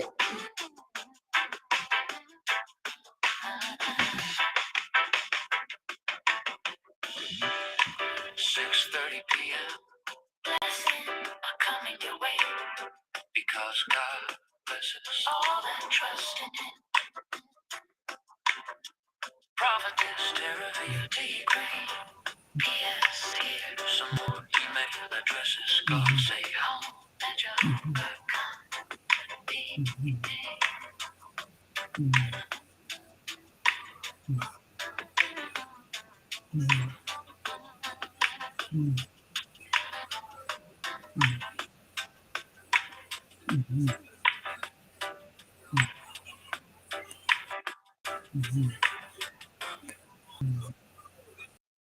I think I'm on the right song.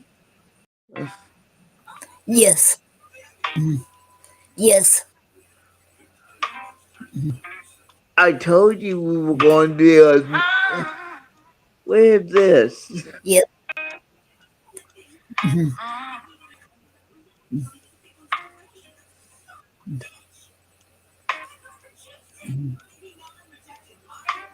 The cross between heartbroken and righteousness. Feel written Friday. It's not what I wanted. 2025. I can't see them. Uh-oh. I'm very sad. My heart is I'm breaking. about to cut it off once I find the right one. Okay. Malcolm Jamal Warner, Ozzy Osbourne, Hulk Hogan, Chuck Berry. This is getting too real for me because every one of the names had a part in my life to some degree. I would not be me if it wasn't for Hulk Hogan. I wouldn't be me if it wasn't for Kiss, Ozzy, Chuck. I don't know how to feel. I find myself trying to deal with false will always be real to me. What a spoken word did for me, cause I never knew he could use spoken word. And the truth of the story, the wake up is that every one of us have to deal with. Everyone's days are limited.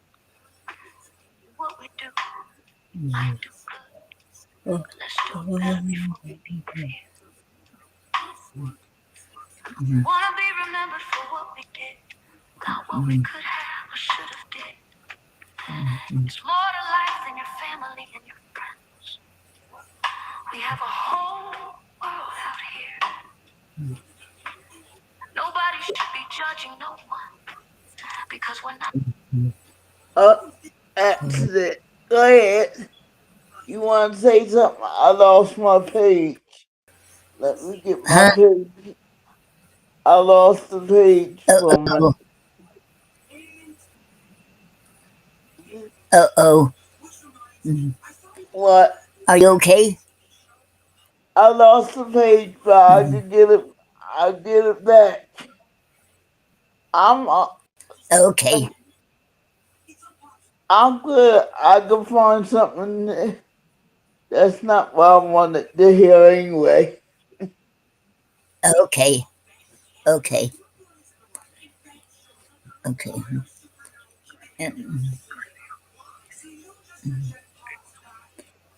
That's not what I want to hear either. Okay. I forgot where they are now. Uh oh. I found it. Okay.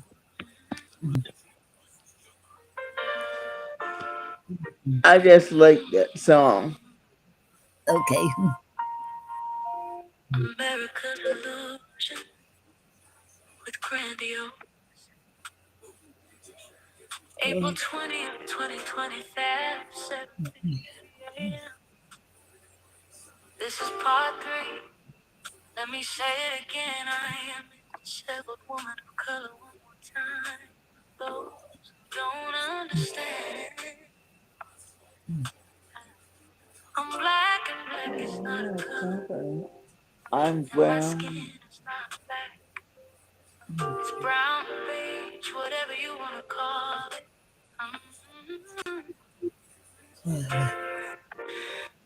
With several disabilities, there are my 3 strikes. I'm supposed to be out of the way. Don't know why I'm talking, but though I can, I give you what I see. Hey, hey, come on, America, you will never be great if you don't drop the lies and come clean with the truth. America is illusion, and until it comes clean, nothing will be right because it's drunk off of power, drunk off of manipulation, drunk off of greed, and so many other spirits.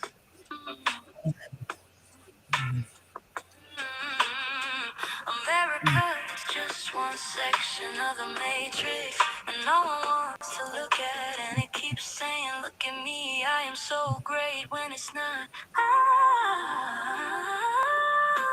I've spoken my history, my truth. The truth that I know of what they call America.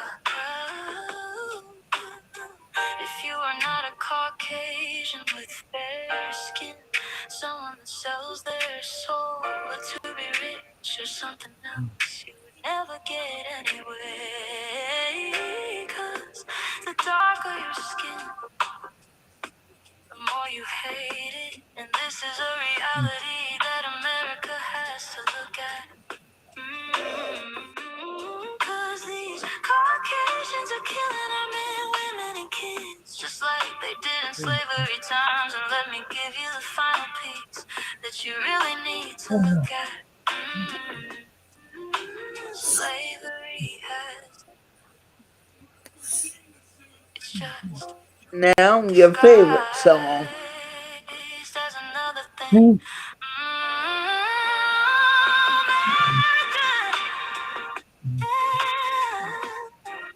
It's me, it's the I think this is the everything.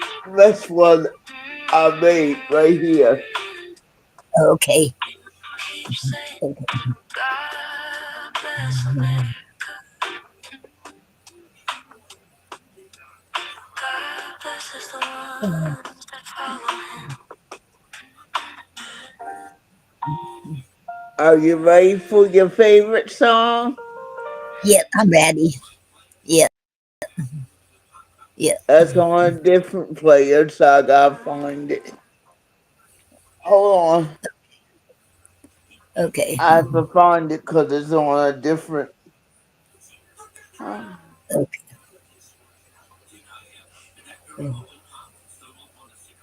Why is it still playing?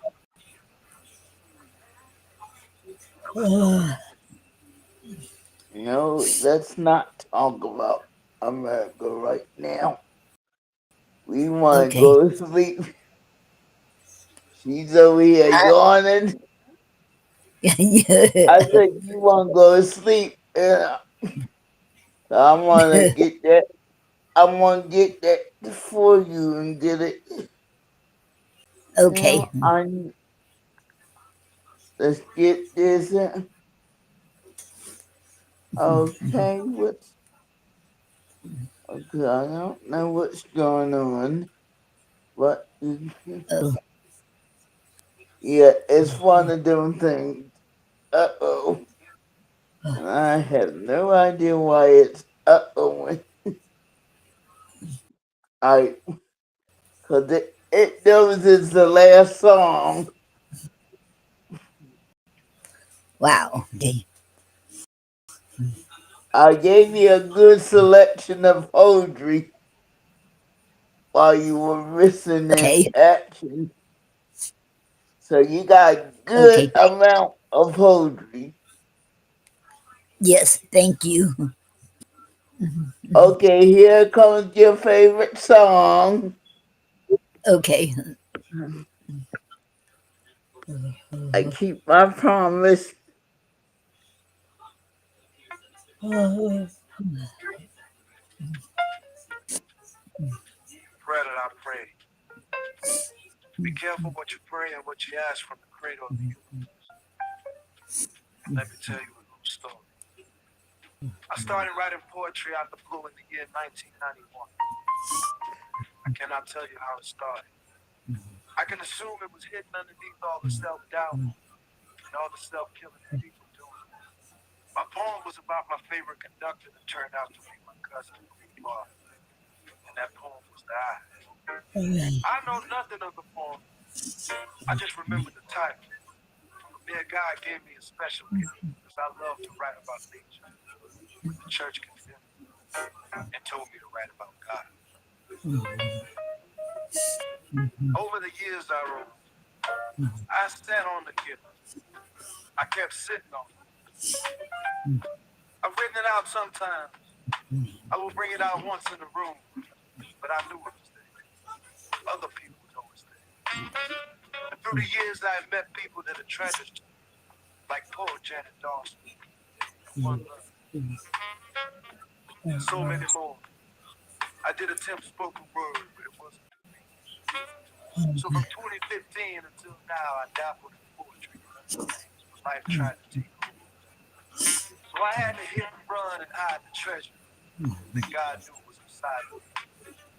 Only when I met a spoken word artist that goes by the name of Gina Stone and Noreen Snyder, an author of poetry and runs a show for poetry, I was given the platform to tell the truth about what was happening in real time, in real life, especially in Ukraine. One thing they didn't know is I've said a little prayer, and it goes like this. Please, Father God, give me my gift back. Give it to me the way you to me, and the way it worked when you first came, and gave it to me in 1991. It was a summer day, and it was just turned on like water. You see, they didn't know I prayed that prayer. You see, Jenna or Noreen did not know the kind of prayer that I put up to Father Yahweh. I thought I was entering a cry for help, a SOS to keep poetry alive. But then I know I was walking in the destiny changing thing. My thought plans, I go see what is needed, and I would do whatever it takes to help that person to keep a show going. So it never came into my mind that I would be a co-host. I would prefer to be the gatekeeper, keeping the show dedicated to poetry on the air, also alive, so I can hear the greats like Shakespeare and the rest. I bring soup that has the flavor of winter youth. Today I'm sitting here wondering, how did Gina Storm know God had hid me? I didn't even tell. I didn't even practice. I was just not trying to tell a story. My story is real. The pain is real. The hate I'm fighting to let go of is real. Jesus Storm caught me up and opened up a new door that I knew I had and set on for years. So here in this call and my story, careful what you ask God, because God will swing that door wide open, and you will walk into your destiny without even knowing it. That prayer to give me my gift back, the way it used to flow before. I still don't have my word processor or my typewriter, but he gave me another way to express it. I call it spontaneous freestyle. I don't know the name in the poetry world. All I know is I am free to say warm and will. When I read the poem, I am free to be. That's the best thing about it. I know all good things come from, and I honor that gift.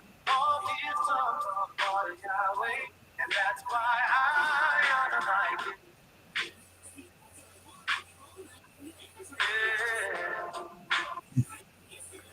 Yeah. That it's your show now.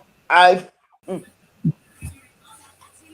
Okay, okay, okay. I'll play one of the songs here, and then we'll end it because I'm trying so hard to stay awake. I Okay, see let me you, see if and it's that was the perfect exit because it just shut down. okay. Okay, this is I not know you working right like here. that, so I played that last. Yes, thank you. Okay, let me get it from here. I know she heard it by now. Yep, She's immoral now. She's been made yep, immoral in the records. yep. Yep, I think Gina's already heard it. Okay, And you too. huh? You too. I paid it Uh-oh, forward. Somebody made a poem about me. I made a poem about you and Gina. yep. Wow, thank you.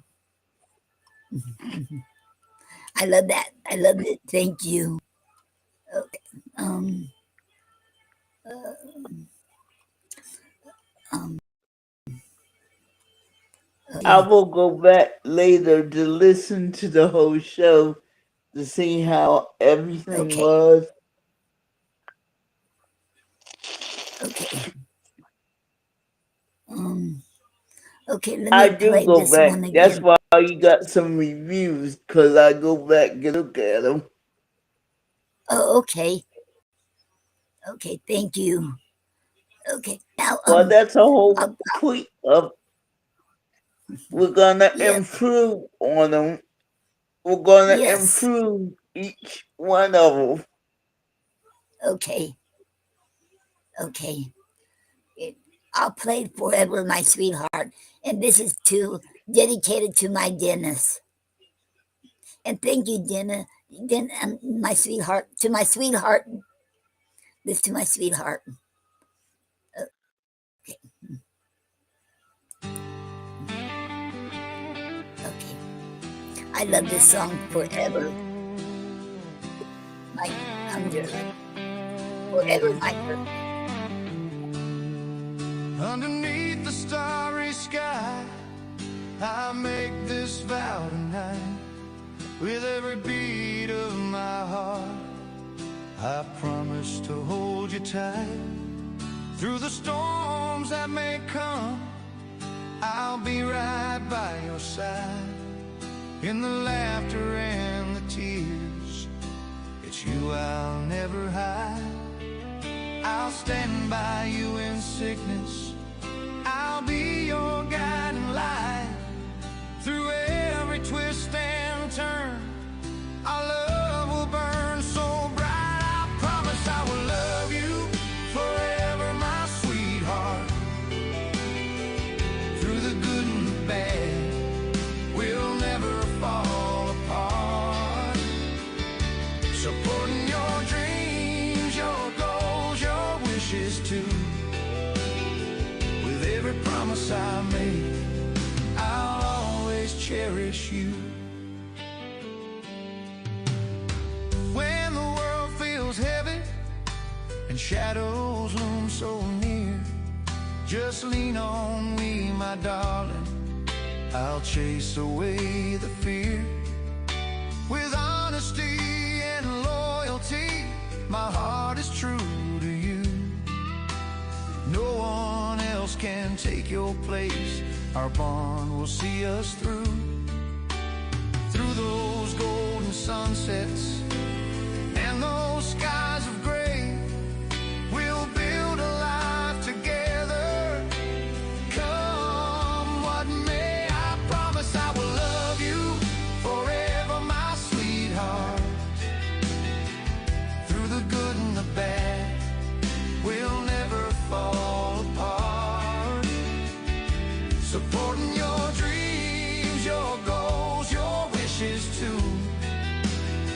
With every promise I make, I'll always cherish you. Nothing can tear us down, we're stronger than the storm. Through every twist in fate, our love will stay warm. I'd climb the highest mountain, swim the deepest sea. With you by my side, it's where I'm meant to be. I promise I will love you forever, my sweetheart. Through the good and the bad, we'll never fall apart. Supporting your dreams, your goals, your wishes too. With every promise I make, I'll always cherish you. So take my hand, my darling, let's dance beneath the moon. With every whispered promise, you know I'll be there soon. Forever in your corner, I'll cheer you through it all. With every leap of faith, I'll be your faithful call. So here we are together, hand in hand we'll roam. I love you more than you'll ever know, my sweetheart, my home. Through the good times and the bad, we'll face them, you and I. With every single promise, our love will touch the sky.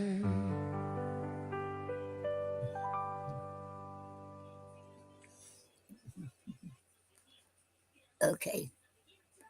and that was forever, my sweetheart. Okay, we're going to close out.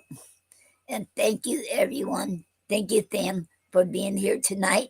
And thank you, Terivia, for helping me. And when I got kicked out of here, when my internet got went down on me, you stayed here and helped out.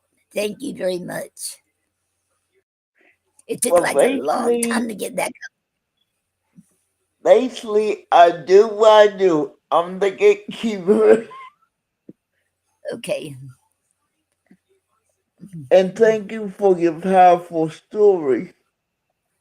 you're very welcome. Okay, and if I could help at least one person, it is well worth it all.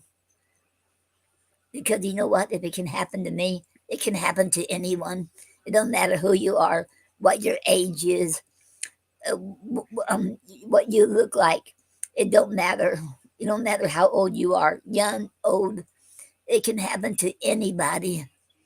It happens all the time, and people need to realize that and know your rights. I didn't know my rights. If I knew my rights, it wouldn't. But y'all need to know your rights. I would have told you not to say no. Huh? I would have told you not to say no. Yeah. I wish I knew my rights, but I didn't. Yeah, that's how they do. Yes, Well, they know. thank you for finally sharing it. And I You very, hope it heals you by and, sharing and it.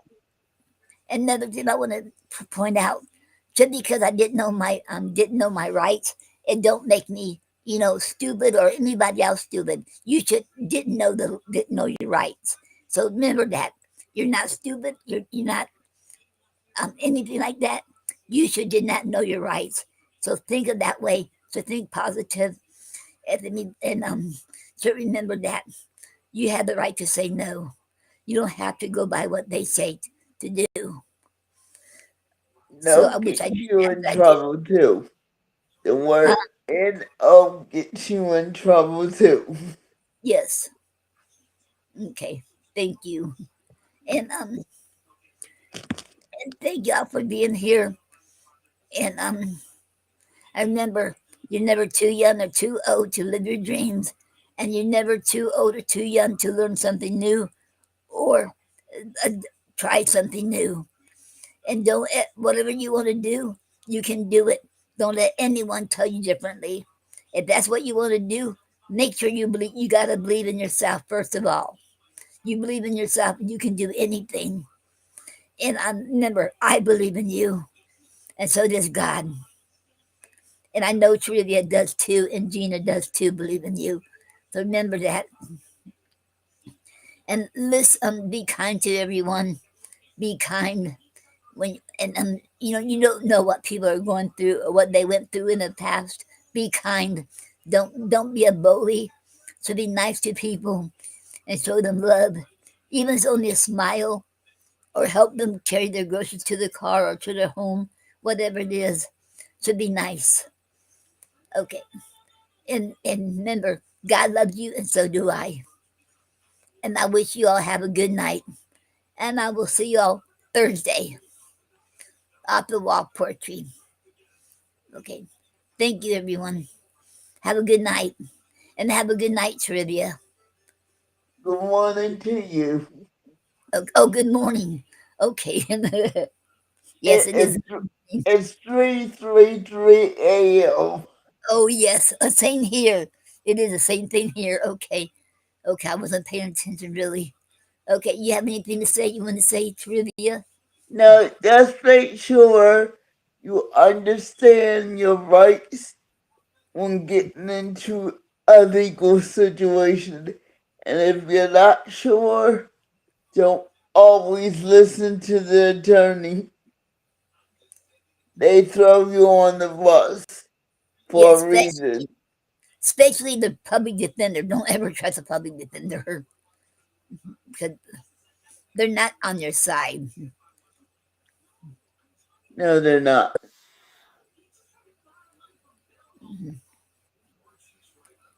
So we will see you Thursday. Thursday Yes, Thursday. for 2 hours off the cuff, as she calls it. Okay. Well, now I am going to sleep. Me too. Okay. Okay. Good night, everyone. Good night, fam. I love you all, and y'all have a good night or good morning, whichever it is with you all out there. And this won't be our last early morning thing. This is just the beginning. Okay. Go ahead. Okay. Now, Go ahead. okay. Now I'm gonna close out. I don't have no outro. I didn't get the chance to put the outro on here today, so hopefully I can do the outro by Thursday. I don't know. So there's so much going on, and I'm trying to get a store going. I have actually have 3 stores, so I'm working on my third one. I haven't had the chance to work on it yet, and Okay. okay, It's your show. and okay, You can end it any way you want to. okay, and y'all have a good night. Hopefully, I'll have the outro here next time around. Okay, good night, everyone. Love you all. Okay. Um, Wait a minute. Okay, cancel. Um, okay, before I close out. Oh, I don't have one for Wednesday because this is actually Wednesday. Okay, never mind. I don't have one for Wednesday. I was going to play a Happy Wednesday, but I don't. Okay. Good night, everyone. I'll close out now. Play Okay. the poets. A what? Listen to the poet? Listen to yeah. Okay. Okay, we find it here. I think it's down here some. Um, um, let me see.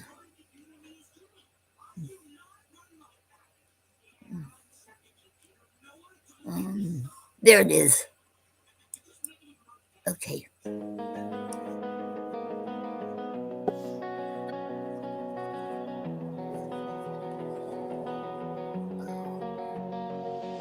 In a world we drag through the mud and the lies, where the truth is buried beneath painted skies, the poets rise, voices raw, voices clear, whispering secrets you better lend an ear.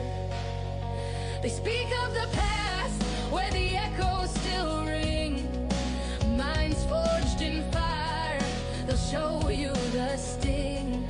Words turn to weapons wielded with care.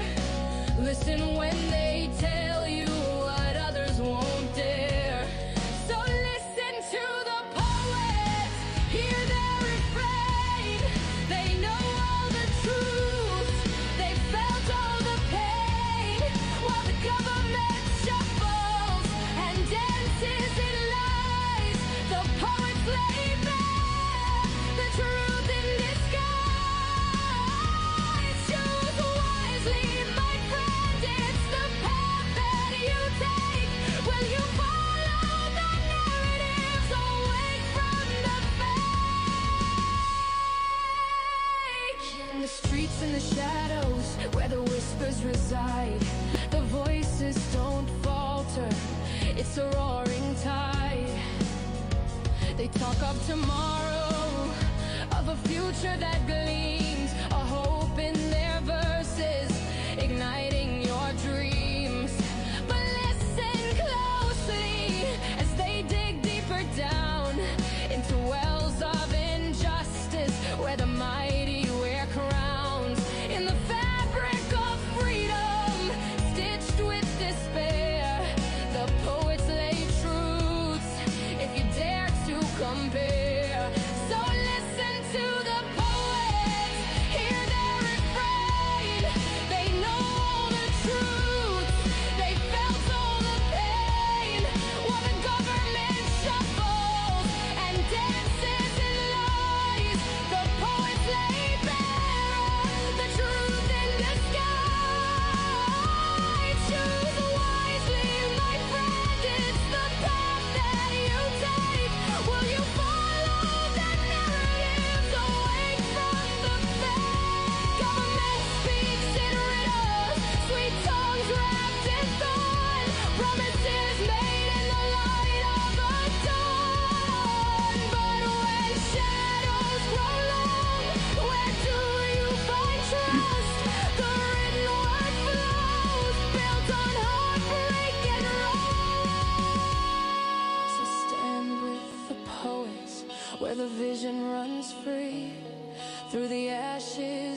decree.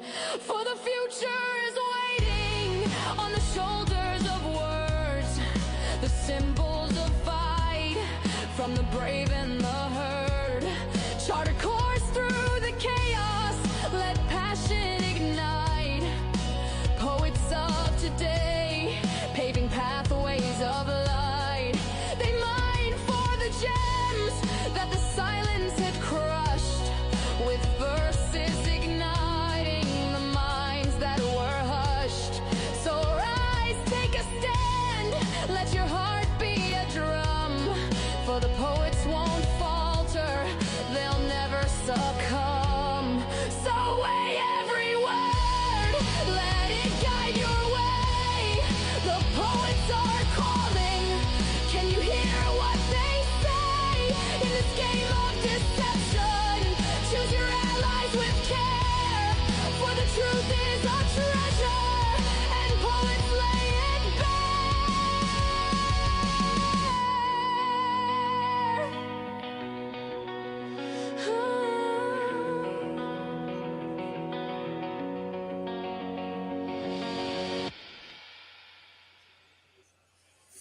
Okay, okay, that is it now. And thank you, every Tham, and for being here. And I'll see y'all Thursday. And have a good night. I have to close out now because I can hardly stay awake. Oh, Have sleep. yep. Okay. Good night.